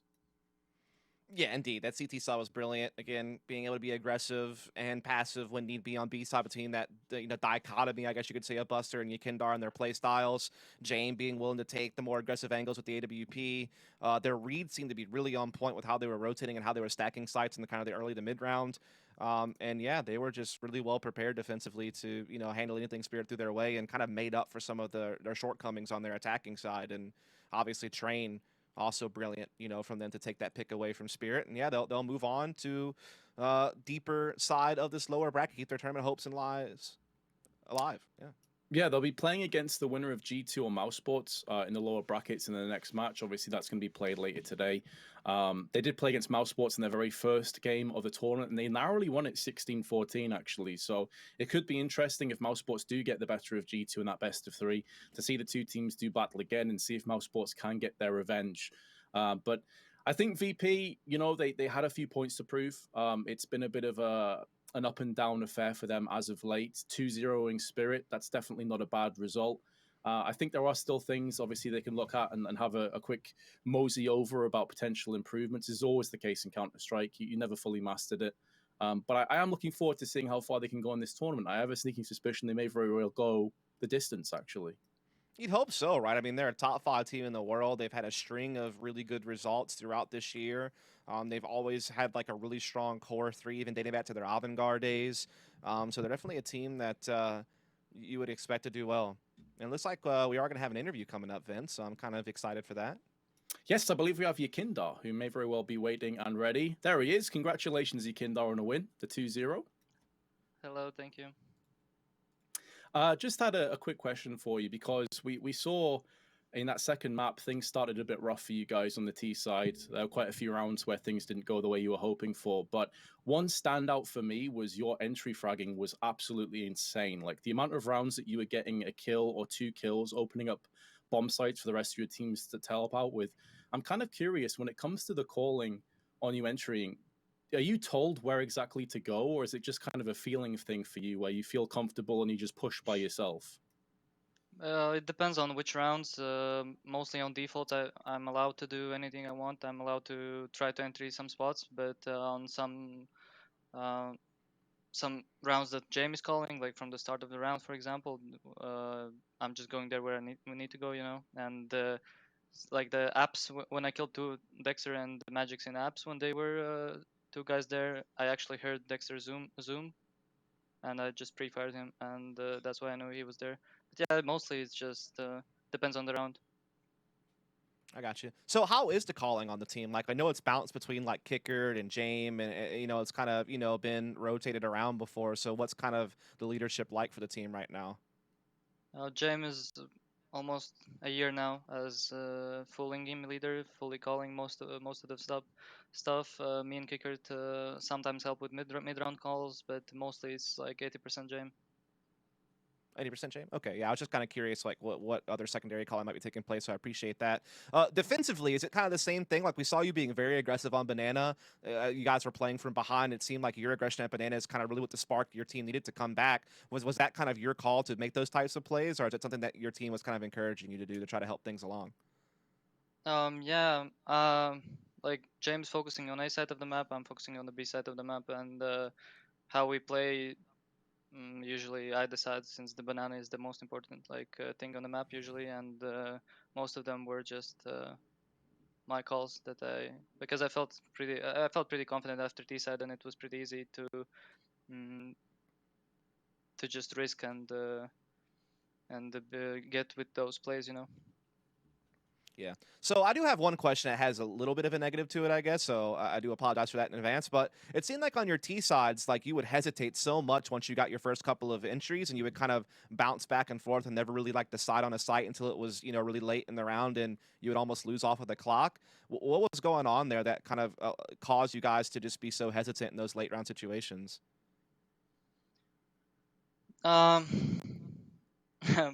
I mean, probably that we're expecting our opponent to play the best game and to think really fast, but then usually opponents don't think the same as we do. Like, so sometimes it's just opponents get the idea of what they need to do really late, even though in our heads the idea is already obvious, you know. And then we are playing against that idea, but in the end, opponents don't do that, and we're just trying to play too smart, and sometimes it's really good, sometimes it can be horrific. Yeah, like one thing we kept thinking is that you kind of were overthinking it. Like I think it was round 14 where Kicker got like a double kill on Banana, and so you had a 5-on-3, and then you wound up like just doubling back to middle and running into a big crossfire. And so is that something that you're gonna have to like look at going forward, or do you think it was just like unlucky you did today, or kind of what's your thoughts on like the long term of that type of style? That was actually my call to go A in the end, so my bad. But I mean, yeah, I mean, we're always trying to fix our mistakes. We're always trying to improve, especially now we all now like in the last in the last 2 months or 1.5 months after Katowice, a lot of different problems showed up, you know, and it just seems that there's no days where you don't have to do anything. Always you have something to improve, always you have something to think about, and we're just waiting for this train to end already and improving every day, and talking about a lot of stuff, practicing a lot. We're trying to improve, and all the people who hate us, I'm not gonna say it on live. I would say hate's a strong word. I think I was just a bit frustrated at times kind of watching it from a third-party perspective. But all in all, you guys have been doing great. You know, ranked top 5 in the world. You're still alive in this tournament. Congratulations on that, man, and good luck tomorrow as you try to continue on, man. Thank you. Have a nice day, guys. You too, man. So, from Mikindar's mouth himself, admits that there are things to work on, as ever, but I still think that you can be very proud of his individual performance, if nothing else, because I honestly think without him, they don't win Inferno, though. Oh, yeah. I mean, his CT side was huge for them. And the couple of rounds they did get on T side, a lot of it was based off him, like double entrying or just having massive impact. I feel like he's the spark this team needed. When they brought him on board, they've never looked back since. I mean, he provides that aggression that kind of counters some of the other play styles of the players on the team, and it provides them a little bit more balance. So again, it's something I could probably tinker with going forward. But yeah, it was a good time, good match. And Vince, that's us done for DreamHack Masters, man. It's a good time. Much love to you. Had a good run here, and we're gonna be passing the torch. We are. So after the break, we're going to have the last best of 3 on the B stream. It will be tea time and me taking it away. But from myself and Dust, that's it for now. Stay tuned. After the break, there's another best of 3.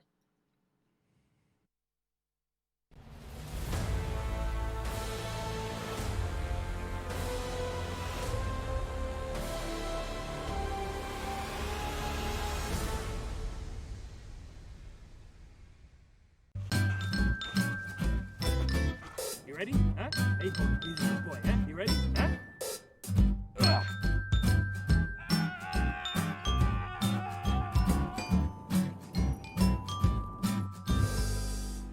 Start your esports career now at play.eslgaming.com. Do you own a piece of esports?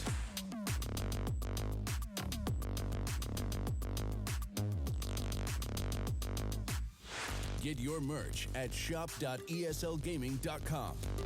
Latest edition of the Epic's trading cards available now.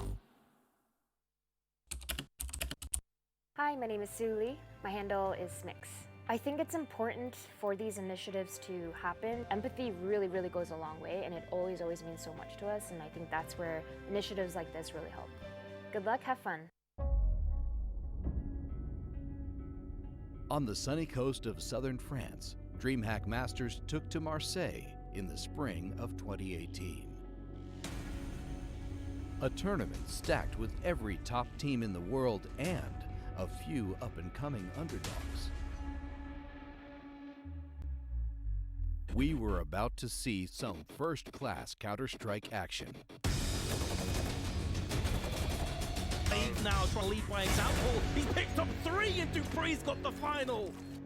I remember that tournament as one of my best individually, actually. We brought in Magisk. We had a lot of time to prepare. We had some qualifiers online and stuff like that. We were so ready for that tournament. Coming into the tournament, Astralis had shown great results online but had missed out on being on top of the podium for some time. Going into the quarterfinal at DreamHack Masters Spring, I knew that of course it was going to be tough for us, but I still felt like that we were playing so well coming into the tournament, and I felt like that we could beat anyone. They're all up there. Rain down to 19. Rain just has to be sacrificial. And the double kill. Oh my goodness, Sipex, that was beautiful. He schools them in the round. When we played the games, it just felt so natural, so easy. Like every guy just kept making 2 or 3 kills when somebody ran into them. So, I mean, if you play like that, then it's going to be easy to win Counter-Strike games. JW's got the off in his hands. He's at the fountain. Well, he's going to position and he gets the headshot on Flusher as well. My God. To the side, Golden trying to find his way in. Device going to take 2 in a row, and that might be another quad kill to end it. All of them headshots and 16-5. After an easy road to the grand finals, only Navi stood between them and the trophy. I felt like it would be a tough final, but I don't think that the Navi players could actually get into our heads, or like every time we just saw them, we just got a multi-frag or something like that. Navi had destroyed the opponents on their side of the bracket and came into the finals with Simple in fantastic shape. They have enough time to rotate, they're not going to go for it. Here comes Regis, he's not going to get the spray on point, but Glaive could. Through the smoke, he's trying to find a way to kill Simple, who simply will not fall. And now Glaive to be pushing this one, and he's got the kill! Astralis are victorious! After 1 year without a trophy, DreamHack Masters Marseille and Magisk propelled Astralis to the stars.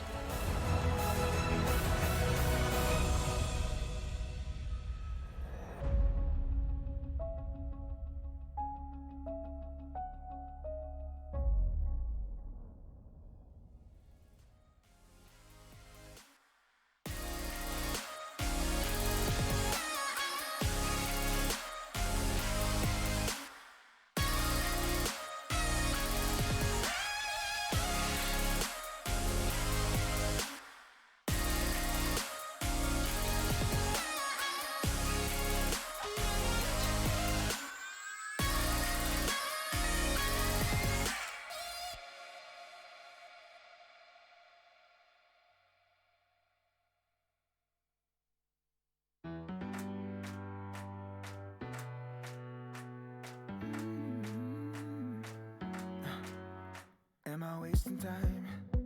'Cause I'm already gone. So long, can you stay the night? 'Cause you're the thing I want. I know you're feeling different when you're stressed out, but even with no makeup you still stand out. 'Cause no one makes me feel the way you do now. Like you do now. The way that you move your body, you make it look like a hobby. Every time that you touch me, it's electricity. Things we discovered underneath last night's covers. Everything came so easy. It's electricity. Electricity. Whoa.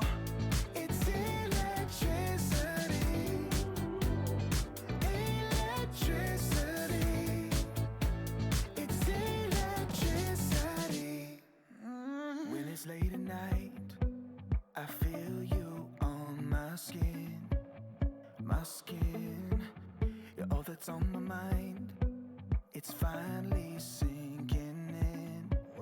You're it.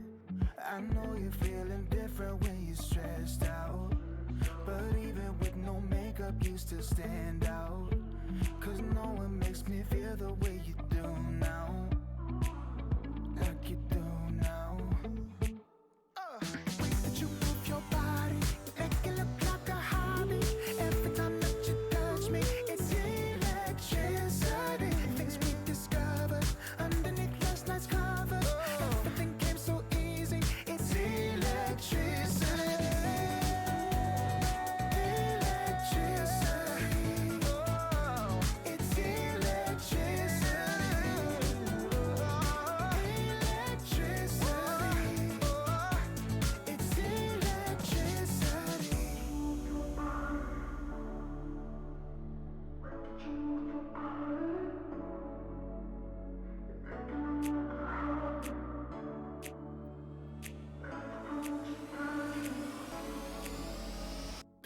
you move your body, it make it look like a hobby.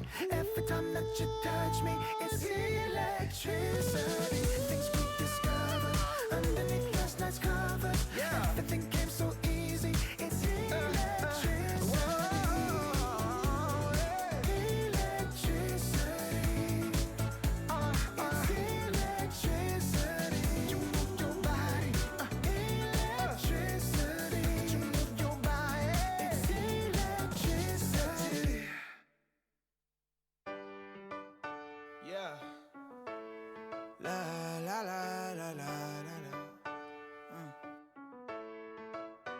Yeah. Your life hits hard, but I hit right back. I never back down, I keep it on track. It's the same day with no problems. I keep rising from the bottom. Cause when the sun comes up and I look around, I can feel that love, I can hear that sound. They're never gonna hold me down.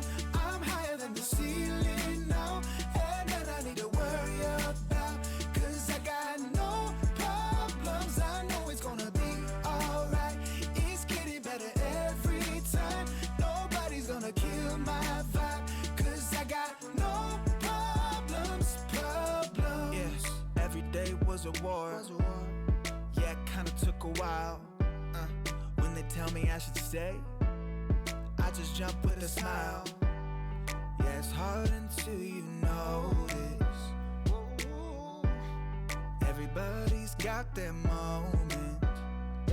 When the sun comes up and I look around, I can feel that love, I can hear the sound. Listen up. They're never gonna hold me down. I'm higher than the ceiling now.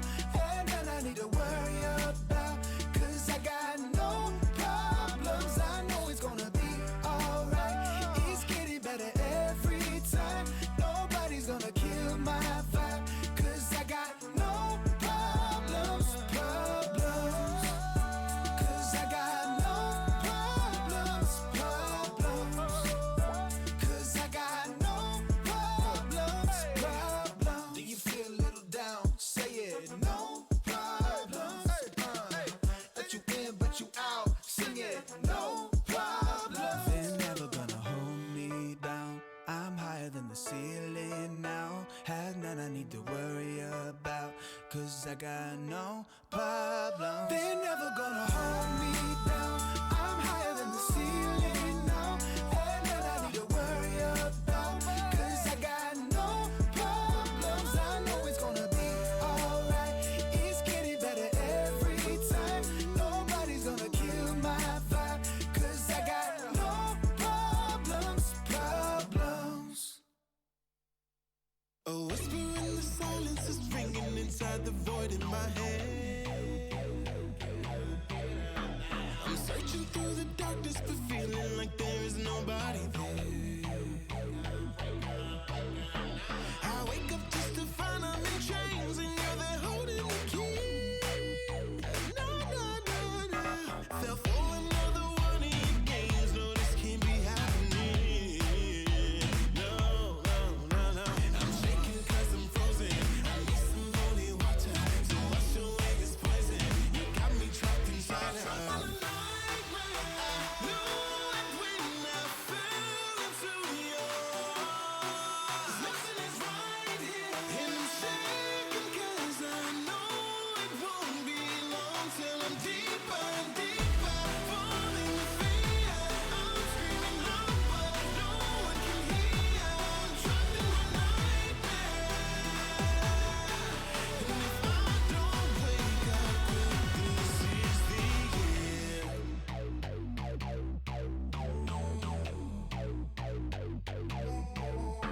I started speaking slick with my tone. I talk too sweet to repair. Should have known that you would be gone when you gave in to my spell. Trying to find your feet on the floor, but you're suspended in air. Scratching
If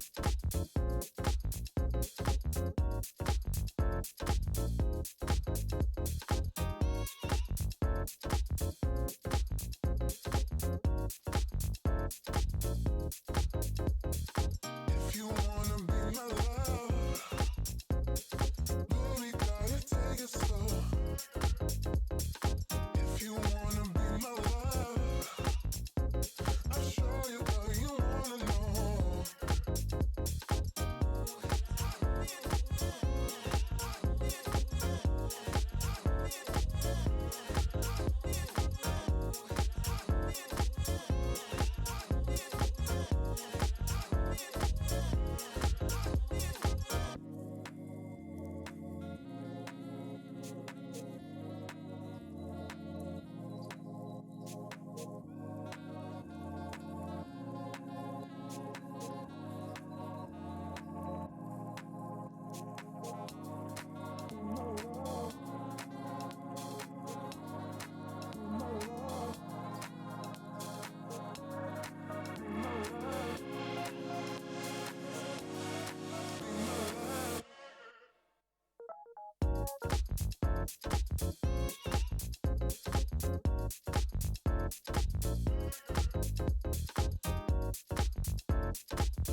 If you wanna be my love, boy, we gotta take it slow. If you wanna be my love, I'll show you what you wanna know.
pulse like it.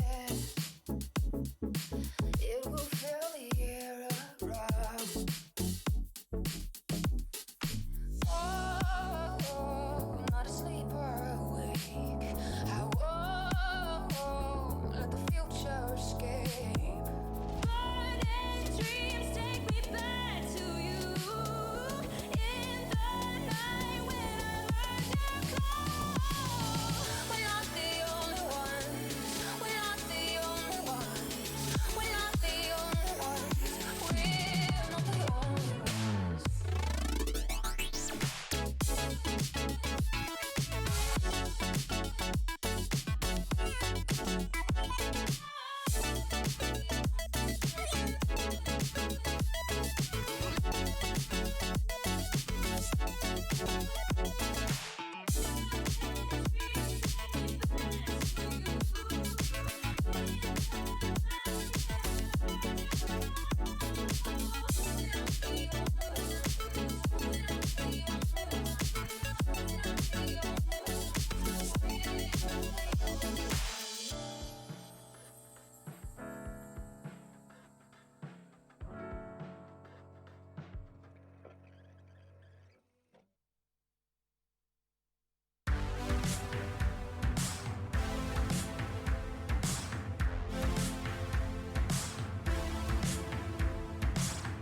Sometimes I feel out of touch with myself. Feels like I've been living with somebody else. In the corner of my mind, I feel something getting stranger. Everything's arranging, everything's arranging. In the corner of my mind, all I think about is you. Everything's gonna get better. Everything's gonna get better. Moving to warmer weather. Everything's gonna get better. Everything's gonna get better. Everything's gonna get better. You and I, and I, and I. My best friend, best friend. You're my best friend, best friend. You're my best friend, best friend. Everything is better when we are together. I always tend to reach for the top shelf. When I feel down, you're the one that I ask for, girl. At the top, the world without all of my damn problems. You're the one that could always just solve them. At the forefront of my mind, all I think about is you. Everything's gonna get better. Everything's gonna get better. You're the dynamite and leather. Everything's gonna get better. Everything's gonna get better. Everything's gonna get better. You and I, and I, and I. My best friend, best friend. You're my best friend, best friend. You're my best friend, best friend.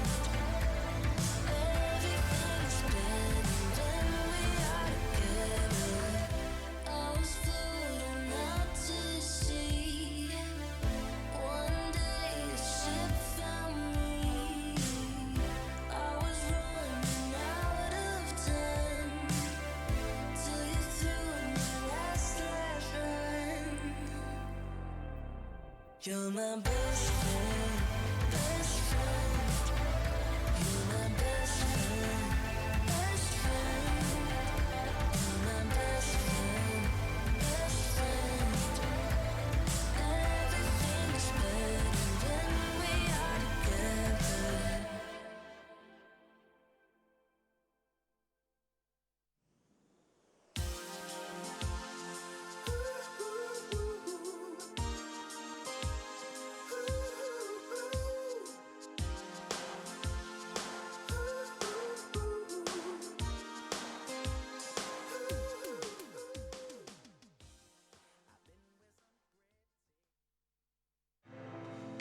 Front run.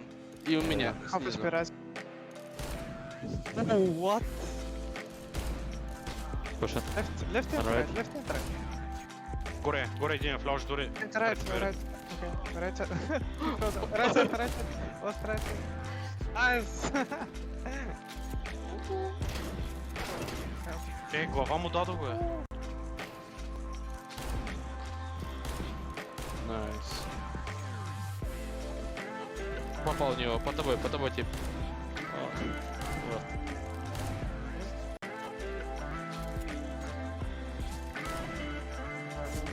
Лёв сверху. Среда. Лёв, ты убивай. Почти. Лава. Лава. Найс, по тобой где-то. Пацан.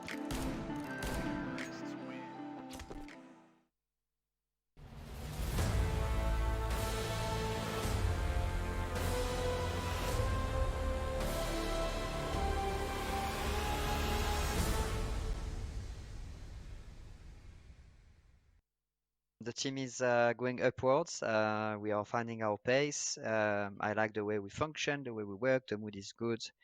And DreamHack is coming at the right time to keep testing ourselves and see where we can get. So that's quite the feeling right now. Oh. Oh dear. Hello. Okay. Hello and welcome to the DreamHack Masters Spring B stream. Some slight confusion going on. I was under the impression that video was slightly longer than it was. Thought I could finish off my coffee. But hey, I'm T-Tam. I'm joined by none other than Michael, Yumi, Cassidy. We're about to watch G2 and Mouse Sports fend off against each other in a fantastic series. Michael, how are you feeling about this one? As you can tell, I was a little bit rushed getting on stage, but... Yeah, no, it's going to be quite a good one, right? Because we've seen so much Counter-Strike from Mouse Sports throughout the past few days. I think they're on track to have they've already had a very exhausting week, and we saw what they were able to do when they first made it into the lower bracket. You know, they had to overcome FaZe, now a different opposition in G2, and one that they'll be very familiar with. They've played them twice because of the IEM summer qualifiers, where G2 actually stopped them from qualifying for that event. So there's going to be an extra chip on their shoulder coming into this. I mean, G2 didn't just stop them once, G2 stopped them twice. G2 beat them twice in series already this week. And the funny thing is, both times Mouse Sports actually tried a different map pick versus them, and they lost their map pick every single time as well. So not a great sign going into it. But as far as G2 is concerned, they're a team who's been having so many issues, but it seems like they might have just come together at the perfect time. Like Malik just said in that little interview we had with him, is that G2 seem to be at a stage and at a point where, hey, they're just absolutely gearing to go. Nico's much better adjusted into it. It seems like Nexa's got a bit of his groove back as well, as an in-game leader who was always touted as more of a fragging one. And it has been looking like those numbers are slowly climbing their way back up. And finally, I mean, how can I go without mentioning Hunter, man? Guy's a beast. Yeah, I mean, that's one of the main issues that's going to come into this. We already have talked about some of the inconsistencies and some of the teething issues that are going to be encountered with Mouse and with them trying to expand their map pool. But trying to overcome the individuals on G2 is just a whole different beast. And not only that, you know, they've implemented a really strong structure. And even with them doing a bit of soul searching on who picks up the AWP, you know, Jack's coming back into the lineup, Armanex on the CT side AWP. Yeah, I mean, he's basically AWPing more than Nico actually is, but it allows Nico to be more of a dynamic kind of hybrid star type player, which I think is where you want him to be ideally, which was why it was more of a question as to why he was pushed towards the primary, although he might have been able to pull it off. This feels like a more comfortable G2 and one that in which they can supplement some of the aggressive plays that players like Hunter can pull out. Look, and that's going to be the big thing that we're looking towards. But, you know, so far we've had quite a day. Obviously, we're getting right to the end of it. I think we have to bring up the brackets in just a second as well for each respective group. Astralis versus Complexity just happened. In case you guys haven't watched that, stop listening to me for a second. Mute the stream if you haven't already. Well, too bad. Muting doesn't matter. We're giving spoilers over here anyway. But, you know, whatever. Group A first and foremost. G2, of course, having dropped down earlier. Astralis did come through, as I was talking about. Fantastic series. You should definitely check that one out. But the lower bracket is where we are currently sitting, and let's also take a look at that for just a second. Michael, yesterday FaZe Clan were eliminated from the tournament, last place. Probably not the team that I was expecting to be eliminated over there. Mouse is now here against G2.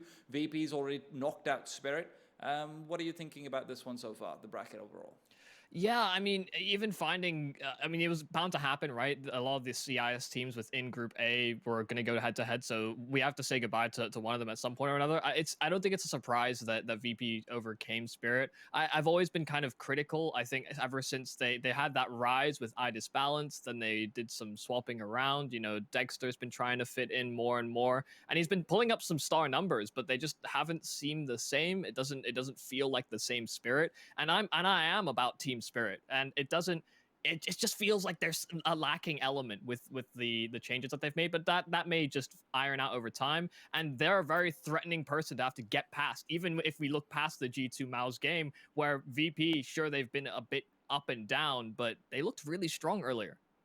Absolutely. VP, looked like they're still a contender. They have slipped a bit, like you mentioned, but they're still definitely a contender. But right now, the question is, who can actually come forward to face VP to decide who can, manage to walk all the way through? Between G2 and Mousesports, a lot of this conversation will be centered around vetoes and the map pick. So let's quickly take a look at a small video before that, though, before we jump into the veto. We've got to take a look over the stars of the DreamHack Master. And you know what? I'll let you see who exactly is coming up. In a world where Virtus Pro are no longer Polish, where CIS teams have begun their rise to power, and a cartoon game threatens the safety of North American Counter-Strike, two men are tasked with bringing Virtus Pro back to their former glory.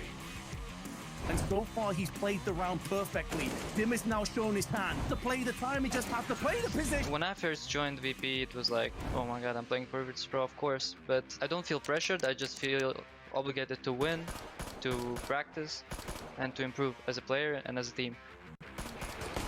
So much damage, they're all dead. Featuring Marek, Yekindar, Galinski as the Alpha, and Dazami, Jane, Ali as the Omega. When there isn't much time left to save the world or your AWP, that's when it's Jane time. But the feared is nothing without the fearless.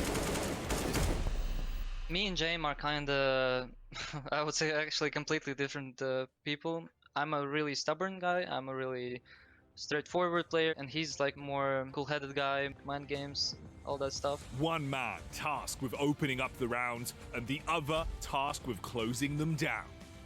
Can the cool head of Jame and the hot-headed Yekindar combine to vaporize their opponents? Or will the whole affair come out a little bit lukewarm? Find out this spring at a Twitch stream near you. That's a nice thing about these CS broadcasts. We find out about things like alphas and omegas. I never really understood Greek lettering until now because, you know what, it makes perfect sense over here. Yekindar and Jame, of course, fantastic players who are waiting in the low bracket finals for the decider between these two teams. Let's take a look at the veto now, though. It is, of course, G2 and Mouse's story, and it's time for you to tell me what you think about the map picks coming through so far. Michael, I know you had some predictions. I accidentally saw the veto before I made mine, so I'm going to rely on you for this one. Yeah, I mean, they ban out Inferno. You would expect G2 to ban out Overpass because not only is it their permaban, but now it's not even a safe permaban anymore because suddenly Mouse have opened that up. Then we move into first pick territory. You know, they have played and they have chosen different maps to go with on the Mouse side, but moving into it, I think they've maybe done a bit of homework, a bit of extra work on Vertigo. So I do actually, I'm affirmed in this choice, this one as well, where Mirage comes through. It did look as though Mouse were shaky on that, and G2 were constantly outmaneuvering them. It feels like a kind of a trend throughout the games when we've watched Mouse on Mirage that they have just been finding difficulties in closing out these Deagle rounds and then where to go in the mid. I mean, look, you're talking about difficulties in closing out the Deagle rounds. The Dust 2 ban as well coming through. It's probably going to end up being Train more likely than not. I honestly don't exactly remember. I thought it would be a Dust 2 decider, personally, between these teams. But the problem for me is just Mirage is one of those maps where it feels like you can't exploit Acor versus Nico. Where, sure, Nico's gotten a lot better with his opping. He's become a lot more consistent. He's become a lot more like a traditional opper. But obviously, there's teething problems. You obviously need to be able to kind of learn to run, learn to have all of the difficult issues there. And we're going to take a look at the players right now as well, just to highlight all of their pretty faces. But I was really hoping that they'd go for a map which is slightly stronger for Acor. You know, don't ban out Inferno, ban out Mirage instead. Let Inferno come through. Acor seems to be a lot more comfortable on that map compared to Mirage. yesterday we saw him not really being able to find any impact on the CT side. Their T side looked abysmal yesterday versus Faceland. They didn't get a single round on it. So I have a lot of worries going into this. And the fact that it's Train as the decider, Michael, not a good map for Mouse Sports. If this goes to 3, I don't really see them taking it. Yeah, that's what was weird. And when I compared my vetoes to what actually came up, was that I was with you. I thought Dust 2 was going to be that decider because it was a bit of a more shaky territory for them. And as well, I mean, there's some history between these two teams on Dust 2. You know, they've played each other a couple of times on it. They've traded wins. And so there is that chance for you to get it right back. But I suppose part of that as well is how much prep has gone into it. And then with having the second ban in the veto phase, you know, you have a bit more freedom. I don't know how to feel about it. But I do have a lot of confidence coming into this for Mouse on Vertigo. I think that's a strong map for them to play into this. And I think as well, the ability to have done not only a lot of Vertigo work over the past few days, but hoping to try and change the tide, because stats from the last couple times they've played, there is a ridiculous amount of clutches that G2 have pulled off. It's a 16-2 ratio between these two. They have only won 2 clutches out of the 5 maps that they've played against G2, while it's been 16 for G2. That is a ridiculous amount of clutches to have won, and it shows how close some of these rounds are going to be. I'm with you all the way there, but you also have to consider at the same time just how difficult of a veto it has to be for Mouse Sports, because it seems like everything they play, G2 plays it even better, or, you know, at worst just as well. So the map pool overlap is huge. Then you add the fact that G2 already has Overpass as their permaban, so you can't even exploit that 7-map pool. So it's such a difficult decision to even end up on Vertigo. The last time they played this, I think Acor had like a 0.84 rating or something really poor like that. So definitely some question marks. And you also have to consider, it's not just Mouse Sports who are doing their homework after losing to G2 twice. G2 were going to know what went wrong as well. Jax, though, right now starting things off, but not really taking too much blood. Ooh, couple tags, but finally found as well. He keeps going for those fights. You can see the odds from our partners over at 1xBet, and they are lent over G2's direction. We've gone with the stats in the previous history. Oh dear, that push towards B. Rops has a timing, but he's just missed them, in fact, and they're moving towards that B bomb site here on Mouse. G2, I mean, they'll have some info, but they're flanking still towards A. This could be disastrous. Amanek needs to find something and needs to be a little bit quicker. Next doesn't want to connect though. Rops will go down, and with this they should know. Amanek in the meanwhile as well in mid gets Dexter's life. So at least they have the man advantage, but Mouse Sports are now indecisive. Where did they end up going? Could it be back to A with the kill on Amanek? It seems like that's where they're headed, but Nico's already lying here in wait. It's both him and Hunter. He's already found the first. How do you navigate around this one? Nico is so prepped for this peak. Knows that he can compromise, and Acor gives the face, but he's gonna fall as well. Bima's trying to clutch things back, but Nico finds 3. It's a G2 pistol round. And what a way to find it as well. For a second, it looked like Mouse Sports had gone and done it. Just found the exact angle they needed to go for, but then Amanek's kill as well as Nexus combined. The aggression from G2 at all fronts gives them so much information to work off of. It's just, you know, the good old, I think it was Obo who tweeted this out a couple of weeks ago actually, that, you know, nowadays in CS it seems like the best defense is really just a really damn good offense. Just get all the information you can for a team like G2 who are very, very individually skilled. You could definitely see it ringing true. And it's something that they would love to do on the CT side. When we looked at them on Vertigo during those IEM summer qualifiers, they were getting aggressive, even when they were in man advantages. As soon as they recognized a gap that could be created as a result of early aggression, they went for even more, and they got into so many flanking positions as well.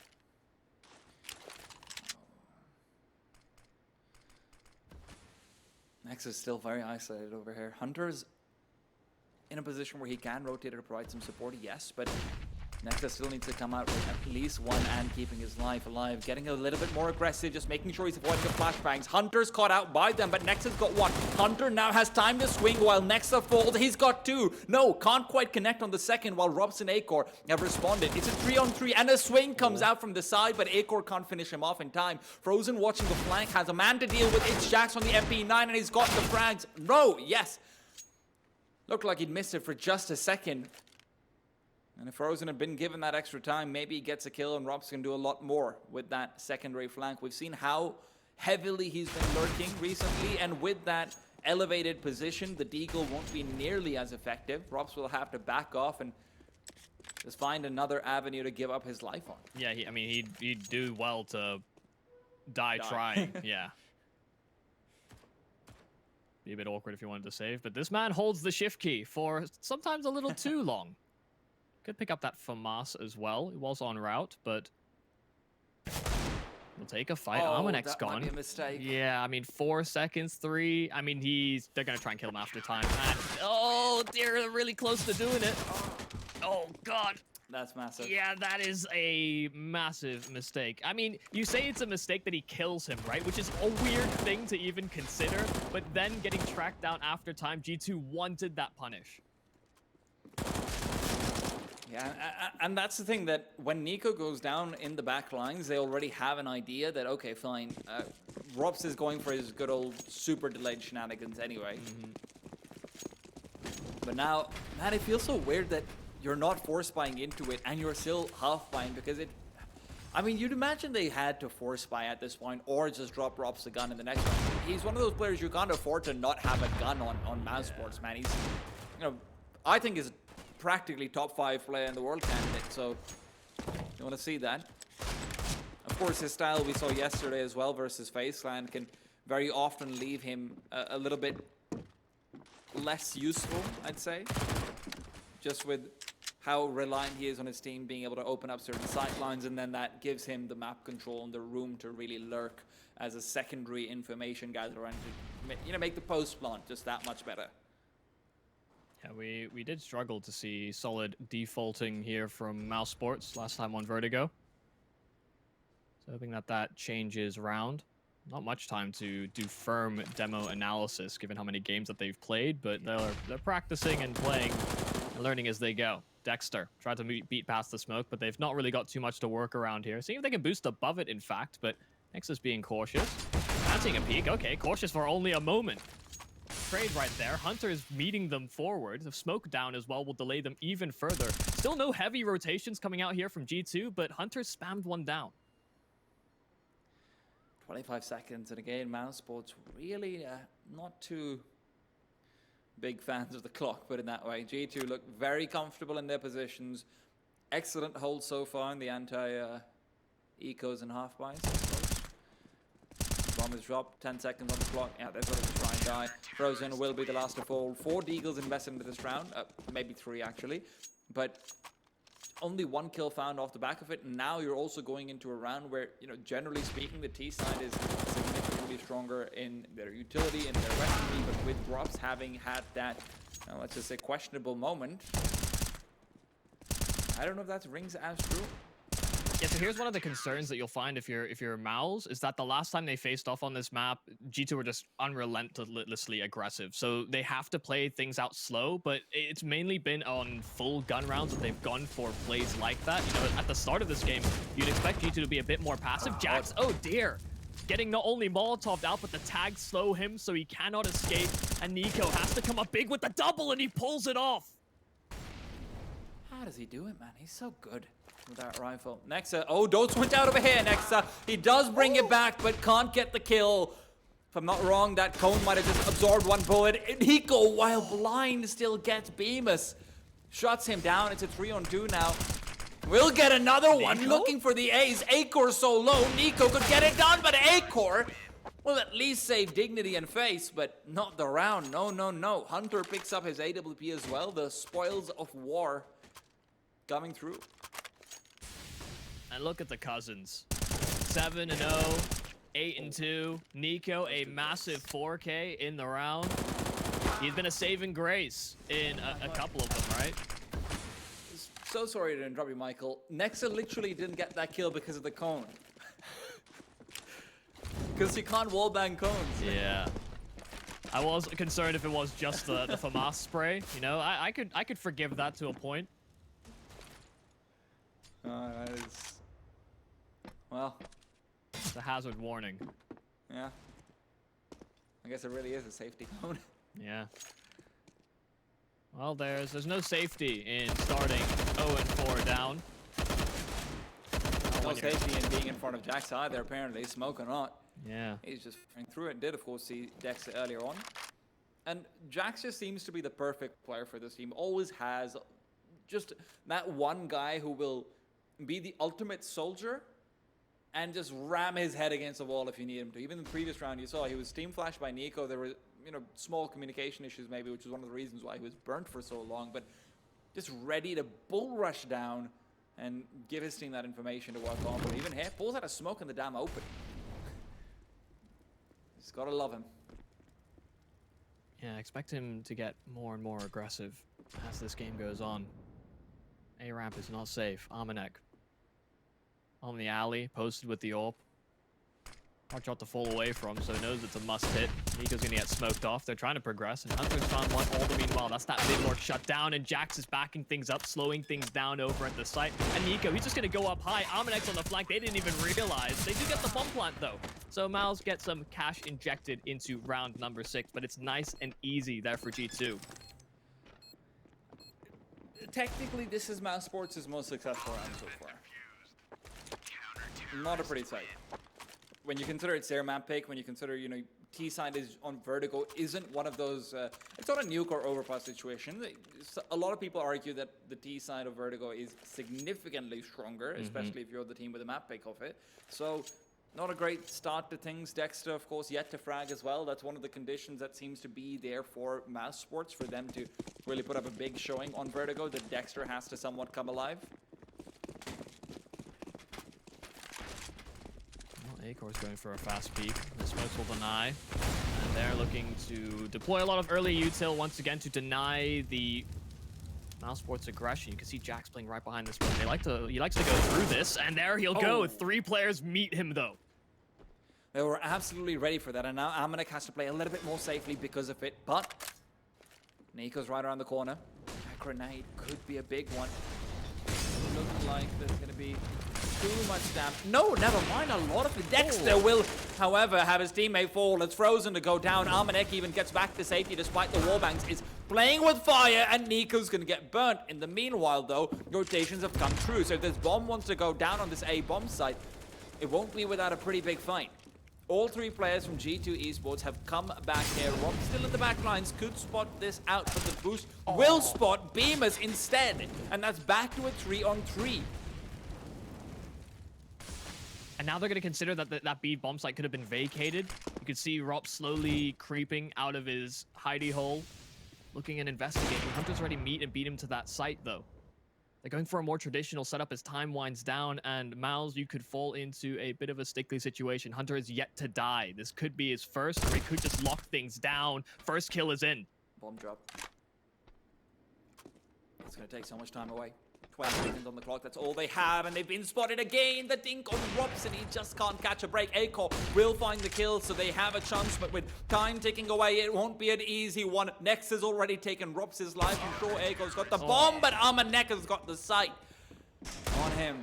6-0, and G2 Esports have the perfect rotations at this point. I mean, goddamn, dude, goddamn. Just the presence of mind to rotate all your players back, realizing that Rops is, likely to lurk. You always have to be mentally considering that what if Rops just finds out that there is no one on the B-bomb side, they rotate back, we're screwed then.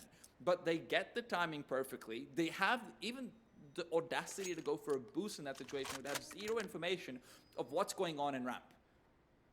That is massive, and it pays off like nothing else there, man. They are dominating Mouse Sports right now. Yeah, and that's one of the concerns coming into this, is that we talk about Rops being a very, very long lurking player, and it pays off for him sometimes, but you could see in an instance like that where it is such a passive angle, you're not getting any information from that spot. It is firmly to just hold in for a push down those bottom steps where, G2 do like to go for plays like that, but just not having a route to take where you can get that information early enough so that you can make correct decisions in the late round and maybe potentially find an opening pick. Threatening those extremities is so important on a default. You can see Armanek is even chancing some opening fights. It's going to be a swing and a miss, though.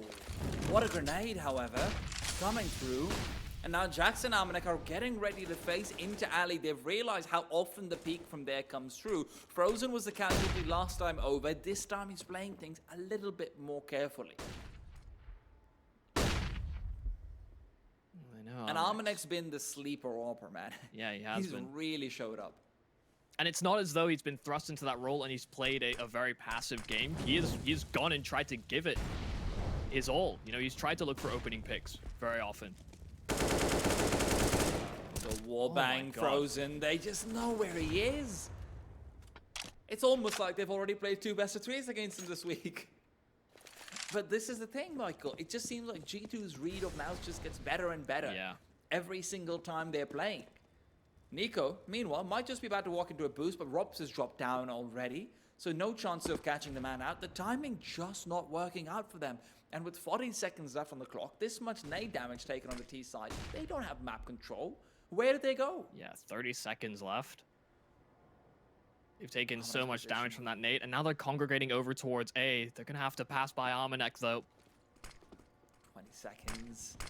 Got to make a move. Robs is trying to come in from middle. Armanek will be considering pushing forward as well. They don't have the flashes to flush him out of this position. Bemis is using it for the side. Frozen should go down. Indeed, he does. Meanwhile, Jax delaying from on top of the super box, keeping them at bay. 8 seconds on the clock, and the bomb's being planted. Acor on top of default, but Hunter on the side gets 2, denies it, and the round will go the way of G2. Robs once again finding nothing. G2 are being so good at avoiding Robs no matter where he's going. He's 2 and 6 right now. I just called him a top 5 player in the world.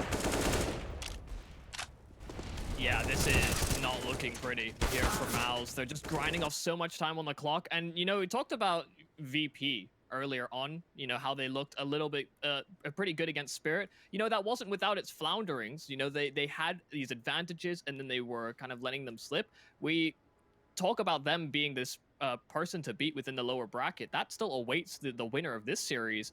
And at the moment, that's kind of the story here for Mouse, is that they do seem to be floundering about a little too long. You know, waiting in the default after you're finding nothing for far too long, there needs to be a change. And you can see that a timeout's come out here for Mouse. They are talking about their options. Likely to see them speed things up in these next few. But, I mean, it's already a 7-0 start. So G2 can start to mix things up themselves. You're talking about mixing things up. G2, other than the one round where they had the, you know, fantastic rotations, they've just been playing their standard CS. They haven't needed anything so far. It says, okay, check your angles, make sure you're not too deep, make sure that you're clustered together late round so that Robs can't find you. If you're separate, be very, very safe in your separate angle. That just seems to be the name of the game for G2. And this is Mouse Sports' map pick if you're just tuning in. Hunter. Again, great position. Could be another one. Robs again just goes down, and he's got 2. No, Jax is steal the first, but hey, what's mine is yours, and what's yours is mine. Yeah, the high and the low ground peak there in mid, so Mal's walk into a firing squad. And they were isolated fights, you know, they were spacing to trade one and done positions. Not gonna happen. A more aggressive stance over towards B as well. You can see next up close. Jax has pushed the limit though in towards mid, and Frozen tried to get his hands on that AK that was dropped. Only Bemis and Acor that remain. Chance at it. Look, this is a half by round, sure, but it's a T-side half by. T-side half by. You generally see a lot more kills coming in. Sure, that's one. That's at least good for Bemis. He's not had, you know, too much action so far, so anything he can find wouldn't be horrible. I mean, this is just going to be a save. I mean, they have full loss bonus, so I don't know if it's worth it to actually go for a save. He's got more value. Try and get true, but at the same time, you kind of want to play for, hey, maybe if I get another kill or 2, I can, you know, we can be in a position to break their economy by winning 2 or 3 rounds. You know, you have to have that in the back of your head mentally. Yeah, but I mean, he got his hands on the bomb with like 20 seconds left. Walking, it just, you can tell that they don't feel This doesn't feel like the same Mouse Sports we saw yesterday. I think it's fair to say a lot of the problems that we were seeing were mainly about closing out rounds where they should be winning them traditionally. You know, they were still finding those advantages, but like you said, G2 are playing a very standard game, and Mouse just looks a little flat. More than a little. Yeah.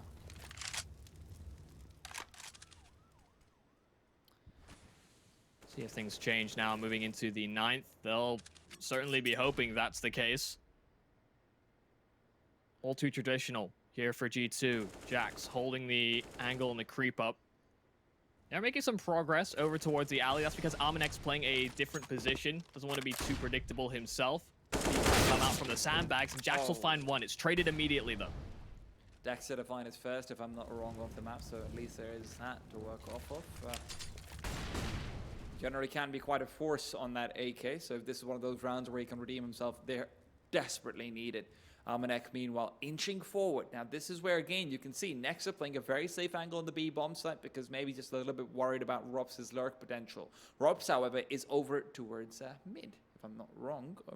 No, rather, vertigo map, always confusing. Hold that thought, though. Armanek, back to sandbags he goes, and they might not be expecting this. They might not be expecting the second player here. 35 seconds. They've waited a long time. They don't use the Molotov to clear it out. They don't have time. Nico's on the bomb side. He can delay for long enough. The Molotov has been expended. Now it's all Armanek, but Armanek's predicted. Dexter takes him down and a second on top of it. Dexter with 3 so far seems to have unlocked the round, but Hunter and Nex are still alive. Going for it. Hunter gets another one despite the double peak and makes this a doable clutch for Nexa. We talked about how many clutches G2 won last time they faced. We'll see if Nexa can add one to the tally. Frozen and Rops the other side. There's a kit available, and he just needs to suss them out. Those are going to be playing passive. They don't want to let this one slip, and he's ground off a lot of time off this clock.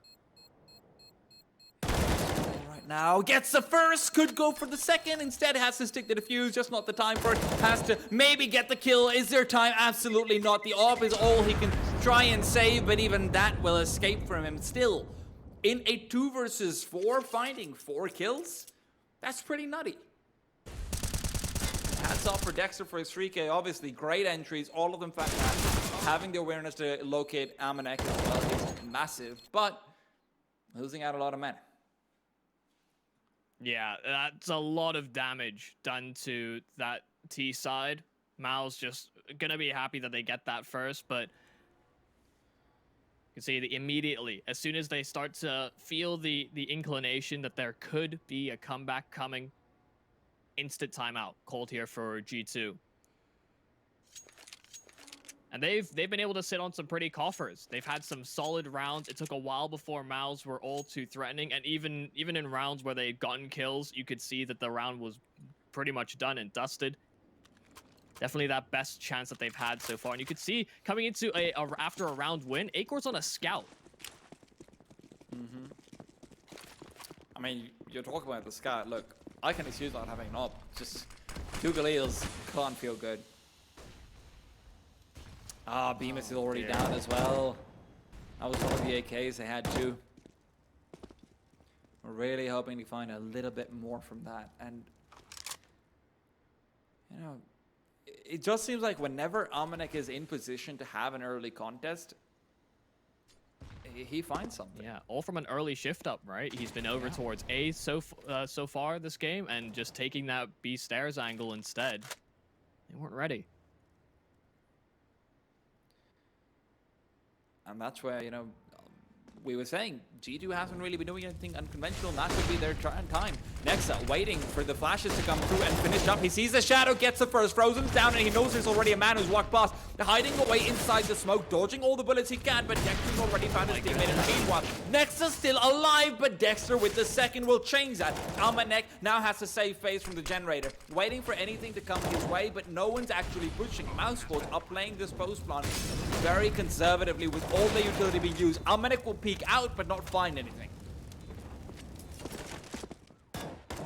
He's waiting inside the smoke. Are they falling? Mousesports I mean, Akor could just push through this. Jax reveals himself. Jax might still get it. Nico's the one to finish it off. Now, back to a 2 versus 2. Dexter with the only piece of utility across the map. A flashbang that can be deployed for Rops. He's only got a Galil to peek at, but he'll do it nonetheless sooner rather than later. Still waiting inside the smoke is Rops. He's trying to play around it. There isn't the time, and Rops is peeked out. Rops might have just done it there and then. Hiding away, and Nico doesn't have the time nor the ability to find him and take him down.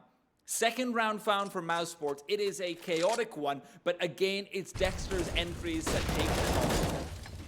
Yeah, and getting consecutive rounds is going to feel a lot better. Now for Mouse, they're not only cracking into these bomb sites. That was when they started with at a man deficit as well. You know, they didn't read into the alt position of Nexa. It wasn't an ideal buy, or sorry, from Armanek, sorry. And it wasn't an ideal buy coming into it, but they get that their hands on that AWP. They move forward into this next round as well. And it's finally ground out some of that money away from G2. So they're on pistols coming into that potentially a third round here for Mouse.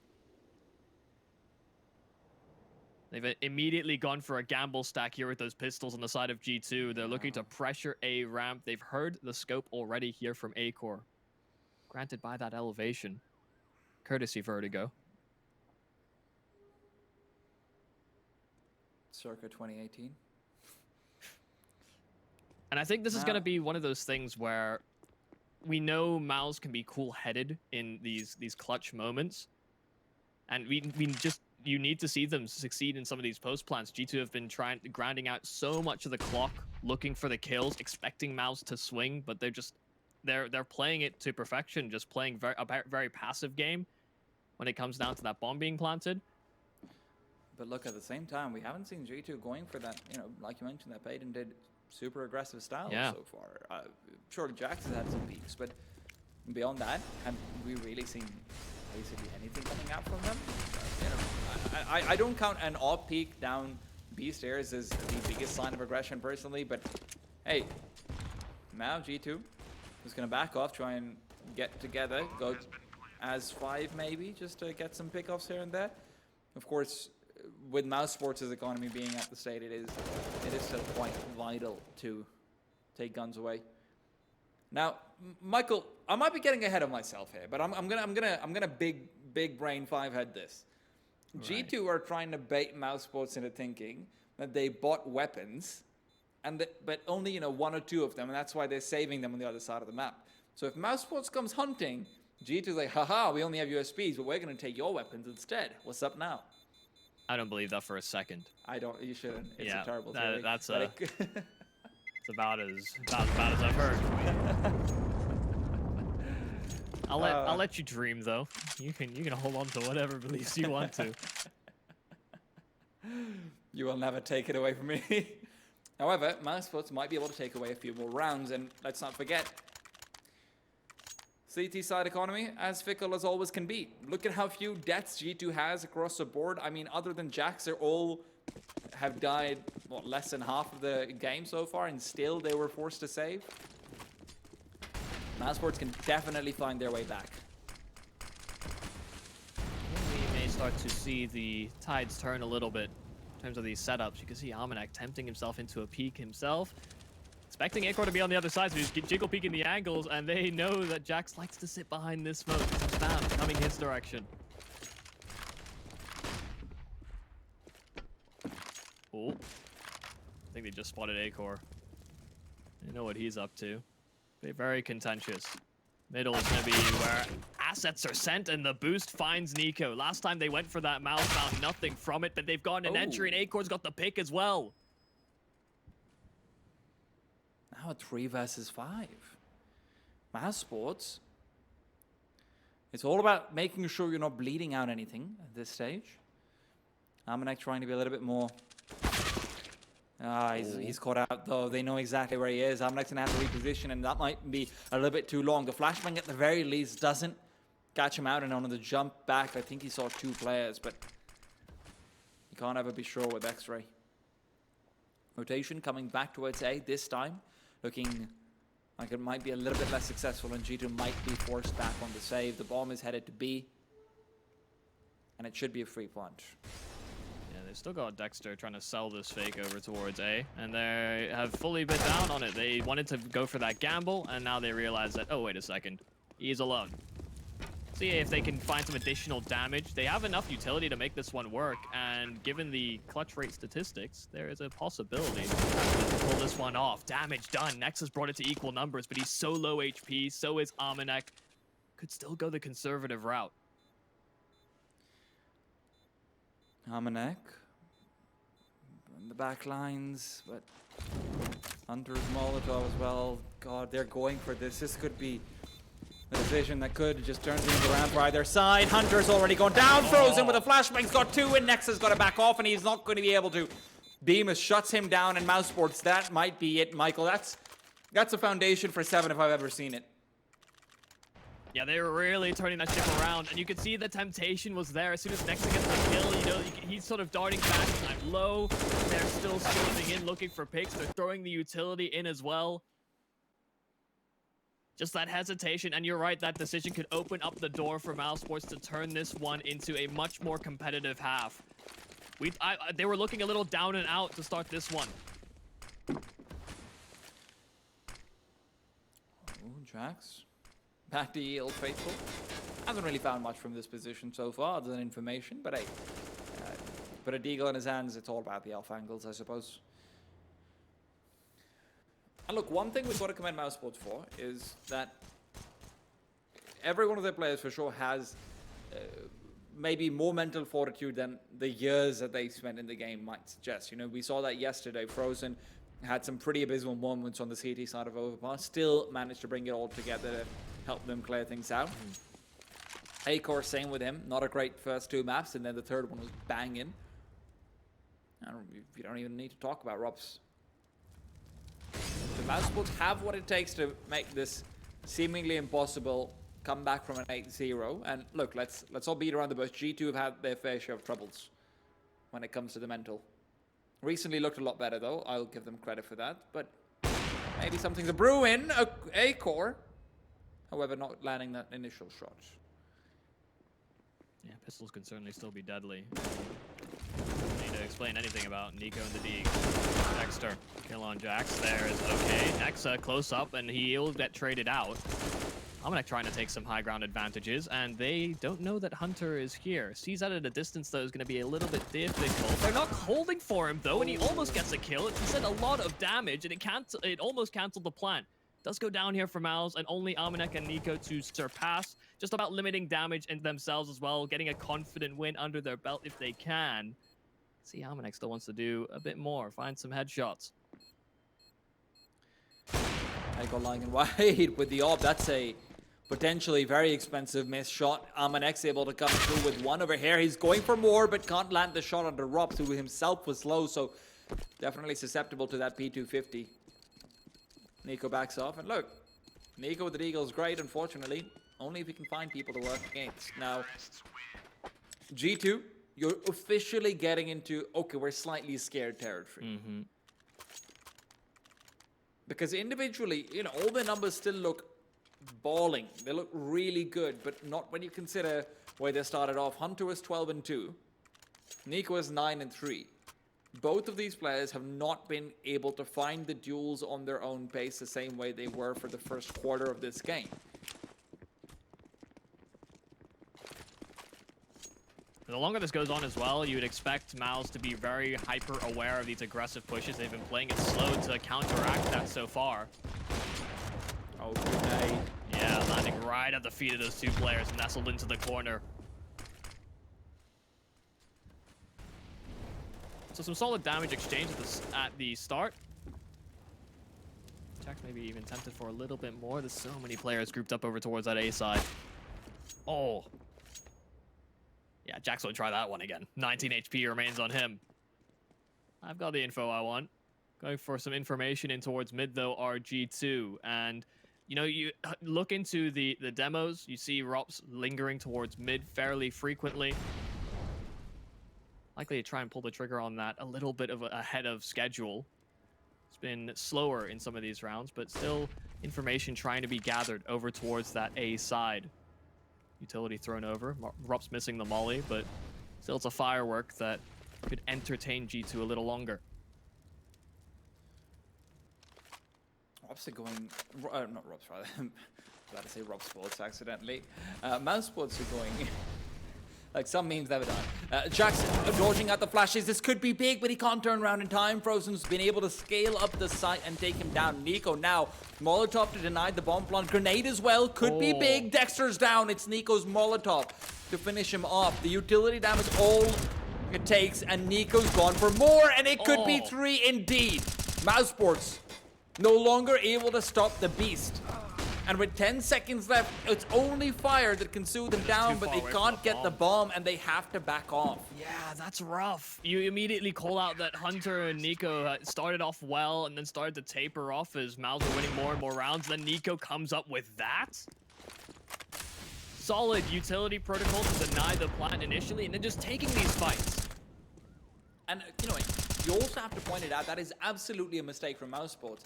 That Dexter, the player who's already been naded down heavily, is going for the bomb plant. He only had 53 HP from that. A Molotov and a grenade, considering how much of Vertigo's meta is set around contesting the bomb plant on the A site.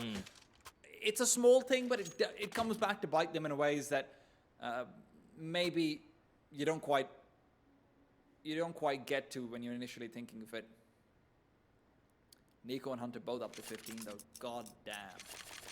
It's a hard one as well to predict because G2 have shown both sides of the coin. You know, when you throw that A execution, they've had the tendency to run through. We've seen that from Hunter so far this game. We've also known them to be able to throw the retake utility. Nico displaying that, but the other players as well, more on rotations, are going to be in line to throw those themselves. And part of that as well comes down to just being able to pressure all sides of the map, where that hasn't been the case. Now with a slightly different angle from Jack. So much damage. Frozen could still end up going down, but the grenade... Oh, the grenade. It's going to be perfect, but he misses it. Can't get it through. Frozen will live to fight another day because of it, and I don't even know if he realizes that that nade was missed. Frozen's creeping up, man. Yeah, he's got so much space. They don't have no one else any on his idea. A-bomb site. That could be the round there and then, but Jax is putting up a heroic defense all on his own. Frozen, however, is aware of the possibility of more CTs. Now he's trying to lurk back in. Could just be a B-side hit that they're going for, but Jax is completely blocked off ramp and they've got 4 in B. Oh my goodness. Oh, crucial fight as well. So they're going to lean further towards that B side, but that mid presence does stop them in their tracks even further. They're not going to be able to go and progress that direction. Frozen has so much information, but he hasn't spotted players out. He just knows that he has a potential flank on this B-bomb site.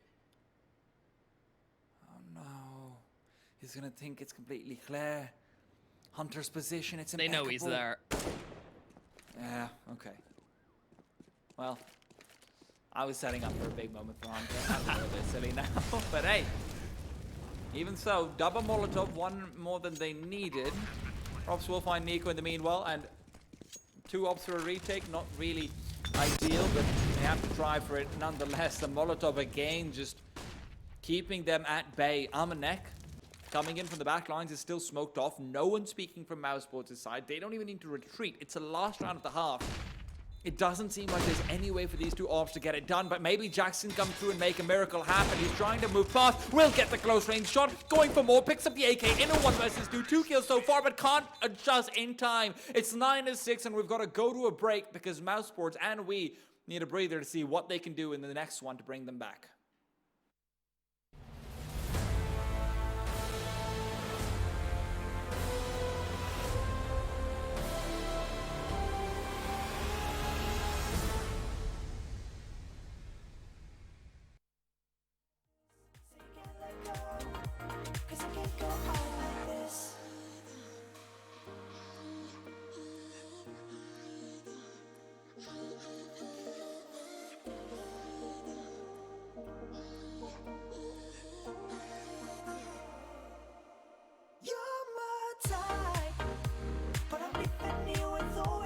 Tonight, baby, can't you see that this ain't wrong or right? 'Cause you can't let go, but I can't hold on like this. So you can't let go, 'cause I can't go out like this.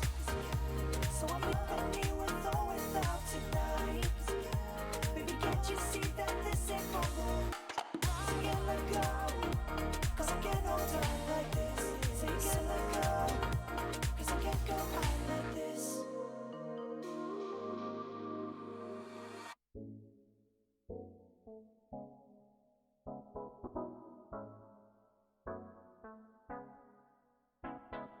You ask if we could talk, but then say nothing. Maybe you just had too much to say. Cause when you call me up, you just want one thing.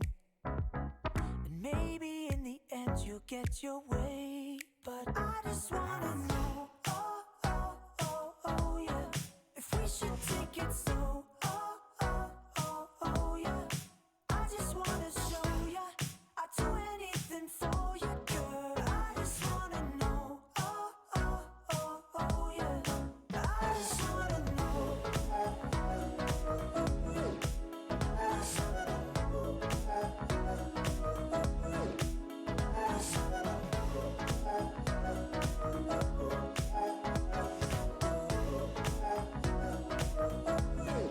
We just need to stop and take a moment to slow things down, work this out. I got your love on top, we're in the moment, and maybe that's what we're about. Tell me what you want me to be, baby. I promise I can be the one you're craving. Cause I think that I know what you've been chasing.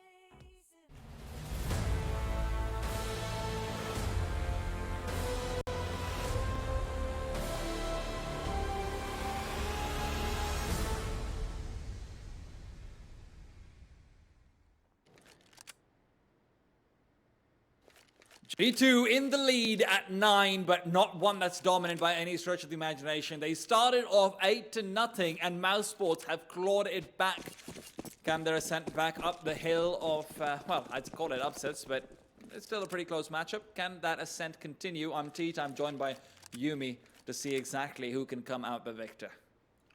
Yeah, I thought it was going to be a lot more of a clear-cut solution, but now with Mouse finishing things off relatively well on that T side, we'll see if they can get things done on CT. It's the expectation that it will be a lot cleaner of an affair.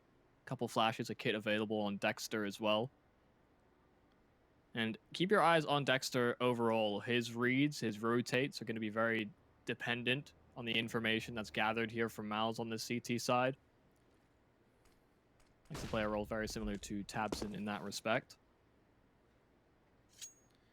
Some information probing here from G2. Flash, a peek, and that utility that they brought forward is going to pay dividends. There's 3 players still located over towards this A side and in a bit more of a forward face so that they are prepared for any ramp pressure. They're holding at 2 different angles as well, so it's going to be harder to contend. They're going to hear the steps over at A as well. Let's see how the double alley setup goes out for Mouse Sports. So Frozen immediately taken down. Acor with the trade is ready to keep alley from being occupied. The double smoke goes out for the T side. Acor needs to get 1 before he dies. He might just make it 2, but can't chain it together. Bemis will, however, pick up the scraps and he will shut them down. What a setup. G2 sending man after man after man after man in through the scaffolding to the alley, and it just seemed like Mouse Sports' clown car would never stop delivering. Every time they come around, it's another man. Yeah, how many heads are they going to have to chop off of this Hydra? Because they're just another player waiting around the corner. Mouse have really done a good job in that respect. And a crucial pistol for them to win as well, considering that they had a ride of momentum coming away from that first half. Yeah. Without even letting them get the bomb plant, so, you know, they don't even have that first fight coming out from G2. Instead, could be an opportunity for running in. Rubs, however, will try to get the farmers kills, but somehow they've given up 2 already. Beamer's lining them up, though. That's a pretty looking spray, and he's got 4. Okay, Beamers, let's go. Yeah, fast rotate in. He was ready to fight as soon as that contact was made. It almost feels like a similar experience. You know, they deal with 2, they get surprised 2 frags, and then all of a sudden there's another player they need to beat. Reacting quickly are Mouse to the steps that are being made. That's of course not a round that should have been as contentious as that. You know, that's still very much a bit of a blunder that the pistols get as much damage as they did. Now moving into a full AK buy and going for some faster default aggression as well. Hunter. Steps made towards the alley. That nade not quite meeting the mark. Acor can be pressured forward as a result of the flames. They've heard the tags. Hunter might just refire this or spam him down. They're right opposite each other. They Oh my goodness. passing by, but they're still keeping an eye out for it. Aiko backs off at the perfect time, but now he's jumped out. That's the mistake. And he is punished for it. Hunter seemingly trapped between his own utility and a Molotov, but his teammates are doing it all, and he's not shy to go get busy himself either. Beamers now left all alone. Suddenly, G2 have cascaded down from everywhere and shut down seemingly everyone. Beamers, a 1-5 might be ambitious for you, my friend, but may as well try and get this. Well, he's found 2 so far. Gets Jax. This is a whole different story. Okay, it's certainly on. He could go for this if he really wanted to. Oh, the bomb's alone. There's only one more player to contend with, and Hunter's only got 5 HP. But the question is, does he waste too much time checking for it? If he chucks the Hunter, nade? I mean, this could be massive. He's only even got a kit. He's peeking out. He's got it. Surely this is not. it. A 1-on-5 No clutch. way. Bemis has got it. There's no way to stop this. Grenade doesn't do enough damage, and he's got the kit. This is barely there in time as I'm a neck. How do they get away with that? Oh man, Bemis. What an effort that's made. And he had a perfect call on where the players were positioned. He was fully sticking it. He'd heard the steps earlier on that flank. God, that was only 0.05 seconds. Something ridiculous like that. Oh. I can't believe that. Oh, I mean, look at his face as well. He knew he had it in the palm of his hand. Just looks at the camera, can't believe it himself. The 1-on-5, man. God. And, I mean, just G2 taking the time out. Mouse Sports will also need to calm down a little bit after that, I'm sure. Yeah, starts as 3 extreme entries towards multiple different facets of the map. They go for a very aggro style default there on the side of G2. They're willing to take these fights at the early stage, something we didn't see Mouse do on their T side, and it worked so well, only for Bemis to slip the net and almost pull that one off. God. That is so ridiculous. That would have been huge. Still a G2 round though. And still a G2 advantage. Well, forcing off the back of it, of course they are. God damn it, guys. He just had 4 kills. Give him an M4. Of course, you can't really blame the Mako and Frozen. Both a pretty damn good hand with the rifles, too. This grenade. Not quite at the mark, but it might just force G2 to wait a little while longer. Yeah, and look at Rops. Gotta get a sight on him. What's he up to? Dexter, however, waiting for them to start coming through. CZ is going to be swinging out soon. He's avoided the first push. Can he get a little bit done from behind? Only good for 1, but they're still coming out on top. It's a 2v2, and Rops is on the flank. They might not realize it. There's 50 seconds on the clock, and with a lot of utility, it might be a bomb plant time. But Rops, he's being... Oh no, he jumped up at the wrong time. Shax is caught out, but Nico with the double tap. It's clutches all around. Jax, it looked like he'd given up the round by jumping up for a split second. Yeah, then Robs tried to line up the frag. Nico with the trade instantly, and then it's a flick right back. Oh my goodness. And this is one of the things we cannot emphasize enough. There is so much talent in the server. It is so quick. Hesitate a moment, and you will lose the duel. Potentially lose the round. God. And again, Michael, you said it before, it's all about these clutches between G2 and Mouse. Didn't start that way. Yeah. Fair enough, but look, we're CS fans. All we remember is how something ends, not how it starts, all right? Well, they've gone for a stack at the start of this one. Since I'm interested in the whole story, we'll preface with that. There's an SMG as well, ready to meet them should they get aggro. And once that bomb gets planted, they're likely going to be like, we've gambled the wrong bomb site. Let's see what's towards the bottom side of the steps. And if Almanek plays his cards right, it's a whole lot of money that could go his way. They're going to investigate a little earlier. Well, never mind. He had the cards. It's like when you fold with a royal flush. It's not a good feeling. What could have been. Could have been indeed. Mousesports, however, just looking for a little bit more damage, a little bit more cash. As impressive as they have looked in the past few, let's not forget, loss bonus not that good. Any money you can get at this stage is important. Also, you know, G2 don't really have much of their own, so there is that to consider. Just waiting for any sort of exits that can come out. Probably just prepping a flash. Looking to, yeah, it could just be a rush forward to try to prevent what they can. Flashbang won't really catch out anyone either. Attacking the sandbags combined with Nico will be able to make some quick work. Nex is actually getting quite a bit of money, and that works out against them. 3 Mac 10 kills is not really what you wanted to give away at that stage.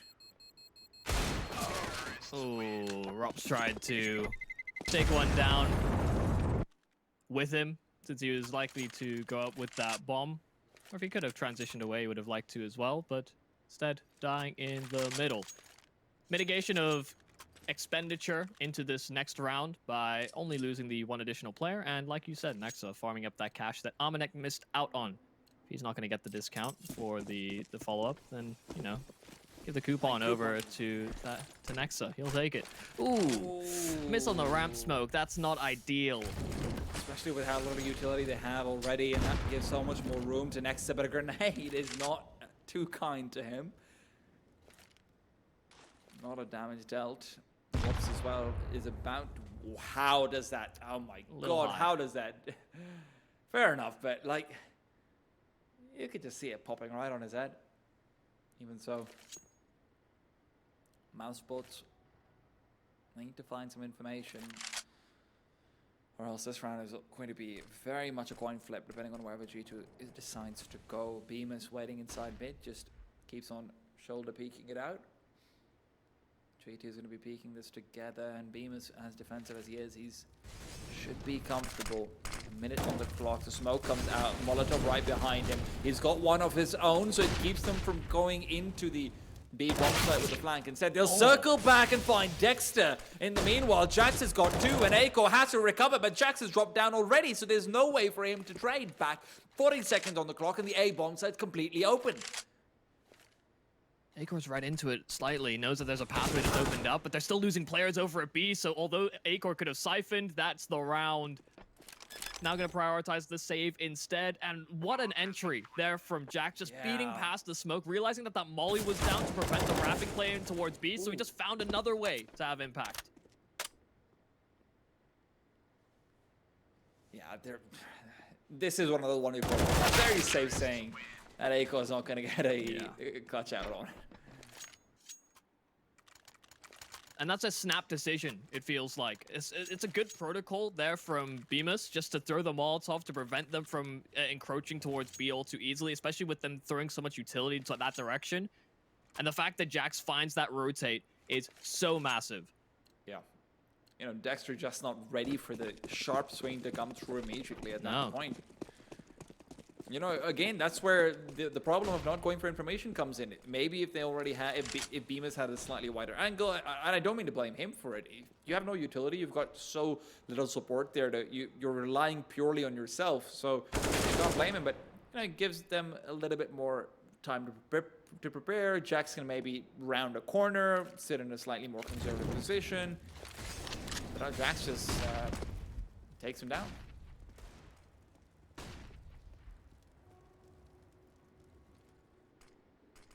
And Mouseboats, this is suddenly looking a lot like what we saw in the first half, but you don't quite have the same leeway of coming back into these things when you're down 13-8, probably 14-8 with the way things are looking.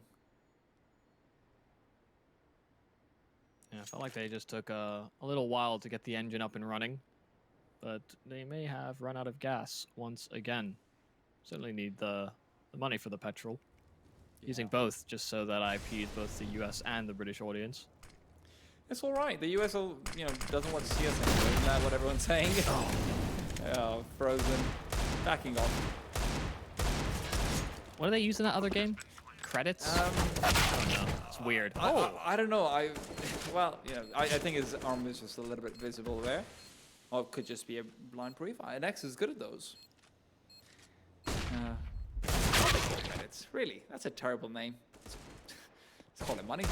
Anyhow, back to this one. Dex has got one. Dex is looking for more long-range deals. Generally Not too bad for the AK, but not this time around.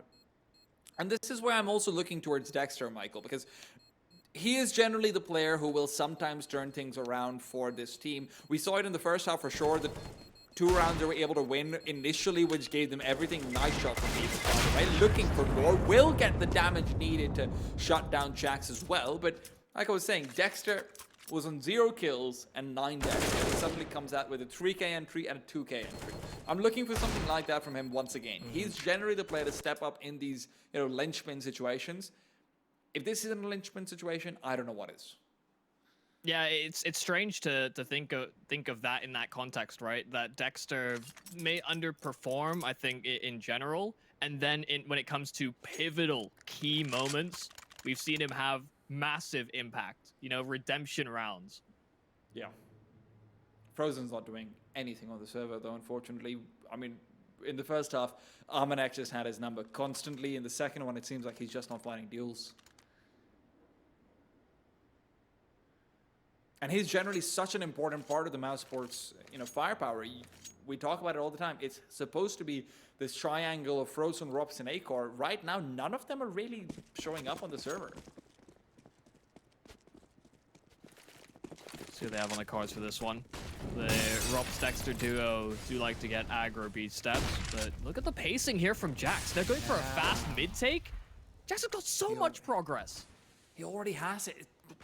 15 seconds into the round, Dexter was the last casualty he found there. Now could be Frozen, but the flashbang, Frozen will be able to shut him down. Bemis is ready for that one, and Acor might be looking to get aggressive as well. A flashbang would not go amiss for him here, but instead he sees them. He's confused. He can't decide between the two, and next up finds it instead. Frozen looking to step up. He heard my comment. He's been called, and he will answer. 3 kills already, sets up for it all. Dexter finds one. Hunter alone versus 4.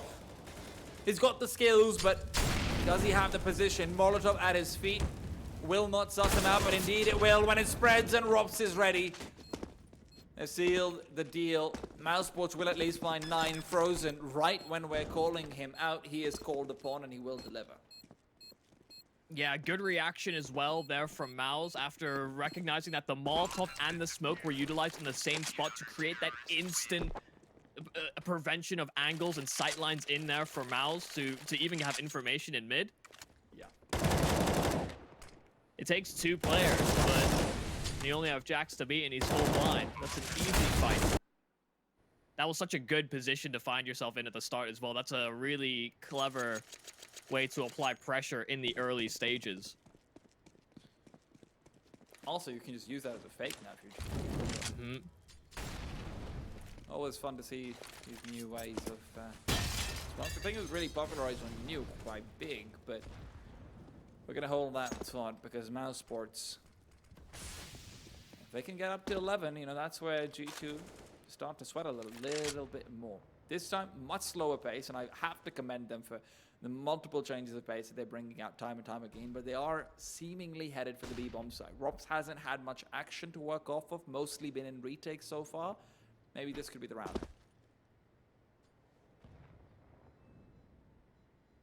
Certainly congregating over. Still holding on to a lot of utility here on that CT side as well. Waiting for the prompts. Nades thrown over towards A. There's a counteracting Molotov, but it doesn't quite hit the mark. Extinguished instead. You can hear the Molotovs being primed, so they know what's coming over that B-bomb site. Molotovs thrown down to try and prevent them from getting the space on in. Rops close. Dexter times that perfectly. They've got the first 2, but Armanek's taking down Rops. Dexter still alive at default, but not for long. Still, great situation for the retake. They've got so much offensive utility to prevent the bomb plant from happening, and there's only 30 seconds left. The grenade as well doing so much damage, and they're trying to spam through. Nexus alone versus 3, finds the first, can't make it more. It'll be Mouse Sports to secure a 10th round, but G2 will at least secure their money with the bomb plant. They should have enough to go for another slightly questionable buy. But even so, man, that was a very well-placed Molotov from Dexter. Yeah, at the moment, the reactions on what G2 are presenting in these rounds, the utility placement from Mouse is pretty spot on here on the CT side. We've seen them mainly just lose out on straight gunfights, I think is what has hurt them so far in this half. Yeah. And as I mean, G2 when move Nico to just gets- more and more strategies, Mouse are looking to respond in kind. It's not helpful when Nico's just getting 2 random one taps at, you know, perpendicular angles. Yeah. So, they know where he is. That grenade's gonna be big, actually. No, it drops down a little bit too far. And now, instead, they've called in for a second one. So, decent damage dealt onto Nexa regardless. He will have to be slightly more careful. But G2 are not giving up on this idea of coming up alley. And it seems like Mouse Sports is aware of this. They're just keeping them at bay longer and longer. They're trying to funnel them back towards that B bomb site, it seems like, and that might have succeeded, but their own players aren't rotating. He's over again. Oh, this time he's alone, and there's nothing to help slow things down. Bemis has been flashed up. He's there on that rotate. The smoke denying more information. Dexter's here, though. They've actually congregated on the side of Mal behind the generators, but they get gunned down moving past the smoke. That one flash from Jax does it all, and now it's a 2v5 that they have to go for. Even if they say they're not going to have a proper buy in the next one, and with Frozen going down, Acorn no longer has a choice. Once again, the 1v5 save has to come through, and Mouse Sports, right when everything seemed to be working for them, they slip up a little bit too much. Rob's caught with a grenade in his hand, can't quite deliver, and then two players flashed out by a single flashbang. Okay, Acorn, is this a repeat? He's not going to want to go for it, though. About it. Yeah, not quite the same confidence as Bemis had, and Nico should be able to come in from the side, invisible. Scope taking away so much of that peripheral vision, and there you have it, Mouse Sports. Oh, they've got a buy, but not a good one. You can see Nico had the choice as well at the end there to pick up the AWP, but he doesn't want it. He's that T-side AWPer. At least we've seen on some maps that that's the case, but the change in and the ability to pace efficiently has really been a massive benefit for G2. Maybe even trying to go for some fake information. Let's not forget you can see a little bit after you die, so him picking up that ult and then trading it back to the AK. Could be some false info thrown the way of Mouse. Drops. Oh, they're prepared for his aggressive face towards the steps, and now Dexter's under pressure. That counter nade, though, right on the money. This entire game, G2's had the read on Robs every single time. They just know where he wants to go, be it CT side or T side. Now, though, Dexter, he's trying to play it close. Like I said before, he can generally be the man with the golden hand at the worst of times. But question is he going to have the opportunity to even pull it out? G2 still undecided, still so much time to work off of. Rotations really need to come back towards this B-bomb side if they want to get any information. Armanek just wasted so much time as well with that one smoke. Flashbang goes through, but they're not biting into it. Mouse Sports, they don't want to rotate until Ako's got some sort of sight lines. Smoke, come forward. A Molotov as well. He's been blocked, but a Molly of his own will buy some time. He doesn't have much HP, and Dexter's already dead. So it's all Ako's job to try and defend this bomb set as they're trying to climb through. He's looking for any angle he can get, but he made noise while falling off the railing, and that should be it. Frozen. A good kill from long range with a nade, but with this much time, it won't matter. G2 are in perfect positions to shut down anything. Nico's even watching for the flank, so no shenanigans possible, but Bemis has found Nico, somehow expecting it. Bemis needs to go soon. They don't have a flashbang to work off of. Nexa around the concrete in a very difficult to clear angle, and as they go in, they get the kill. Hunter is still able to get it done. 16 to 10, G2 take away Mouse Sports' map pick, and we've got to go to a break now to see whether Mouse Sports can bring it back.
She's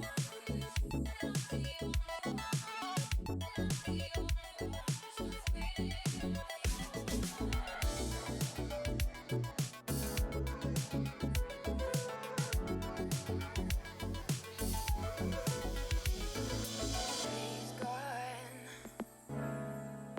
I won't waste another one. Oh, that darkness, it won't set me back again. Oh,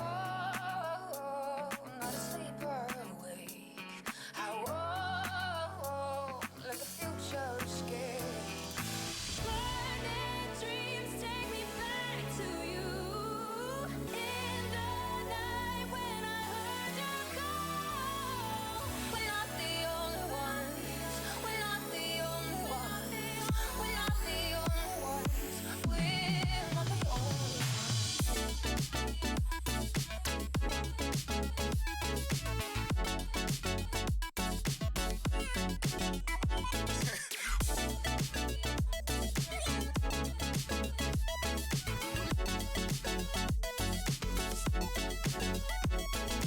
Heads down,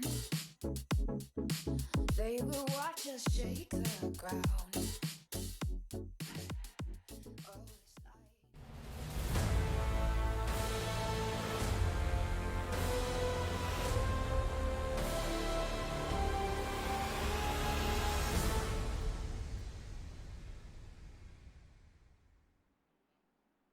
Once again, a game of hairline advantages being given up or taken back. Mousesports just not able to persevere in those clutch moments. Who can really blame them for losing a 1v5?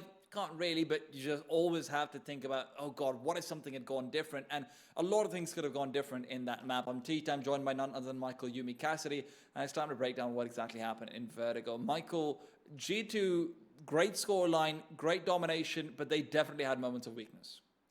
And that wasn't for without them starting off really hot, right? They were winning a lot of fights. It seemed like Mouse Sports came out the gates really slowly. They were playing this very passive style game. You know, usually we'll see teams kind of push the limit at the start, then reel it back when they're expecting adaptations to come in. But instead, it was a very standard game plan when G2 started on that CT side. And then we were questioning what was happening to the Mouths we saw in previous days. Is this maybe burnout? You know, they've been playing a lot of games recently. That can really start to fatigue you down. Then we start to see more of an activation. You know, they got into a bit of a groove, brought back the half.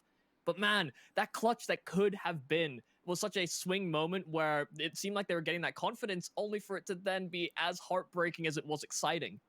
Like, not just that, but we saw a couple of other ones where it looked like Mouse should have won the round, but then Nico just turns around, gets 2 consecutive one-taps in some ridiculous fashion, does some Nico stuff, which is just, you know, you look at that and you're wondering to yourself, how is this even fair? Why do I have to play against him on the server? But one thing that G2 did impeccably well, which is not about individuals at all, it's all about how they shut down Rops throughout this game. Every single time Rops tried some shenanigans on the T side, they were adjusting so effectively to it. They were always grouped up. Nexa on that B bomb side was always playing such an incredibly safe angle, never getting aggressive at bad times. He was never caught out by Rops. Even when Hunter was left on that B bomb side, he was doing the exact same thing. And G2's reads of Mouse overall, because of Rops' playstyle, at least seemingly so, were impeccable. We saw how they were able to rotate 3 players back to A, stack it while Rops was still on B, realizing that he's going to play super slowly as well. It's just, that was a masterclass of Vertigo from G2, and it seems like every time they play Mouse Sports, they just get better.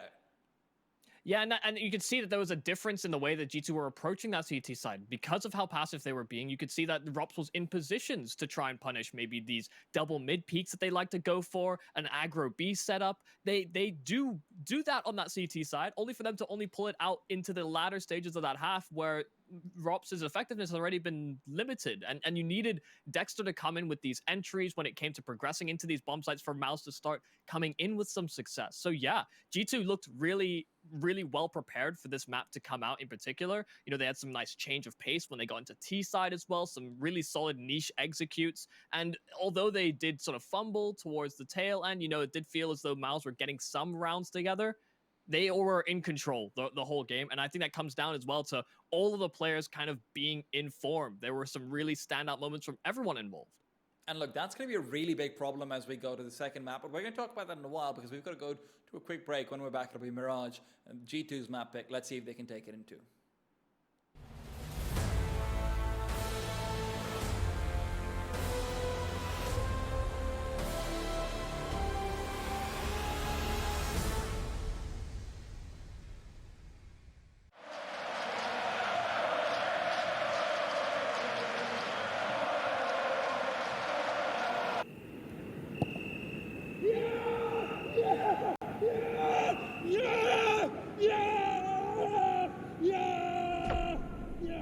Start your esports career now at play.eslgaming.com. My name is Jordan Gilbert, aka Nothing. Hi, my name is Sue Lee. My handle is Smix. I think it's important for these initiatives to happen. Empathy really, really goes a long way, and it always means so much to us, and I think that's where initiatives like this really help. I encourage everyone in the community, anytime they see bullying, anytime they see someone getting called names, I encourage you to step up and say something. Good luck, have fun. Good luck, have fun.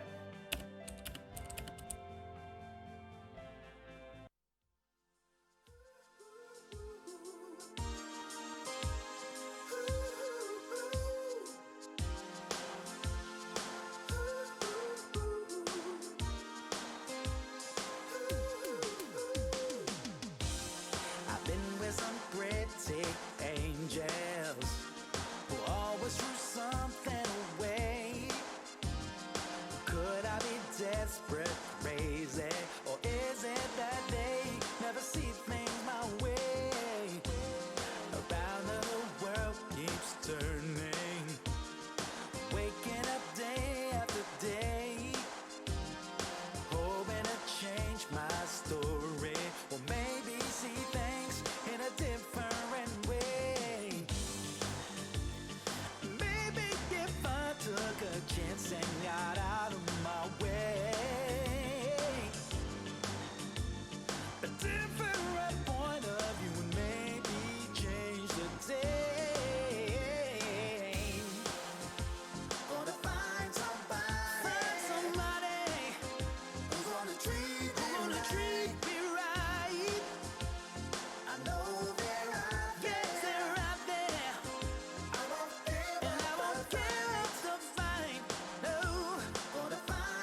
It's time for the second and potentially final map of this series. G2 have had a pretty damn good record of Mirage versus Mousesports. Mousesports not really having a great Mirage record in general. And after the last map, I'm feeling very concerned. Mamonti times Library on the microphone with none other than Michael Yumi Cassidy. It's probably the first time I've ever said my full name on broadcast. But Michael, how are you feeling about Mirage?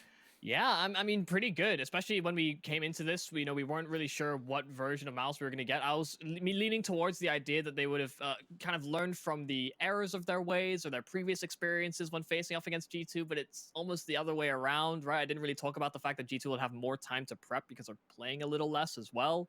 And because of that, I mean, G2 taking that first map could very well take this in too, because like you said, the win rate's not too great from Mouse. We've seen some vulnerabilities even within the DreamHack Masters Spring so far. So, I mean, there is some worry coming into this. And all of those talking points that we had for yesterday's best of 3, where they finally overcame FaZe, that only seeps through into today's conversation as well, because they can't afford a slow start in the second.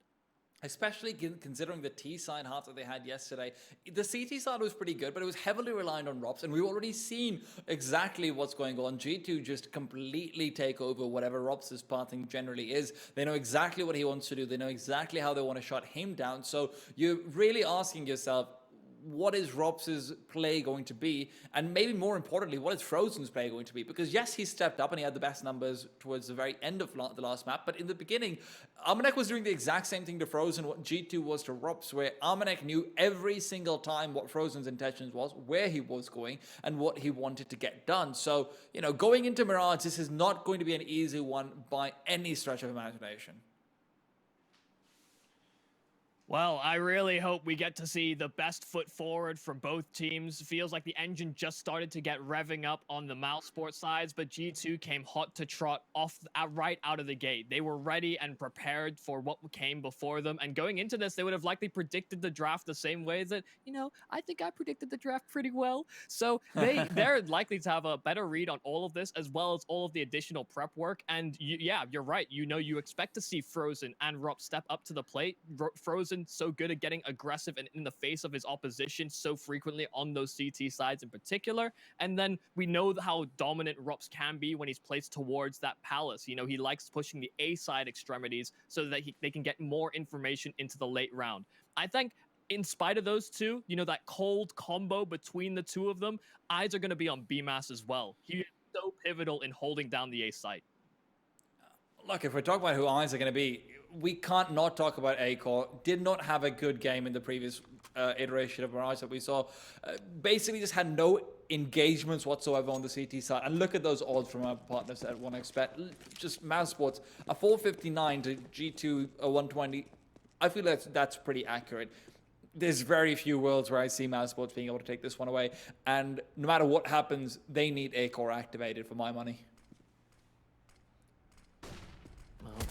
Kit available here for Dexter, but they're already moving in towards that A-bomb side. Smokes are down, and they're looking to overwhelm Rops. One kill's not going to quite cut it. Jackson Nico coming in with the entries, and it's in a 4-on-2 right off the cuff. You know those rounds where you decide to save like 10 seconds into it? This might be one of them, but Dexter has shown us he's not too much of a fan. The flashbang will assist G2 in taking complete control over CT, but Dexter! Jax has been on point, dude. He's so good. Yeah. I still remember when Jax was initially signed to G2 Esports, there's all these people saying, who is he? Who cares? He's not going to do much. He's old by esports standards. Eat your words. Eat your words. The guy's insane. Yeah, really strong pistol round here from him. And reading into exactly where Dexter was positioned, right on the money. They went for that double flash play, saw nobody. Like, hey, wait a second. Let's just clear out these cubbies. Hold for them. Could have been fully blinded and taken some cover. G2, what a pistol straight out of the first map into the second. With that early advantage, Mouse didn't really stand much of a chance. They needed Rops to step up with more than just the one kill, but he got overran. I mean, it's a tall order. Michael, Nico doesn't have head armor. Sure, it's against Deagle, so there is that, but you're always a little bit scared when you see an AK without head armor on the terrorist side. Now, fortunately for him, or maybe it's a conscious decision, and it's just a read, Mousesports do have the only pistol which doesn't punish you for not having head armor. But equally deadly. Still, a hit towards that A-bomb side is coming through. Bemis and Dexter waiting right around the corner. Dexter trying to keep an eye on what's going on overhead. Dexter and Bemis jumping about, can't land the shot. It's only Frozen to get one. Even our observer's confused. Wouldn't blame him. Acor and Rops all that remain. Smokes are faded finally, but that bomb will go down rather shortly. They're still hesitant because they know that people could be waiting by the wayside. Acor at the stairs. And Rops will take the peek, and it's going to be a miss. He does have armor, no head armor though, so if he did get jumping shot around the corner, could have potentially been deadly. Yeah, just gonna try and save. There's armor on Rops, and we can drop a scout over to another teammate. Acor, not a favorable fight. It almost looked like he lagged out as well. Just no reaction to getting shot in that manner. Either way, it's going to be a Rop survival story. But G2. This hunt's not really worth it for them considering how many AKs they have, so sure you can chuck a Mac 10 at them, but at the same time you know that it's going to be an eco in the next one. Mac 10s are arguably equally valuable to an AK in that situation. I mean, hey, they're building money here on this G2 side, so that the additional cash that could be granted here from all of these SMGs on top. This is really big. I mean, you've only had 2 casualties in 2 rounds. That's not easy. Oh, I like it. G2 have even got themselves the kilo smokes down, the instant mid smokes where you can throw from spawn. Obviously, very important. Little advantage that it can give to you, something that people don't necessarily realize all the time, but still. Nexa, all alone in middle, but with this many unarmored opponents against him, he is fine with going forth. Surprised that Frozen's actually opted to go for a full head armor in this round as well. Out of wood.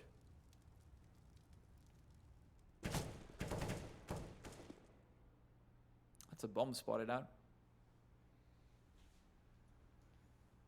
Yeah, just really probing for information here on that G2 side. Don't want to fall into a stack, understandably so. They're just playing out the clock. Time troubles is usually a problem that Mals have more so than some others. G2 know not to fall victim. They've been doing rather well so far. Actually, let's get shot in the back a few times, but they have moved in towards a B-sided stack, and they should look for information here on the G2 side. With time running even further down, it's going to be a bit of a concern. I mean, that's the first kill for Bemis already found, so they should have an idea where they're headed to. The stack should start to rotate right about now. Robs with a scout will be blocked away by Armanek for a little while, but Armanek's just waiting inside jungle for them to cross over. Nico, meanwhile, flashbang goes through. They will need to peek. The bomb's not being planted just quite yet, and as it starts, Bemis has got another one. This is so much damage. This could be the round, and Nico's gone as well. Back to a 2-on-2. Deagle in Frozen's hand with the head armor. Maybe it comes into effect after all. Jax is very low. He's the only one with an AK, so firepower-wise, Frozen can go for this, but as always, the time is what is against him. No kit. And Armanek is not caught out. Goes for the wide swing. Will find the kill, but that's so much damage for Mouse Sports to find. Bemis with that extra money even has, he's got himself a lot more utility than maybe he would have otherwise. Yeah, still on the rotates as well. The additional paranoia that jungle have been compromised for an extended period of time. After Bemis gets that kill, they don't push towards jungle to get additional avenues into the bomb site. So you can see the hesitation, even though he pulled it close enough where it was contestable in a 1-on-2. Enough about that, though. Gun round. AWP for Acor. We're seeing some changes up, and he's in straight into Palace, finding the first, and there were more players spotted out here for G2, so this may give up the game early. Robs loves to go for this play, but G2 have got to know this. With how much prep they've clearly done for it, Nico's so aggressive with that op. Goes all the way up short while he's hard scoped. Just no worries from a connector at all, courtesy of Jax's positioning. Acor, though, he might be aware of what is to come. This is something that was true in FaZe Clan as well, actually. But I'm going to hold the point while Jax holds the angle for Acor to come into him, but Acor is not losing that one out. Bemis, as always, great on the defensive A main. Leaves Hunter and hit yellow. Oh, makes his way out. The drop is good on Bemis, but Rops is there to clean up the pieces. Doubles for Acor and Rops alike. And that opening pick, we saw Acor go for explorations like that, and we actually saw Rops leaning into the double AWP, so much so on the CT side here for Mouse, with Rops actually getting more and more success, typically over towards that A side. So Acor looking to take a bit more of a stance that direction. It's already paying off. Oh baby, yes. That is a... That's such a nice smoke, actually. I'll talk about that later, because Hunter's already found himself 2 kills. As over towards Palace, where they were trying to get aggressive. Frozen's got so much work to do. The smoke is helping him out, yes, but even so, he is not moving. Amanex right below him. Hunter's missed shot, though, could cost them. It's back to a 2v3. A round that should have been a gimme is so heavily contested. Frozen, pushed off, still waiting around. Yeah, that nerdy smoke combo and jump did pay off initially, but yeah, just way too much damage being bled on over. And they're moving away, rotating towards that A side. See them gathering up in towards the spawn, and it's going to be complete information starvation for Mouse. Desperate for just a slither, a bite, a crumb of what G2 are up to. Dexter's positioning is going to be key. There's 2 players from Palace. He needs to find them both. The bomb as well, if he drops it at this stage, that could be huge, but instead he's choosing to back off, and now he's missed the opportunity. He will see the first and gets it. Even has time to tuck himself away into a tiny little corner. Will stay alive for a while longer, and Frozen can't defend. Jax has been allowed to cross over towards Dexter's side of jungle. The grenade, though, is massive, but he's not down yet. A 7 HP is all that differentiates Amanek from death, and that is soon taken away, but Jax still uses his position nicely. Dexter, 1 shot away from death, and Jax might not have realized the cross. Now he's suspecting it, peeking out. And where he's generally known for the entries, this time it is the clutch. G2 winning out a ridiculous round. Yeah, what a set of frags there for Hunter. How on earth does he manage that one? And the difference between that round being won for G2 or lost, armor on Amanek. That nade doesn't finish the job. If he doesn't have armor, he's a done deal. They can play a 2-on-1 from there. Far more feasible. We know Mouse have struggled on some of these half-buy, low-buy situations, and again, it strikes true on a map they needed to start off well on. And just the decision to have 2 players getting highly aggressive in the Palace when you know you're against a weak buy, that's just one I can't get behind. Information is key. That's great, but Mouse does this so often, where they'll send players into a position where you are susceptible to being taken down one by one. This is true for Mirage, this is true for Inferno. In Inferno, they generally do it in apartments. The exact same thing.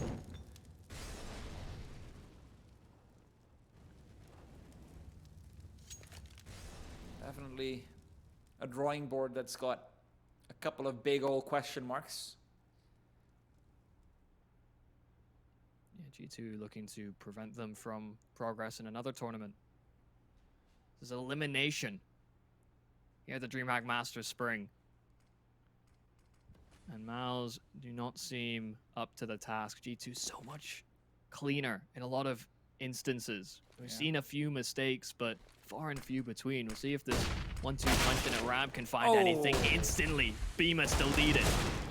Rob's good for 2, though. Suddenly a chance. Hunter will shut it down regardless, and Dexter, fully flashed off, will continue to be blind and white. Acor, the only hope they have, and he's seen a shadow. They don't check it yet. That's a big magic. Oh, they're not checking it, but he's missed a shot, and he's got the chance for turning around in a second. Nico in a 1-on-3 now, and AWP isn't the best weapon for the situation, especially against 3 pistols. We're going to be trying to push up closer to him.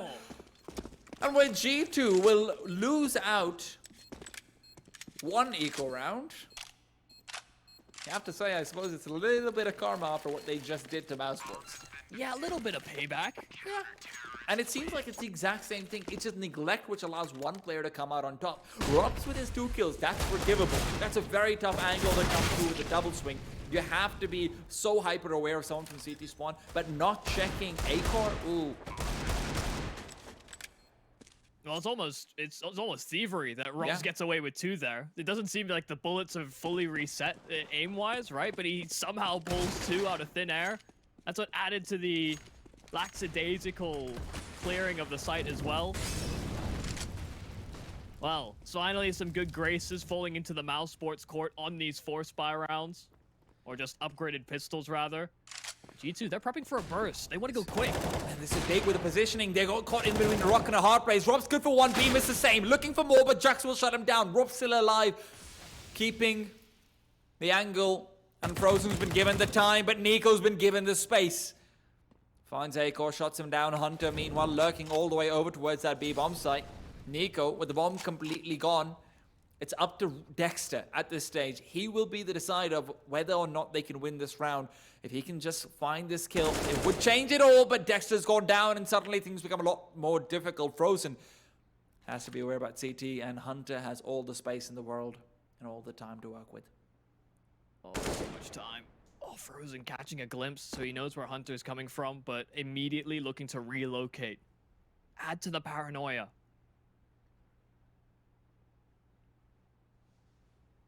Nico inching through. Krieg in his hand. The weapon where he has found so much success on since being forced to switch to the scope weapons.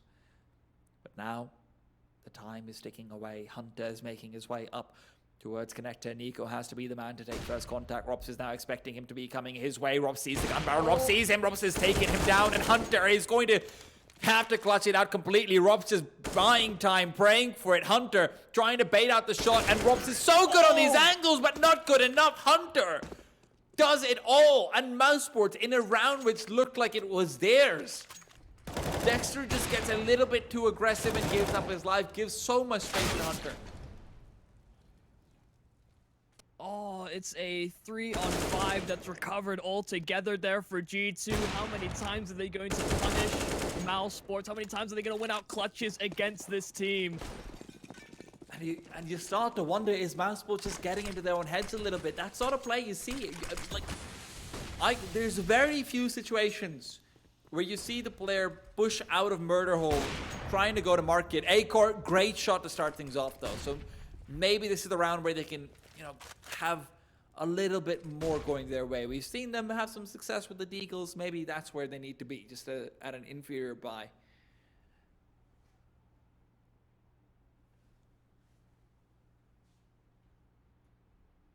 Helmet control firmly in the possession of G2. We haven't had the opportunities to see these late rounds, whether Mouse are going to investigate, go for a flash in towards the connector, explore mid.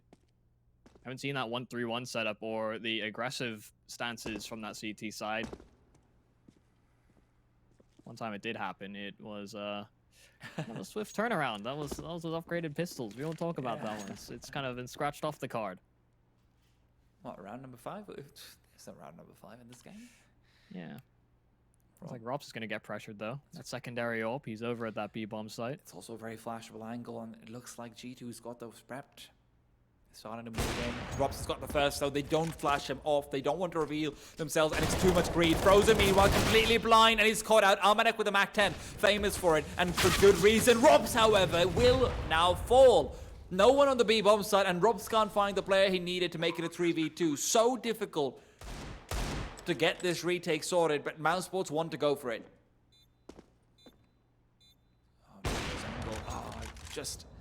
He's not missing that one. It's a gimme. Even Almanek ready around the corner. Gets another shot through. The lack of head armor is coming back to bite them. G2 get themselves past possibly the most important round that this game will have. And I have to say, the change that we're seeing here from the setup on the CT side for Mouse is a little bit worrisome. You know, I feel like Robs, when we saw him on that secondary AWP over towards A, he was finding a lot more success. A-Core, I think, you know, we noted how little impact he had in that same respect. But it almost feels like you could see the discomfort there from Robs when he was retaking the angles. A-Core even on the rotation, you know, he bumps his head, losing the AWP at the very end. Not as familiar with maybe the rotation paths and some of the better angles to take in that respect. Don't doubt that they'd adapt quickly, but they don't need adaptation. They need perfection to really pull things back. Frozen's missed Hunter going up. Bemis has spotted him out now, but Hunter is aware. Frozen still gets the kill. G2. This is the moment where you might just end up giving up the round. And they need to know that. I'm sure they do, but they're doing the right thing. They're clumping up and they're trying to go over towards the B apartment side. If Dexter can hit some of these shots, it would be big, but the jumping Almanac with the MAC-10 is a bit too much to work off of, and he will end up falling. Dexter just no chance in that situation, rather. G2 have been so excellent on these executes, these flashes hitting the mark time and time again. So just how blind they were in a full gun round, and well, they know they're up against the pistols, so Almanac's on the chase. Show me the money. Okay, never mind. I may have given you a little bit. Well, I mean, saving a MAC-10 is hardly anything to write home about, you know? Send a letter to your mom, off in boot camp. Hey, mom, I saved a MAC-10 today. She's going to tell you not to come back.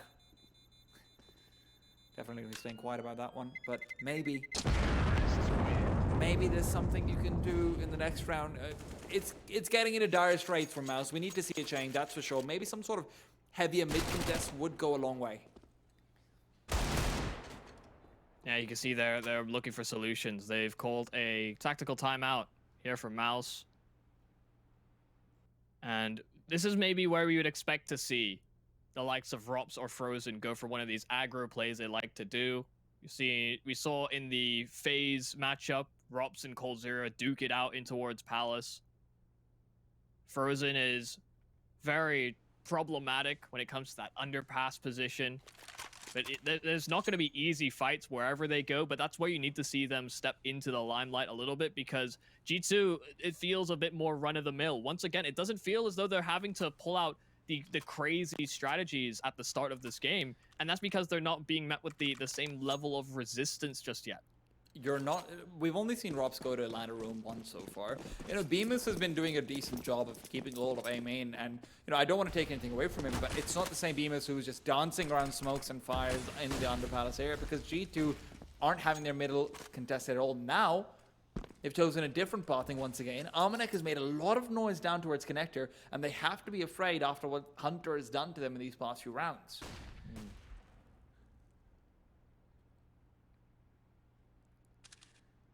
It's much more passive in the approach here from G2 as well. They were looking at an adaptation to come in for Mouse. Information given away, but dear. oh, not like that. Almanac is so damn good with that weapon, isn't he? He's ridiculous. He rang his bell, the door opened, and Almanac said, "Get out of my house. There? You're trespassing." And trespassers will be shot. Quite hard, actually. And many, many times. 48 seconds, and G2 are looking to trespass onto CT territory, and it has been given up. No one in Connector. Even if it is being contested from Ticket, at least I think it is. Bemis seems to be in that position. Oh, no, actually, he's playing a little bit more safely. Aiko's the one doing that. But they have primed the smoke so many times over. G2 love throwing this one, and now they go forward. Jack's on the entry, as always. A smoke to keep him at bay for a little while, but he's coming around and it's wasting so much time. Over to the B bomb site they go. Almanac has jumped down again. This time, Robs catches him and cuts him off. Going for more, will find the second. Frozen still undetected at the back of the bomb site, and without the time, they can't get the bomb down in time. Robs will fall, though. Suddenly, there's a chance that they'll be able to get it. They've dodged a bullet from A-Core as well, and he'll walk right into Hunter's crosshair. Even that round where it looked like they had it all. Individually, G2 just overwhelmed and leave Bemis alone. A 1-on-3. He sees the players, he's trying to isolate them, he's trying to nail them down, but there is no one to take a duel against. Bemis, he's helpless, he's flailing, he's drowning. And Hunter will put him out of his misery. 3 kills for him, man. He's been so good today, and especially in this series. Impeccable form. G2 are the Dementors. Living inside of Mouse Sports' head. Nightmarish stuff. That is soul-sucking defeat. You're right, that did look like it was going to be a Mouse Sports round. There was no margin for error. Getting the 2 kills there on Rops. Even that the is so Acor's heartbreaking. upshot missing. That makes a big difference. If he finds that shot, the bomb drops. God. Tennis of margins. But G2 walks them like a trained tightrope artist. And They are going to need a happy memory. They need a good, solid Patronus charm. Listen, mate, there ain't no loop in here. Remus is checked out. It's a full moon. No one's here to save them. No one's here to teach them that Patronus. Because of this low buy as well from Mouse, it's going to be about where the wolf lies. And G2, I mean, for them, it's been a bit of a lone wolf show too. Hunter's just been seemingly all over the map and just doing everything. It all comes back to that one round where he finds a kill to Dexter and then clutches out the 1v2. Yeah. That was a round where, you know, you thought maybe Mouse Sports get some momentum under them, get some wind in their sails, all the other metaphors. Now, hands together, eyes above, praying for another miracle. But Hunter has taken that moment to find one, but maybe there's an opportunity. 3 quick kills from all of these players, and it's going to be more. Acor with 4. Nico now left alone. He's wondering where his teammates went, but he's about to give them company. It's a 1-on-2, definitely doable. Time to try and play around, but it's given the CTs a lot more room. Now the bomb plant is truly coming through. 2 AKs picked up. Nico with the bomb planted. Rops wants to peek out, but they want to go for a double peek. They know he has an op. Their prayers might be answered yet, but Nico is still the demon to get past, and Rops will put him down. What in the world? I want to go to the Temple of Mouse Sports at this point because somehow they have been given a miracle. That's the second time we've now seen a very low buy work out here for Mouse on the CT side. It's the only saving grace that they can latch onto. That has gone catastrophically wrong. G2 playing it so cautious, but they fall victim to the thing that they were trying to avoid.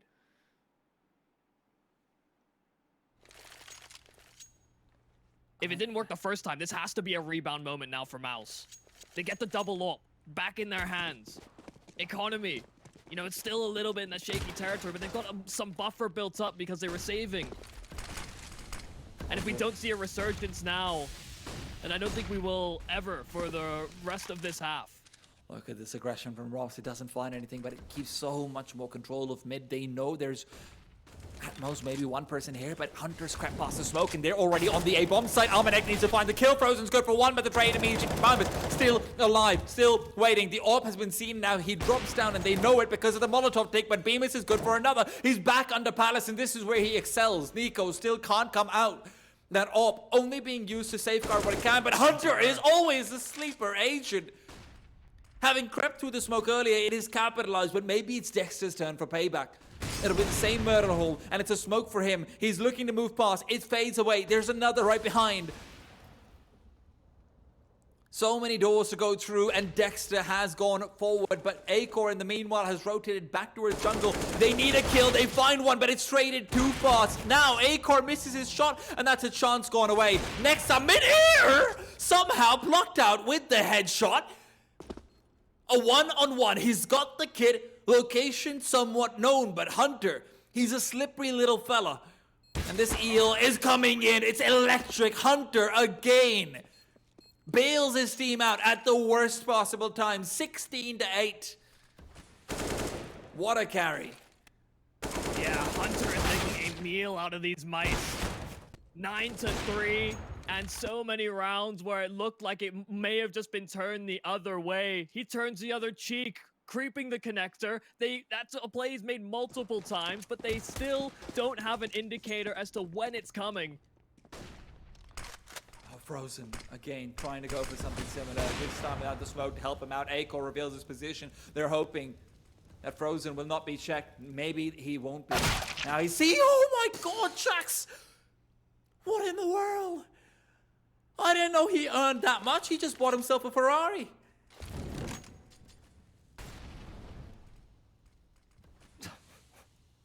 Man, they need something. I don't know what it is, but they need something. They've changed a few things up here on the CT side. They've tried to go for some different plays, but G2 just seem to have a read.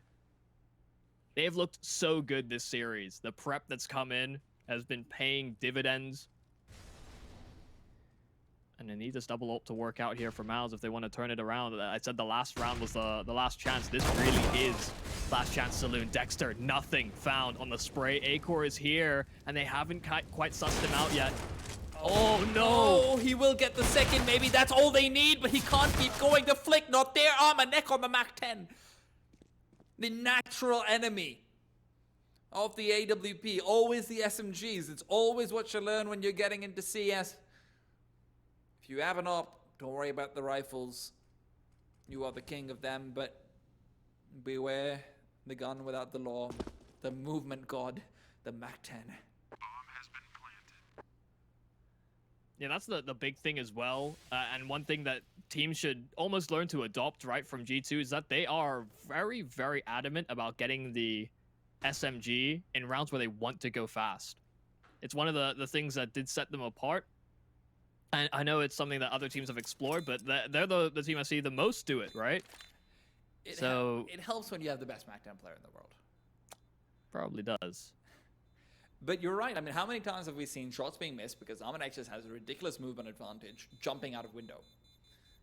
And just that one instance is such a game changer. Mm-hmm. Especially when you're scrambling for cash on that CT side. Exactly. You know, all it takes is one stray bullet when he's flying through the air. The Mach 10 is good jumping in accuracy. And it helps if you've got two players like Hunter and Nico on your team who you always want to give an AK or not to, so money's not going to be an issue for them either. Really is the best of all the worlds.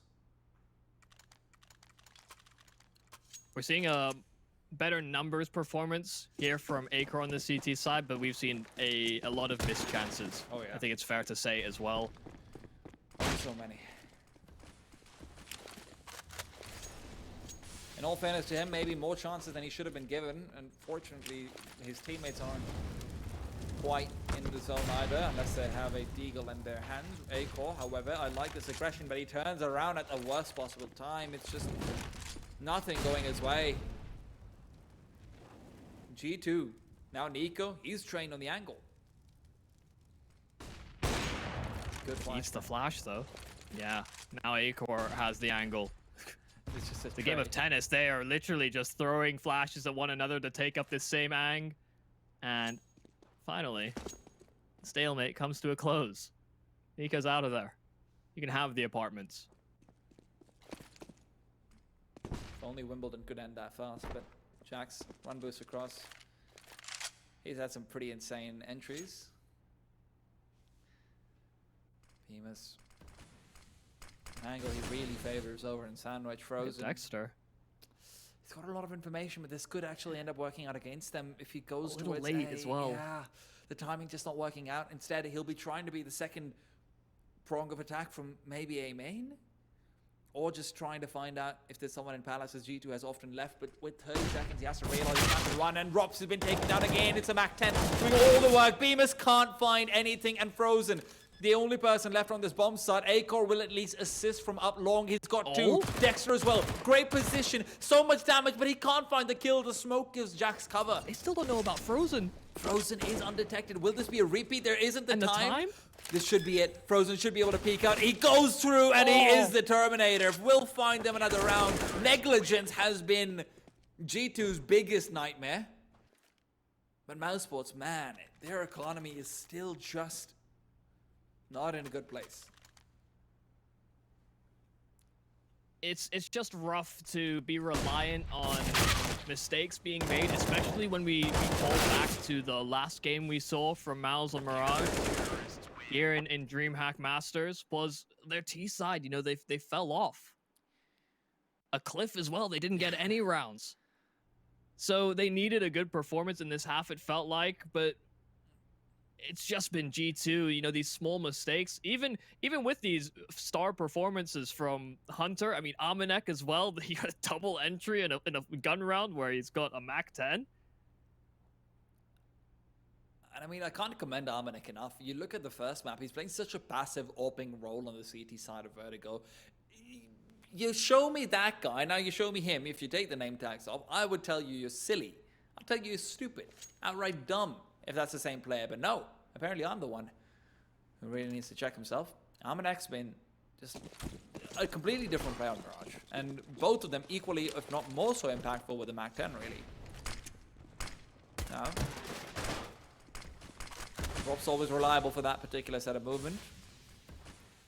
But can he be relied on for a few kills here? Jack is trying to go in. He expected it, but Robs will come out on top. Oh, Smoke will give up where Dexter's playing from. They know, but Amanex jumped out. Still, Dexter comes out ahead. Hasn't dropped off as of yet. The Molotov, they flush him forward. Fight fire with fire, I suppose. What can kill a Mac 10? Only an MP9. Yeah, they're stagnated, though, in these apartments. 3 on 5. They are locked in. Secondary flashbang, very well timed as well. Will be able to give him the time to go for the jump peak. Sees 3 players. Hunter has crept out, though, and that's not expected. Dexter is going to be visible. Hunter's taking him down. He's been given the chance, and it could be Frozen to save the day. Indeed, he's found one, looks for more, but Nexus shut him down. Nico with another 2 versus 2, and somehow it has come to this again. An advantage situation which looked like it was impossible to lose out on. At least Acor should have been coming here silently. I don't know if Nico has an idea, but he is checking it regardless. And Bemis is left alone. A 1-on-2. So much to do. All their hopes lie on his shoulders. It looked like this was another round that was destined for to be theirs. But Hunter, again, so many shenanigans. Bemis clearing out the angles, moving past. He's managed to dodge the first shot, but can't adjust in time. 11-4, G2 are getting dangerously close to the victory. Can they come through? We'll find out after the break.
G2 Esports have been on a tear. G2 Esports have had a man called Hunter who's lived up to his name. He's been able to creep through every opening. He's been able to come through every crevice. He's been able to track every trail.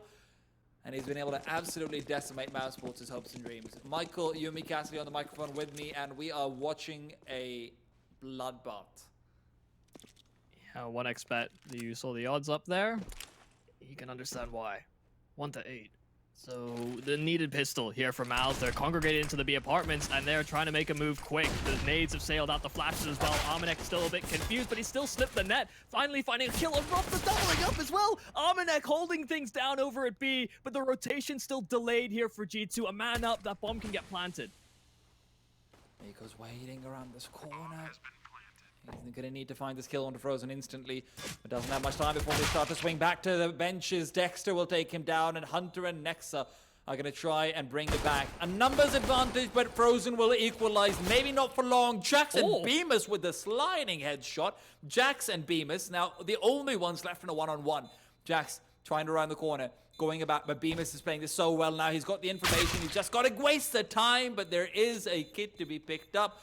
Is there time to go for it? It seems like there is. Oh, it's gonna be real close, but yeah, I should just have it. Yeah. Oh, man, that is so rough. It looked as though Bemis might have just done enough, but Jax comes in clutch. And that clutch stat just keeps getting piled on further and further.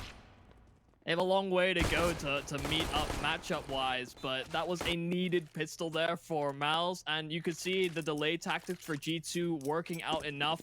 Armanek getting the one kill, excusable. The second, that is murderous. And despite a nice... And you have to force if you're Malz, right? You don't have many rounds to play off of. And even here, you are still continually constricted by the fact that Rops is the one on the scout instead of Naku. I mean, 25 seconds in, we've got one smoke left. Yeah. So they need some of these duels to find success, and it looks like Nexa is just hovering, waiting to pull the pin on this one. And he's in such a strong position to just speak out. The second Rob shows himself, Nexa's just ready to pounce it. It seems like he's aware of exactly what's coming in. Armanek with the AUG, good for one, and it's time to go in. Rops is taken down by a nade. That's a full damage one, if I'm not wrong. It's a little M4-1-2 punch. Okay, fair enough. You know, that's Easy silence. enough, though. Silence one. I really can hear it. That's a magic trick, but even so, 50 seconds, and already Mousebots look like they don't know what to do in this round. Bemis is back with his CT position, but Nex is the one with the grenade again. It's not going to finish the frag, but he will be able to swing up for the MP9. That's just as easy as can be for G2 Esports. Goddamn. That might be it. Yeah, I think they've had enough lifelines this game here on the side of Mouse. You know, they've had these moments where they could have just keeled over, only for them to be flashes in the pan. 13-4. Don't adjust your screens. Don't let your eyes deceive you. This is domination here for G2. Even in the face of adversity, they've been able to claw those advantages away from Mouse time and time again. Minor blunders here and there. And that's all that Mouse have to the tally. He's just ready for more and more fights, and well, it's just against pistols. It's a limited armor, and that's already been taken to low affairs. And G2 don't look all too timid about how this one has played out. They know they sit in the driver's seat. We need to see something outlandish for Mouse to bring this one forward. Bombs over at B while all these shots are being fired the other direction. Problem is G2 aren't going to move an inch regardless, unless kills are found. With this much time left, they know they would be trained around side too much. Frozen. It's given a few chances, but Armanek is able to duck out. Robson next to exchange some kills, but it's all about Dexter at this stage. Still no rotations coming out from the CTs. And Dexter knows it. He would have heard the footsteps otherwise. He's aware that it can't be 0 people in B. Of course not. Frozen as well, just buying this much time, and it seems like G2, they know. They're keeping an eye out for it. Dex is going to reveal himself pretty soon. Flashbang will force him back as well. And yeah, man, I mean, G2's got a 14th already.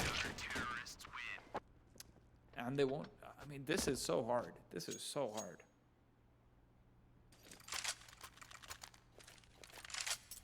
It cannot be understated just how much cleaner they have looked coming into this. You know, the caveat was going to be there. You know, G2 have been doing their own soul searching as well. Mouse, you know, they've been changing things up, expanding their map pool, trying to integrate and adapt to the play styles that they have to work around. We're coming in and we just haven't seen Mouse attend the same game. That grenade could be big. Does heavily chunk down Acor. In the meanwhile, Nico inside connector. It's the old faithful for him. He loves this spot. And it's between him and Hunter, and that is a dangerous crossfire. Mouse might be looking to pull the trigger a little bit sooner because of that lack of utility, but not before they boost Frozen in to try and take the duel versus Hunter, who has held a passive angle. If Frozen wants to peek this, Hunter will have the advantage. Either player really budging an inch. Nico's the one to be making all the noise, and in the meanwhile, the CT's already pushed through B apartments. They know exactly what's coming over their way. And now Frozen's visible, but he gets the kill. Hunter had to adjust his aim, and that's what makes him lose out the chance of the last bullet. As it's so slow, Nico will go down. That makes it a lot easier for their side. Nexa fully blinded up, and as they climb forward, Acor has fallen in the back lines. Nexa could still make a crossfire with him, and Jax with 2. This might be it. Nexa lines them up as well, and Frozen.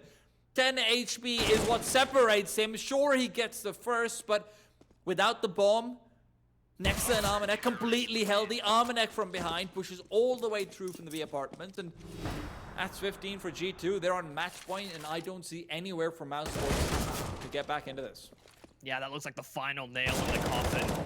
Just as soon as they get some openers, they have an advantage. It's again plucked right out of their hands. I mean, you look at the tear that Armanek's been in after that first half. You know, Hunter was leading predominantly, but now Armanek is neck and neck. We need 11 straight for Mouse. And they're putting it predominantly, again, on a slower default round. They've loved this as of late. Very reactive to what G2 are going to offer up. You know, looking for information. But G2 haven't given them all too much to follow.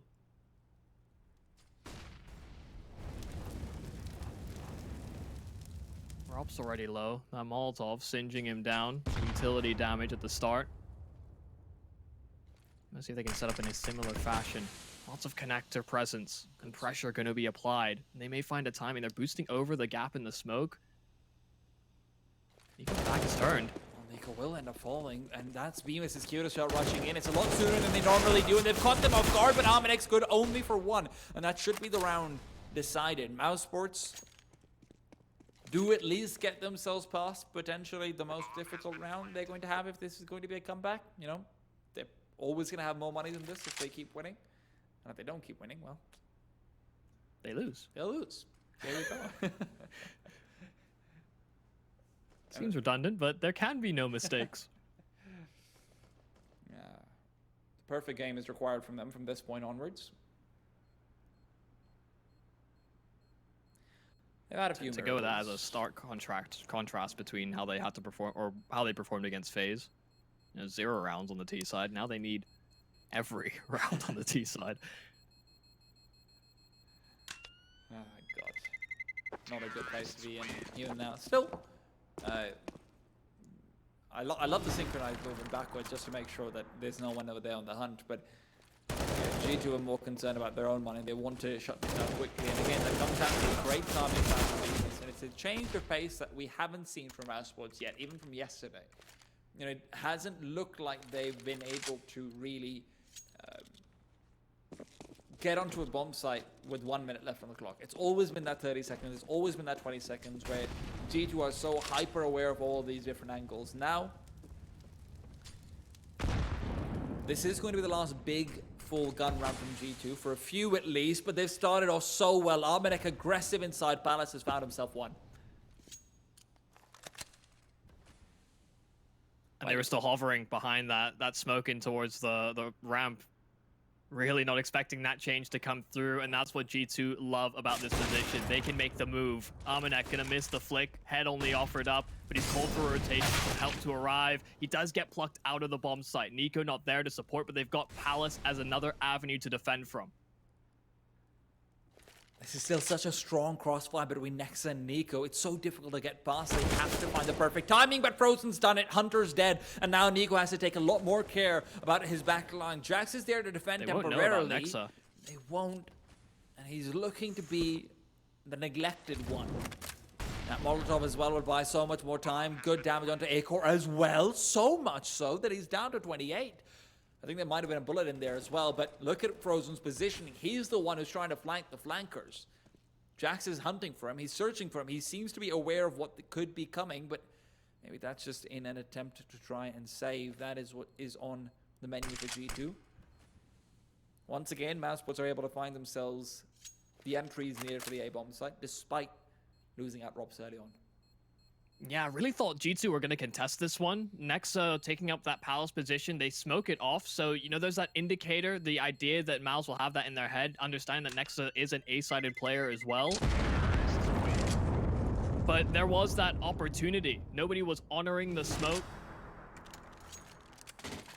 G2 not finding anything from the spreading out, expecting the late round rotations there from Mouse as well. If they don't get the kills, they just think about further rounds. Very conservative approach. They've got this lead. They don't want to let it slip. Even if the chance of it happening is very, very low. Mousesports going for tried and tested. Once again, the A-bomb site seems to be their destination. Not really much shown off on mid either, outside of just a smoke for window and a Molotov for connector. Very standard stuff. This is one of the rounds where they struggle, generally. There's pistols in the hands of the enemy team, then Mousesports have got a few extra beads down their brow. Jax smokes himself off initially. They're creeping out into Tetris. Nico is here to provide support. He's got himself the first. Dexter's dropped, and Frozen and Bemis respawn instantly. They've got the kills necessary. Frozen can even keep down a lock on Hunter from pushing forward into mid. Once again, Bomb should be able to go down without too much difficulty. Nico is now hunting for Frozen. Last time they weren't quite able to find him. This time they're going to go slightly further ahead. There's a USB debate, but Frozen's still good for the spray. Hunter, the only person left alive, and he would really like to save that gun. Yeah, we're going to now elapse over the 7th round of this half, and Hunter's still not really found too much impact thus far. He was very influential in a lot of late round decision making there on the T side. Hasn't had a piece of the pie as of yet. Mao's still getting more added to the tally. Still a very lengthy journey. And all it takes is those small changes, right? We saw Armanek get aggro into Palace. He'll look for other avenues. One of the things that G2 are going to be utilizing, we saw Mao's just neglect mid very frequently, or try and go for aggressive plays early, only to concede it. G2 have a timing where if that mid control is taken, they do like to, you know, flash the top side of connector, fight for a bit more information. And they'll have opportunities to do that, given that they have the round buffer.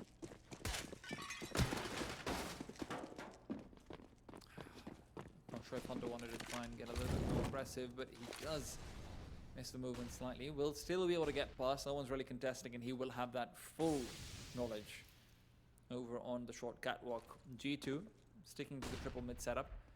And Jax at this stage, if he goes for the jump peek, it would be death even without it. Acor almost lines it up through the smoke. Seems like a set play is coming through from them. Frozen. What is that smoke he's lining up?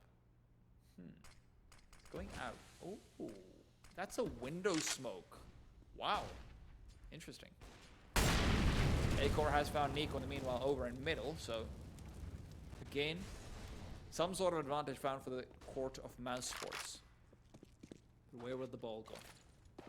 And this is where that slower style can really help out, is that you can punish aggressive plays should you have the timings down. You can see that they're reconvening over towards the A side of things. So much utility has been kind of thrown and baited out. They've been pinning nades and then throwing them back, and G2 are gambling over towards that B side. They have no utility themselves, only the kit on Hunter. So making this choice is a conscious one. They are going to concede this round should they go A, which is exactly where Mouse are headed, but it's about conservation of cash. See how much damage Frozen can do. Throw a wrench within the gears. Poking around in the belly of the beast right now. It's like when Dexter through a flashbang jumps up to 3 players, and Frozen will at least realize that it is a stack coming through. If they hadn't already known that. Still, Mousesports know that they have faltered on many a favorable position. I'm sure they won't be too eager to go hunting. Yeah, sometimes we see teams go for these gambles and then attempt the retake afterwards, but that was never going to be the plan here for G2. They know how much that economy matters on that CT side. And while Mal's will have lots of money in the back pocket, they don't exactly have things to spend it on. Not really that great to give someone on death row $1 million. But Mouse use their millions to break out of prison, get to overtime, fight for freedom. If you're G2, another gun round or two is definitely going to make you sweat. Again, I will reiterate from the first map, they are a team which has a history of fumbling on the finish lines at times, but this would be a pretty damn big fumble if they do end up letting Mousesports bring it back. Timeout comes out, and you can see Hunter's just very pensive, waiting. I'm sure Malik's having a word with them.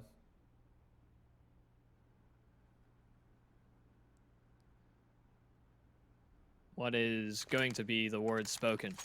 I wouldn't even try and do an impression. I wouldn't know how to be as eloquently spoken or motivating.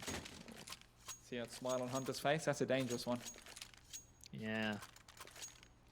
Has been largely avoided on the CT side so far. Let's see if he can do something about it. Great spawn from mid, so if he wants to go for the jump again, that might be the call, but instead, straight to B he goes, and it will just be Nico. Almanek is the one with the AWP this time over. Nico is trying to spray through. Almanek will also do the same with his ult, but no damage really found. Onto the Mousesports camp.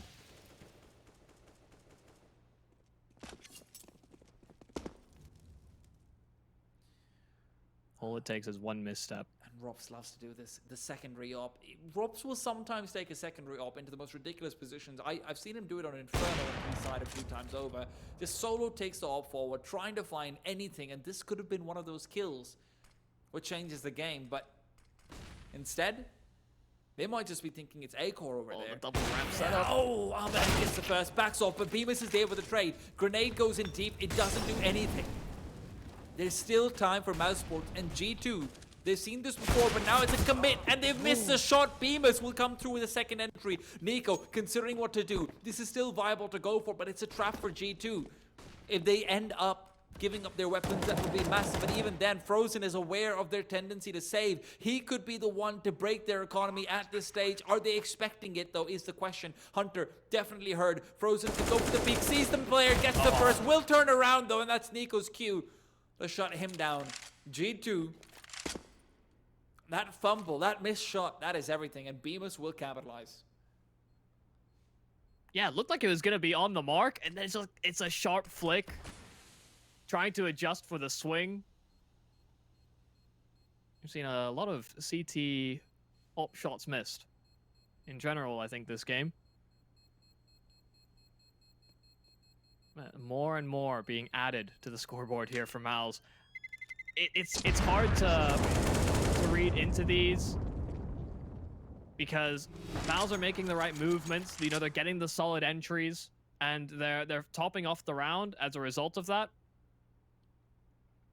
But it's just it's very hard to put stock in that just yet until they get a little closer. This will be weighing on the minds of G2, the fact that they had such a substantial lead, but only 5 thus far. Really acquitted over to the mouse side.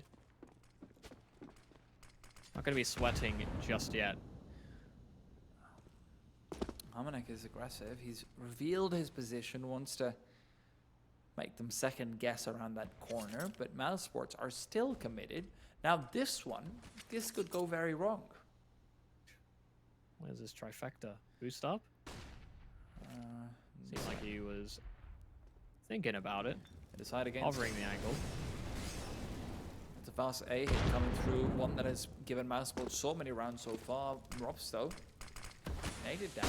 No one really to fight up against. They aren't using their smokes. Bemis has gone through with one, but Amanek on the Deagle's good for a return. Can he get more? That's the magic question, but he doesn't have the magic hands. Can't quite connect, but will inside the smoke get damage only to be returned fire on by Bemis. Once again with the second entry, and the bomb can go down, but there's players in CT and they are being flushed out, but Nex has got time, Acor's got shots, Rops has got fire, and J2 don't have much life left in them. A 1-on-2 and Nexa attempts it. The MP9 all that there was to lose, and lose it he will. Double digits for Mouse Sports. Who could have thought? And ironically as well, the round that is even closer than some of the rounds previous where G2 have had full buys is of course the lower buy. Are we surprised? No, that's the answer to that one. But they dodged that bullet. They've sustained so many of them as of late. Maybe building up an immunity. Underpass the route. Nexa behind the smoke, and Rops is on the other side of it. Who's gonna win this one out? That's oh my for both of them. god! For a second there, my heart just stopped beating. Fortunately, Nex's heart is still very much kicking.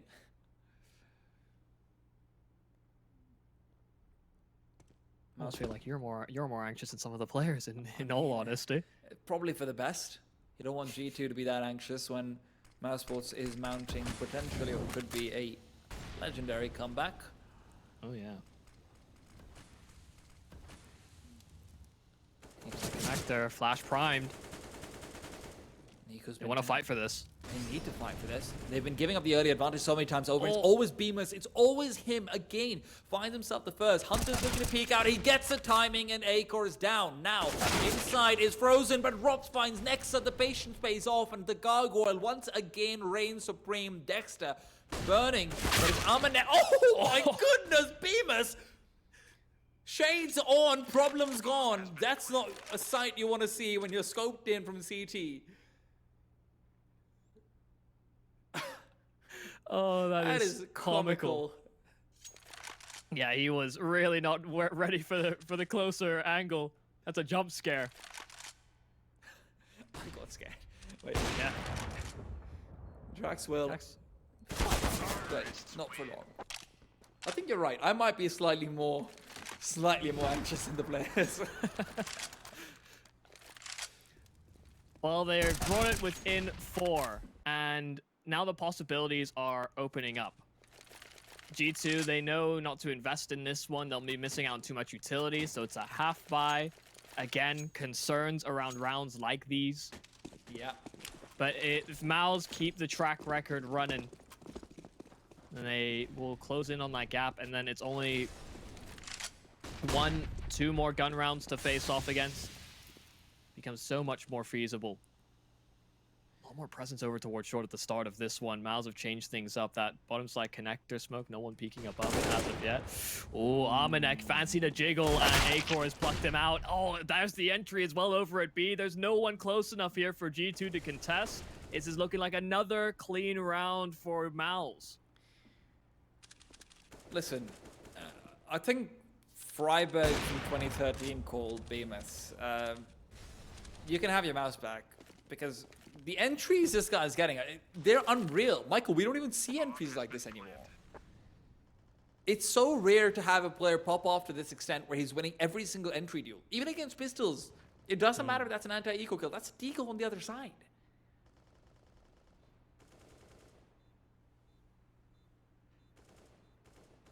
By the way, interesting stat. If I'm not wrong, Hunter's had 2 kills this entire half. I just checked. I might be wrong about that. It might be 3, but definitely not more than that. Yeah, he's not really had. It doesn't feel like he's been in the right spots to deal with it, in fairness. But yeah, he's kind of fallen off a cliff. Absolutely. Considering the massive amounts of impact he's having on that T side, that is for certain. I think they're additional opening kills for Amanek is sky high, but hasn't been in rounds as of late. He's 9-1 in opening fights. That was all due to some of the entry work he was doing on the Mac 10 as well, the other side of the equation. That's a distant memory, though. We're all about this clawing back of rounds here for Mouse, but there's still some adversity to be met, and G2, the closer they get to this, the more likely it is to go for more conventional setups as well. It's all about whether they decide to change things up, and so far this default from Mouse has been finding success in getting and plucking apart the defenses. Amanek not quite finding that one-way smoke he was looking for by extinguishing the flames. Might just end up regretting that using that smoke, but now G2 seem to be slightly wiser to the tricks of Mouse. The A-bomb site, much more heavily set up. Jack's on the ladder, but 3 players around the corner. They're going to be rushing through. Bemis will clear it out initially, but he is ready. He's so aware. He knows everything, but the second man is Dexter, and he's covered for his teammate's death. Nico will respond. Sure, it's a 3v3, but a Molotov to flush him back as well. They just know all the answers, and Acor expects that repeat. Robs meanwhile pushing through a smoke. That could be Hunter's demise very soon destined, but the bomb has been dropped, and oh god, Hunter getting a taste of his own medicine. Amanek knows he has the bomb, so it could be his chance. 40 seconds left to play with, and a flashbang is dodged. Moves past, picks up the kid, and he's found the angle. It's 35 seconds on the clock, and Frozen, who's always lurking, not like that. Amanek will save the day. One that looked long gone, but it's G2 to take the series. Mousesports, a comeback thwarted, and look at their faces. So nervous is Hunter. The relief is palpable, but we've got to go to a break before we break it down for you. We'll be back very soon.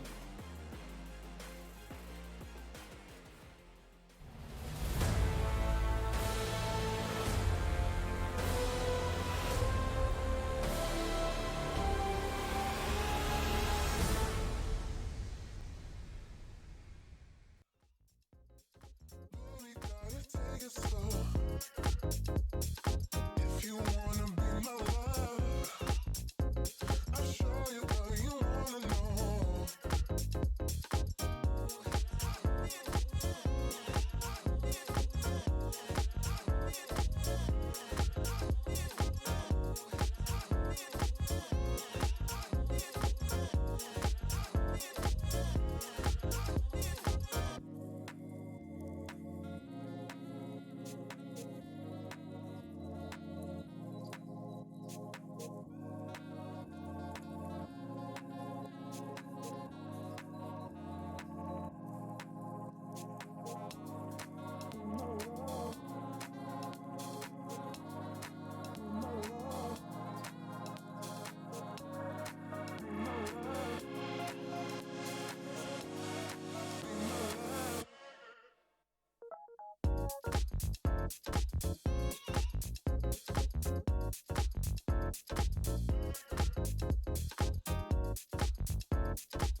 If you wanna be my love, baby, gotta take it slow. If you wanna be my love, I'll show you what you wanna know.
could see the movie painted out.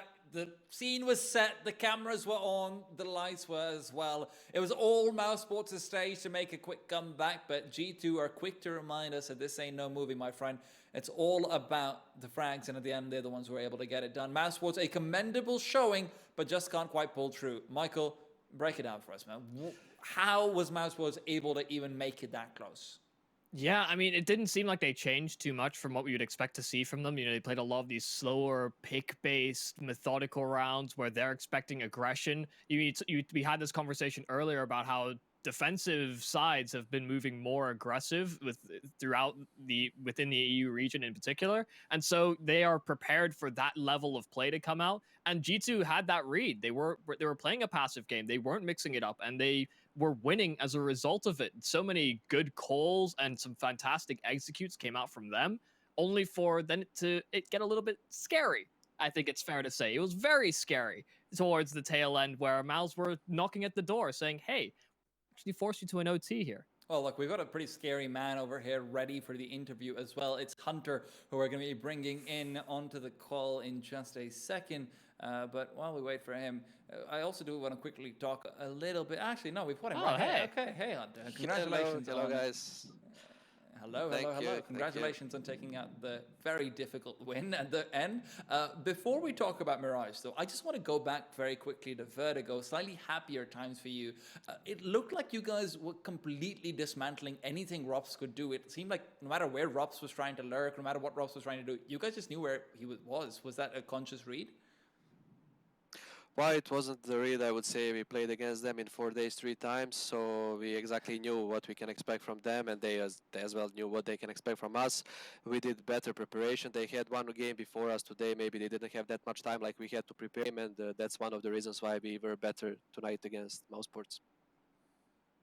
Yeah, and the prep was palpable. We could see how much effort came into the rounds, and some of the crazier plays that you were going for that seemed tailor-made for what Mals were doing on their CT sides in particular. You seem to be working around that. Was there a moment as well when we went into the second map where it started to get scary? I know we saw the comeback sort of come through there from Mals, but we know that you guys like to play it conservative. You were thinking about the money. What was it actually getting as scary as it may have looked towards the tail end there? But it was scary, honestly. Like, I don't know, on Vertigo we did the same mistake on the city side. We were leading 8-0, then we let them come back for just because we did a lot of mistakes, not some mistakes. And on Mirage we did the same on the city side. So we'll need to talk to see what we can improve, and we have time tomorrow before the game against VP, and that's what we need to focus on tomorrow. Yeah, because the city sides, like, we were not happy at all after winning, because we knew it could have been better a lot. And yeah, we'll try to improve it for tomorrow, and yeah, that's it. This last question from our end, like you mentioned, VP's coming up tomorrow. They've been having some shakings. They've been up and down a little bit recently. What are you guys thinking going into that match? But I'm not the kind of the guy who is that much thinking about the next opponent when I'm playing already the game, not tonight. So I didn't think that much about them. I was focused just on Mousesports. So yeah, I will now, after this interview, focus on VP and think about them. And yeah, I need to talk to my teammates and to my coach to see what we can expect from them and how we will prepare the game tomorrow. And yeah, they are a great team with great players. Like, Yakindar is doing great lately since he joined the VP. And yeah, they're a scary team. We'll need to prepare as best as we can, and we'll try to win and to go to quarterfinals. Thank you so much, Hunter. I'm sure you've got a lot of rest to be had after that series, and we're going to let you off now. Congratulations once again, and VP awaits tomorrow. Thank you, guys. Have a good evening. Bye. Goodbye. And of course, that's Hunter, the man who just managed to creep through every smoke in the world, managed to creep through every hole in the world, managed to be everywhere except for on the CT side. Of course, was one of the reasons why they were struggling a little bit later on, just because it seemed like no one was coming his way. He was always on the retakes, but it's time to quickly look over towards what exactly the results have come through across the entirety of the stream, and the schedule as well for tomorrow after that. Of course, results, we've already seen it. Pretty straightforward. I think everyone had the favorites winning out. The schedule for tomorrow, of course, is nothing for Stream B, because that's all from us, and that's all we're really needed for. Afterwards, of course, it's all A streams. It's all Frankie and the boys over at the desk plus beyond. So before we actually cut out, though, we've got to take a quick look at the brackets as well. We'll be pulling those up in just a minute. Michael, I'm not really surprised by anything too much that happened today. Anything from you, maybe? I think just the slow starts from Mal's. I mean, we saw some really contentious games earlier on. I think even if Hunter is going to be a bit reserved about how he talks about VP, you know, I felt like I didn't want to give too much away there. Even looking at them from today's games, they did look a little bit awkward. You know, they're getting in advantages and then throwing them away. I think it kind of similar to how he's talking about, and especially on that CT side, we saw some of the mistakes. But then we know that VP have been in that up and down period. You know, Yukindar is looking better within today's games in isolation. So yeah, there is going to be some difficulties, but I think it's just a heart goes out to Mal's. There were a lot of could have been moments. You know, they could have pulled off the comeback. They could have had that 1v5 from BMS that may have turned things around for them. There were these moments, but G2, the much more better prepared team when it came down to it at the end of the day, and they deserve to be in that final spot. Oh, look, unfortunately, almost just doesn't quite cut it in the world of Counter-Strike, and that almost is a little bit too far.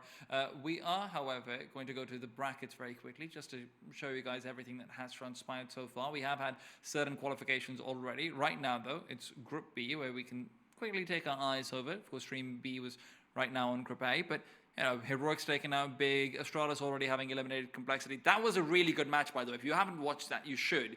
And now Astralis and Heroic are going to be battling out for the first seed from Group B as well. As far as the lower bracket of Group B is concerned, we'll also be showcasing that in just a second. Just like to show my pretty face in there. You know, I just got my lighting pretty good, Michael. I'd like to show it off. But yeah, so Group A, we've just seen the results already. It has been G2 taking it away. Now up next, VP versus G2. Michael, thoughts on that one? Yeah, I mean, first off, there was a lot of 2-0s today. But yeah, VP G2, I do think that there's going to be that clash where we saw so many passive plays come out from G2, where it doesn't feel like they'll maybe be able to use those against the likes of VP, because that's only going to lead it further into some of the aggressive plays we know Yukindar is known for.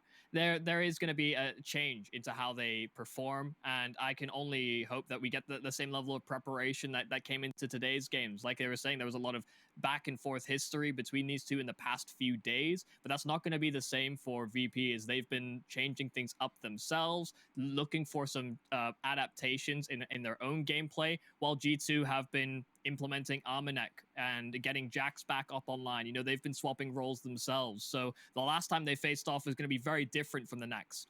Absolutely, and look, VP also a much stranger opponent to prepare against. Mousesports obviously slightly more traditional structured team. VP, everyone's just saying, what the hell is up with their style? We don't understand it, we just die to it. However, when all is said and done, that's going to be a game for tomorrow. We are going to have to close out the show for tonight. It's been tea time, he's been Yumi, and we are not going to be on the B stream anymore, because the B stream is saying goodbye, but make sure you do tune back in for all the Counter-Strike action tomorrow. Take care, see you guys soon, and peace out.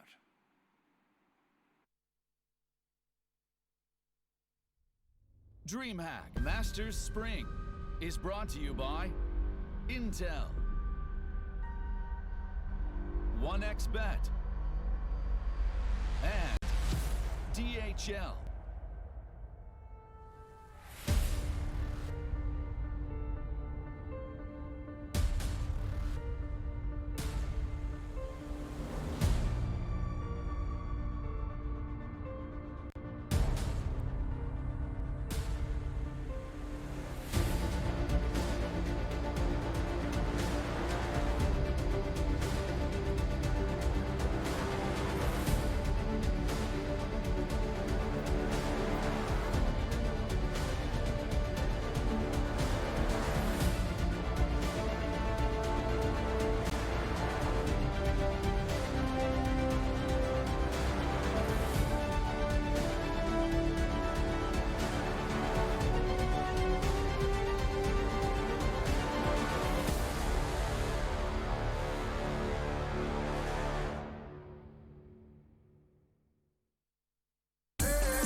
to know what you're good at and, well, also what you suck at, check out csgohub.com.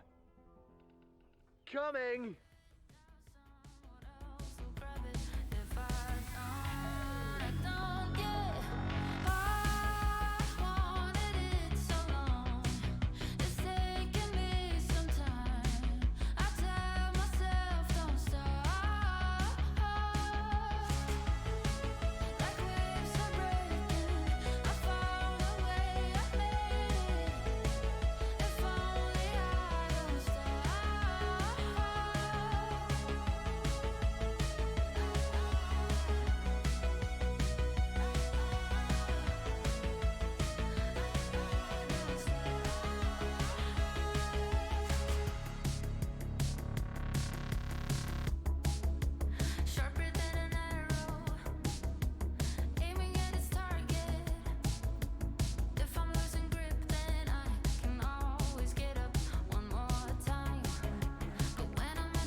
Was it over before we met? Or could you love me again? 'Cause you're the memory that I can't forget. Something more than regret. If we go back in time, can you forget the lies? And I'll believe when you deny. We've always been the same, playing our selfish games, but never learned to say goodbye. You're my type, but I'm leaving you with or without tonight. Baby, can't you see that this ain't wrong or right? 'Cause you can't let go, but I can't hold on like this. So you can't let go, 'cause I can't go on like this. You said it's over for a reason. If only words give me that meaning. You wanted never to believe it. Think we're addicted to that feeling. Lately I'm dreaming about you and how you can take me right back to where we started. 'Cause I'm going crazy without you. I need you. Just let me right back to where you are. Can we go back in time? Can you forget the lies? And I'll believe when you deny. It's always been the same, playing our selfish games, but never learn to say goodbye. You're my type, but I'm leaving you with or without tonight. Baby, can't you see that this ain't wrong or right? 'Cause you can't let go, but I can't hold on like this. So you can't let go, 'cause I can't go on like this.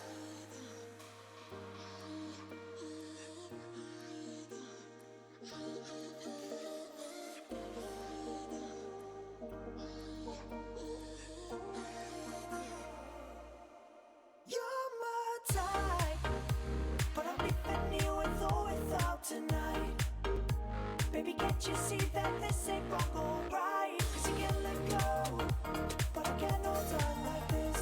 So you can't let go, 'cause I can't go on like this.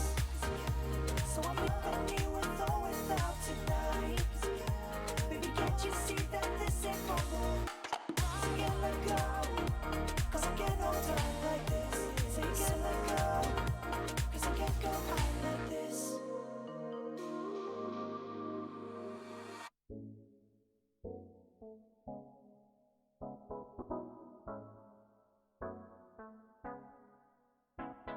You ask if we could talk, but then say nothing. Maybe you just had too much to say. 'Cause when you call me up, you just want one thing. And maybe in the end you'll get your way. But I just wanna know, oh, oh, oh, oh, yeah, if we should take it slow, oh, oh, oh, oh, yeah. I just wanna show ya I'd do anything for you, girl. I just wanna know, oh, oh, oh, oh, yeah. I just wanna know.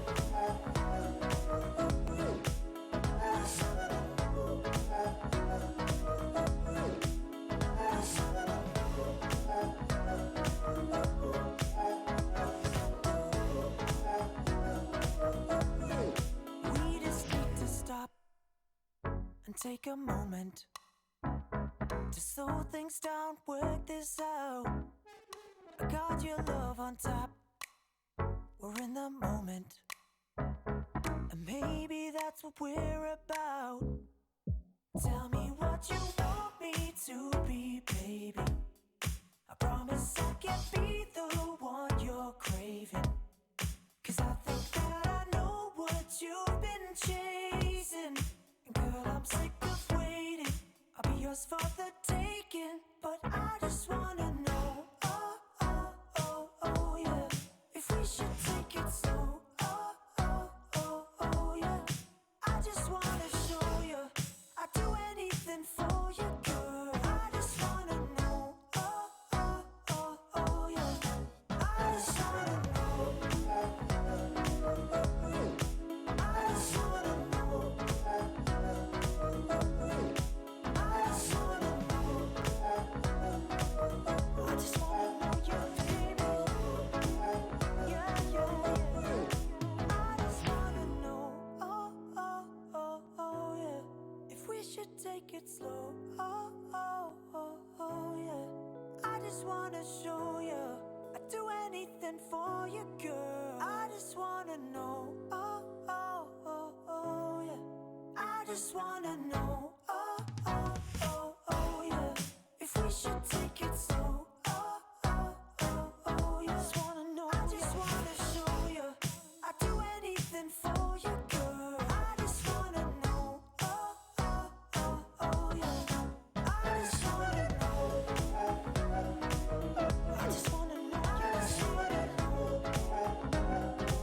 I just wanna know, I just wanna know. I just wanna know.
People tell me that we move too fast.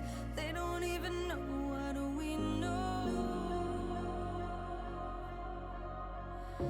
I feel like we could face the whole world, 'cause I know that you're so good for me. 'Cause they don't even know what we know.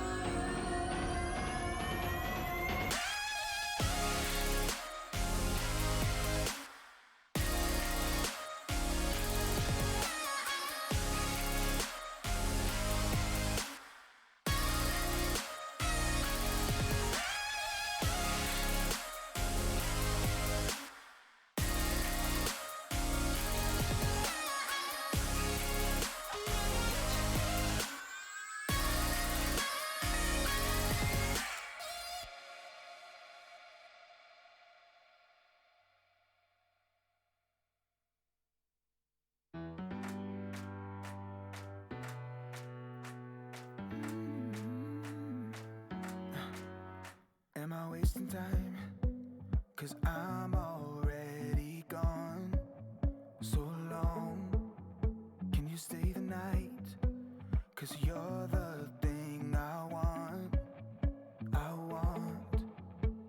I know you're feeling different when you're stressed out, but even with no makeup you still stand out. 'Cause no one makes me feel the way you do now. Like you do now.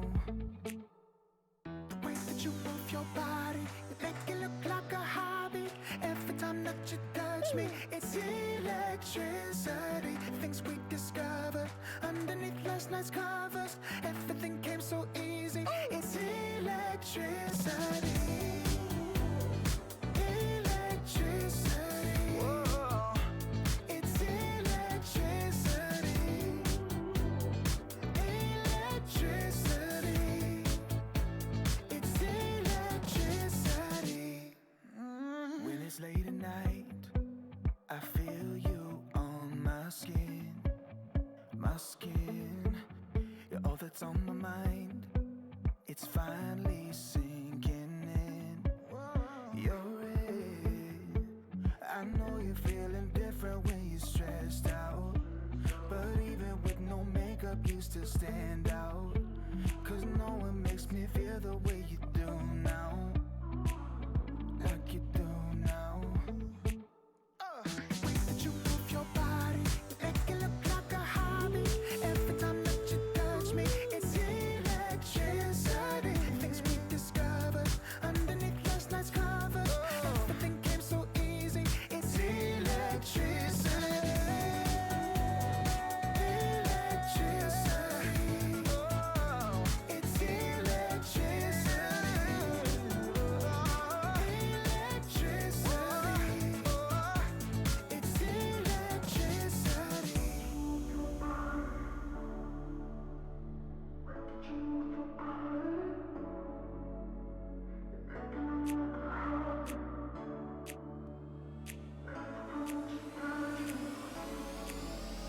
The way that you move your body, you make it look like a hobby. Every time that you touch me, it's electricity. Things we discovered underneath last night's covers. Everything came so easy. It's electricity. Electricity. It's electricity. You move your body. Electricity. You move your body. It's electricity. Yeah. La la la la la la la. Yeah. Your life hits hard, but I hit right back. I never back down. I keep it on track. It's the same day with no problems. I keep rising from the bottom. 'Cause when the sun comes up and I look around, I can feel that love, I can hear that sound. They're never gonna hold me down. I'm higher than the ceiling now, and then I need to worry about. 'Cause I got no problems. I know it's